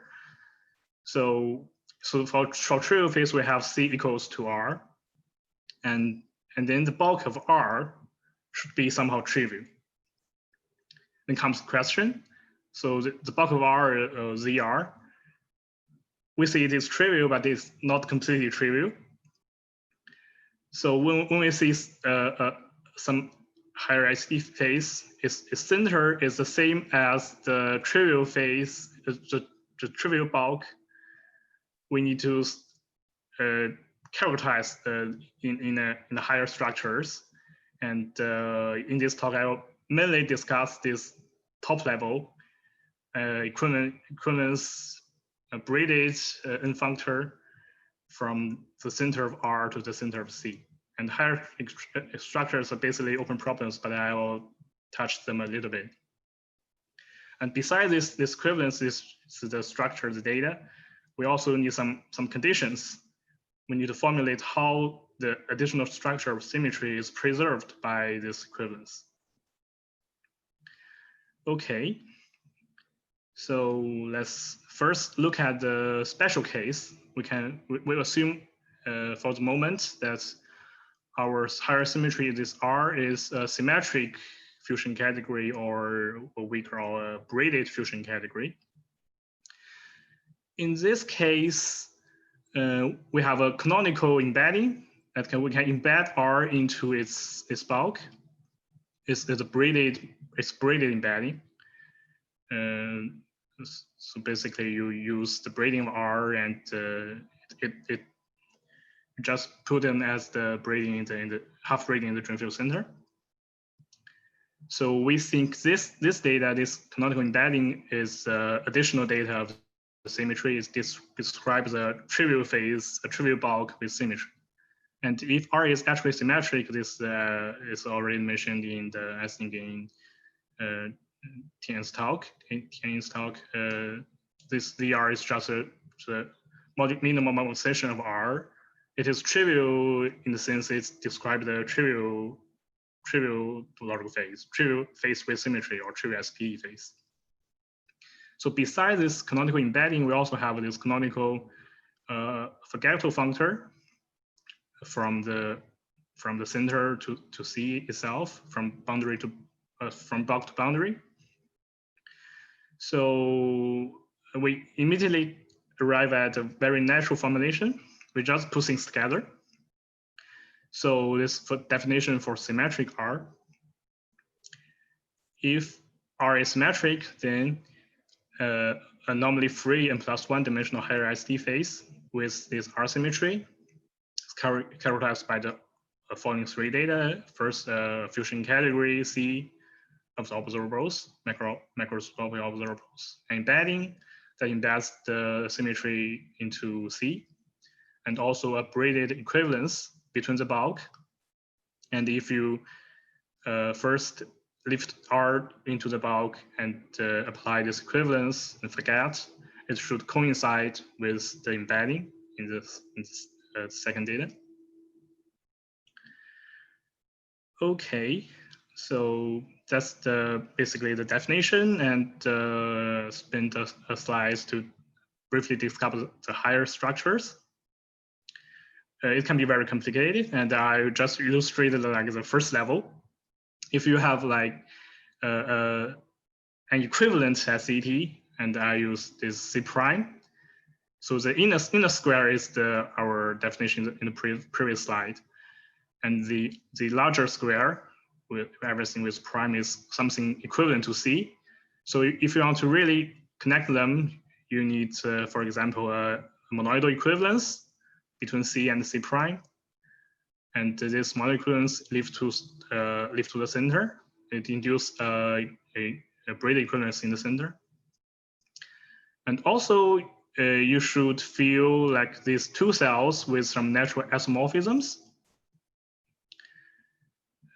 And you can also imagine there should be some modification or higher cells in this whole 3 cells. And if you actually you need to iterate this on and on until the operator's top level. So basically, this is the thing we have not touched in the paper right now, and it's an open problem. But really, if we really want to count the SETs, we need to mod up to those higher structures. So it's still important. Okay, and as a special case, we can talk about the higher symmetry protected phases. And by symmetry protected phase, we mean this phase is not topological. There is no topological excitations, so all the SPD phases have C equals to R. And then our definition reduced to this diagram, just autoequivalence of ZR that commutes with the canonical embedding. And we can really do this computation in 1+1 dimension, and the result is as this: all the autoequivalence is prism's embedding is just Picard group. For both boson and fermion, it is Picard group. But if you want to further expel it out, for boson, it's just a second group homology group. And for fermion, depends on if this fermion parity is a direct segment or not. You can have an actual Mariner layer contributes as Z2 classification. For higher dimensional things is still hard to compute for the moment, but we conjectured that it should agree with what we know from other approaches. So if you take R to be 2 rep G, that is the 2+1 dimensional bosonic case, and we can conjecture that this thing should agree with the Picard 2 rep G, and also the third cohomology group. And if we take it will be the 2 supervector space, and it should give you this 16-fold weight classification. Okay. So in this Z16, excuse me, in this Z16, what's the actual symmetry? It's just the fermion parity.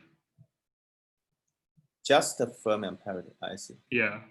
So it's basically R is 2 supervect and V is 2 supervect and beta is identity. But this, so for I think I didn't mention, but for symmetric fusion category, probably you always have like a minimal symmetric category that you can maps to. Okay. So next, I want to go to the more general case. I no longer want to assume that this R is braided. And the example is this in G-graded in vector space, a kind of dual symmetry. And if the group is non-abelian, then it cannot be a braided fusion category. In this case, we no longer have this embedding. And the question comes, how do we characterize, how do we consider the symmetry in the bulk? And the idea is basically, I can translate this functor, monoidal functor, into an algebra, commutative algebra in the center. And this idea dates back to Blugill and Natalie in this paper. If you have this for fusion 1 category, you have 2 fusion 1 categories and a monoidal functor between them, and assume this F has a red adjoint, then you can take the tensor unit, the image of tensor unit under the red adjoint. It will have a natural structure of half grading, and so leaves the bulk, and a natural structure of commutative algebra.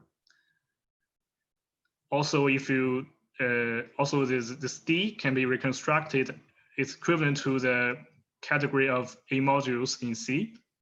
because here A is commutative, so this A module in C is has a monodic structure, and this functor F will coincide with the free module functor from C to A mod. It's kind of like a dual version of Tanaka duality.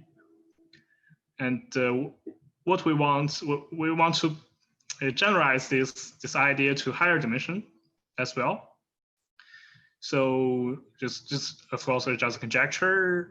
We hope that is always true for higher categories. So you have, if this, our definition of higher symmetry is just this monodic functor beta, and it should determine the commutative, possibly higher algebra in some proper sense. So I'll denote this algebra A beta induced from beta. It is in the center of R. And we should also have this V equivalent to the A beta modules. And beta is just the free module functor. So physically speaking, this A beta is just something to condense. If you condense A beta, you break the symmetry. That's basically beta is the symmetry breaking process, and A beta is the thing you condense. So the simple example, if you take the Euro zero symmetry in one no matter what dimension. So rep G, if you forget that two vector, so the endomorphism of this projectile functor is a group algebra, and the induced algebra is just the functions on G, and it's actually the dual algebra. In this case, this dual algebra contains every irreducible reputations. So in general, we can also think this A beta as some dual algebra to the symmetry algebra. Because of this like rather canonical correspondence, we like replace this embedding for this dual algebra and use this dual algebra as the data as an additional structure for the trivial bulk with symmetry. Okay, and the formulation is also very straightforward. So the n+1 higher SD phase with given higher symmetry. Again, the first two data are the same, fusion category C and embedding. And now we want this Brady equivalence that identifies the bulk of ZR and ZC to preserve this dual algebra. And more precisely, we take A beta. A beta is in ZR, and then there are two ways to get the algebra in C. One is by forget and then embedding, and the other way is this equivalence and forget. We want them to be the same algebra in C. And you may notice here I put a quality here, which is not very natural in the context of higher categories, but there's some physical reason behind.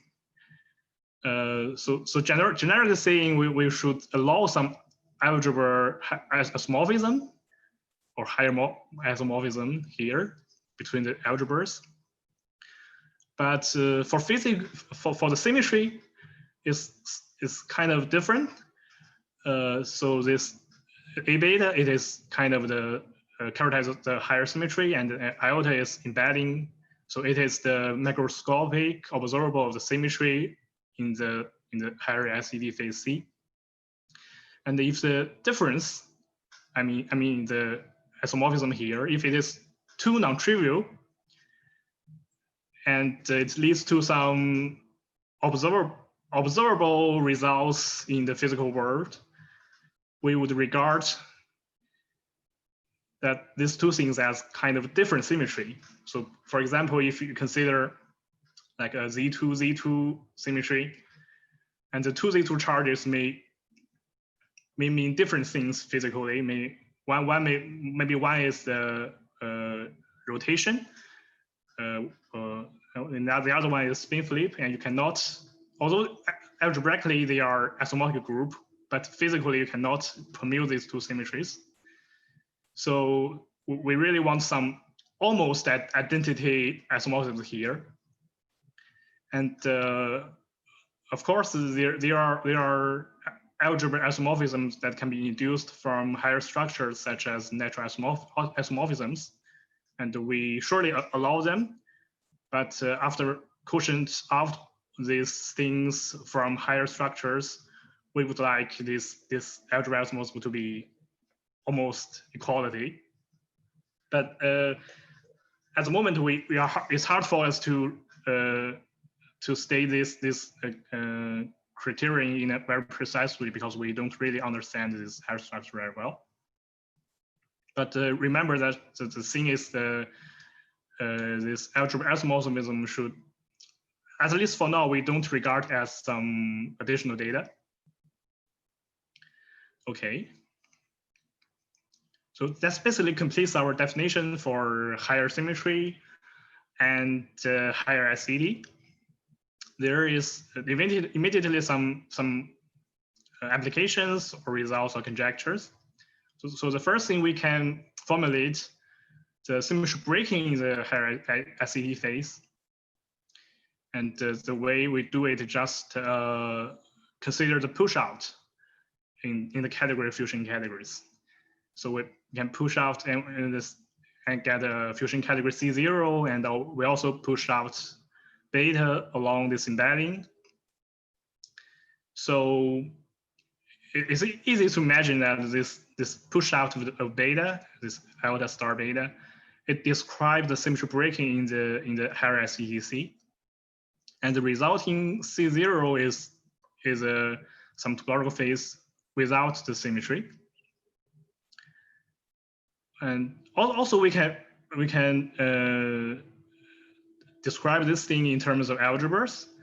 This push out of the beta is also a monoidal functor, so it also canonically determines a commutative algebra in the center of C. And this algebra is basically the algebra A beta that embedded in C. And we can, in terms of this algebra, we can instead write our condition for the equivalence as that it preserves the algebras, the dual algebras in the bulk. So that's a symmetry breaking of the higher SED. And we can also consider the symmetry breaking in the bulk. And the basic idea is that the bulk or center is functorial based on the work of Kong, Wen, and Zheng. This functorial means you can not only take the center of R and V, you can also take the center of the morphism between them, and the morphism of morphism, and also higher morphism. But here we will only be interested in this beta. So we can take center of R, V, and beta as a bimodule between R and V, or domain wall between R and V. If we take the center of beta, the beta will be a domain wall in the bulk, and is actually a symmetry breaking domain wall. And the equivalence gamma we defined previously actually gives equivalence of the whole bulk. It is equivalence between these things, and these things. Great. Let me give you a few more details. So this ZR and ZV are just defined by the bimodule endo functors. And beta we first translate into a bimodule, RV bimodule, by taking the same category as V, but with right action is the tensor product in V, and the left action is first apply this monoidal functor beta and then tensor product in V. And the center of beta is just the bimodule RV bimodule functors of this special bimodule. And there are automatically some functors which are monoidal and central that maps from the bulk to the domain wall in the bulk. Also from ZV to Z beta. And this is special domain wall. It is monoidal bimodule. So to conclude, the bulk of our beta V is given by these data. The two bulks, the domain wall equipped with two monoidal central functors, and also similarly, you can construct these things for the SET phase on the other hand. And by saying that our gamma equivalence preserves the whole bulk, it just means we have in addition to gamma, we have a monodal equivalence between the Z1 beta and Z1 of the beta pushed up beta. Also between the trivial center of the V and C0 of the symmetry broken bulk. And they commute with these central functors. And the idea is very straightforward, because this Z1 beta is just the modules over the dual algebra and also for the push out. So since we require that gamma preserves the algebras, it induces the equivalence between the category modules. And the gamma 0 is much easier, because you can see here that this functor is actually an embedding, because we are taking a special bimodule. It's actually embedding, so gamma 0 is just a restriction of this gamma tilde.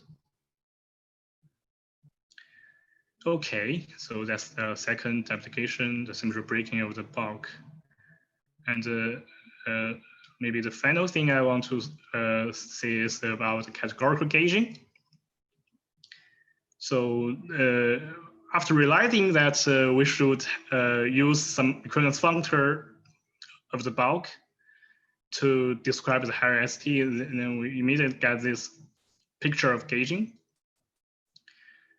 And what we will do is just put R, V together and glue them through their common bulk.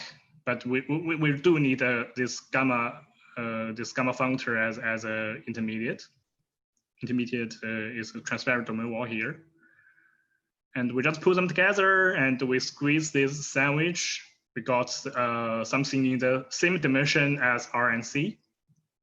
So this notation is just put them together in terms of product. And this R has a reverse, because the left hind and the left boundary and the right boundary have different orientations.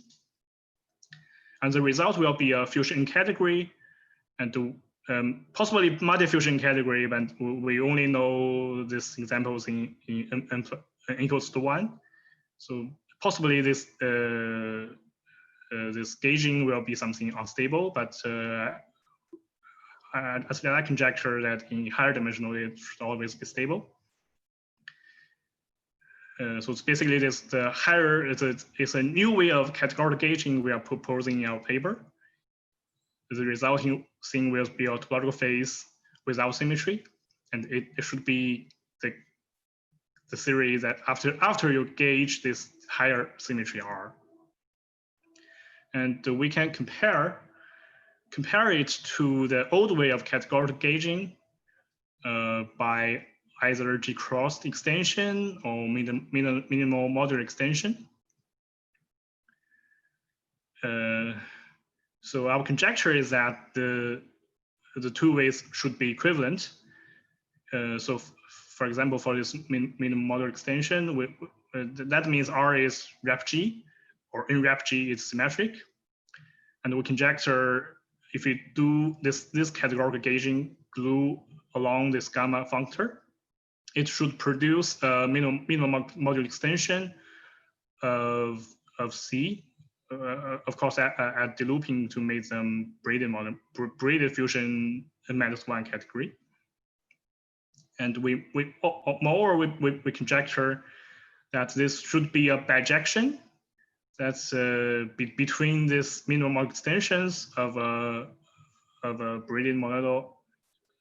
braided fusion in category and the equivalence functors that preserves so in the symmetric case, just preserves embedding in the bulk of this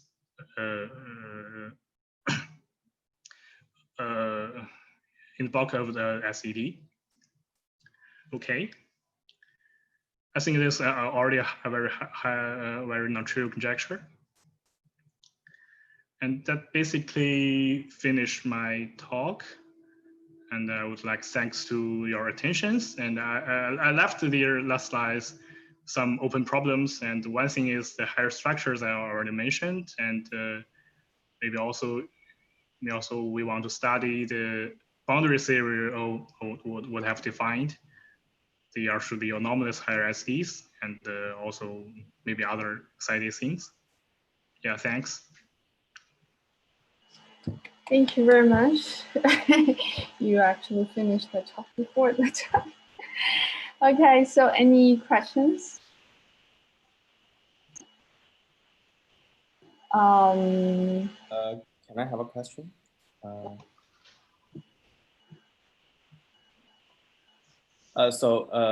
When you talk about this higher structure, higher symmetry, do you mean it's discrete higher symmetry, or you also include this continuous higher symmetry? Well, since I define higher symmetry in terms of fusion categories, I think I will be limited to the finite things. I see. Okay. Okay. Thanks.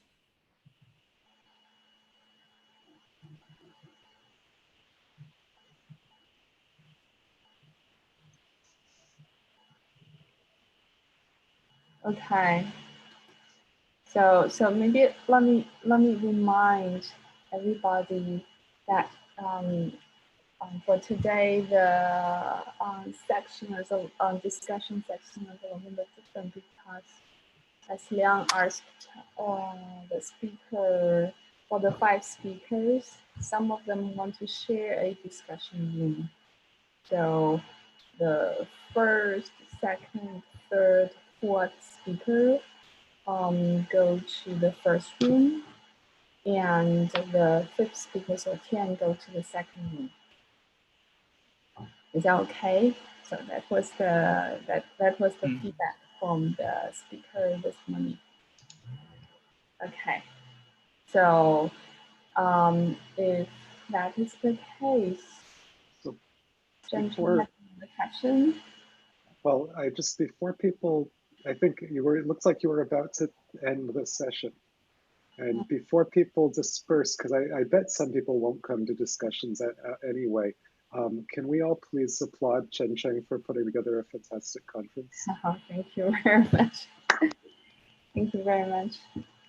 Thank you. It's really a great conference. It's very different and very different, 2 different community, or maybe 3 different community, and we do get a lot of inspirations. Thank you very much. Thank you. Yeah, it's actually one of the most spread out workshop that I have myself ever seen too. That it seems like people are understanding each other, and a lot of and new things are coming. So that's great.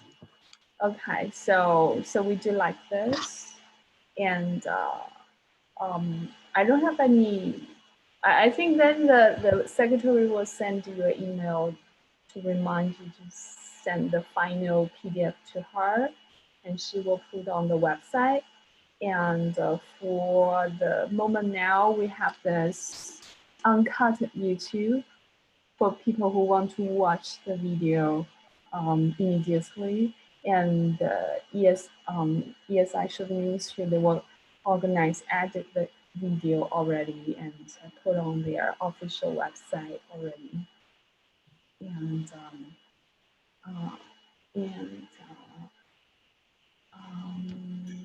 yeah, so yeah, maybe so it's a whole program over there. You can have a look if other conferences workshop interests you. Or I think next week is a mini course by Nikola Rashetikun, and then in 2 weeks, there's a workshop on higher structure that's more mathematical. And that's the 3-week online activity. Then afterwards, well, people are actually bravely gathered together in Vienna. I guess people from local area where they can go, they were actually going there a little bit. And let me also thank you very much for the musical speaker. Thank Xiaogang, and thank for all the speakers you put all your effort, and even though we're not physically seeing each other, but you still made your commitment to come over here, and love so much. Thank you very much. Okay. So we see each other in breakout.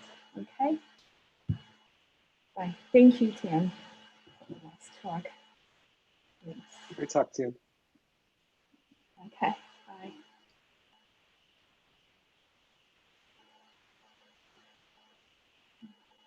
So I'm going to end it. Okay.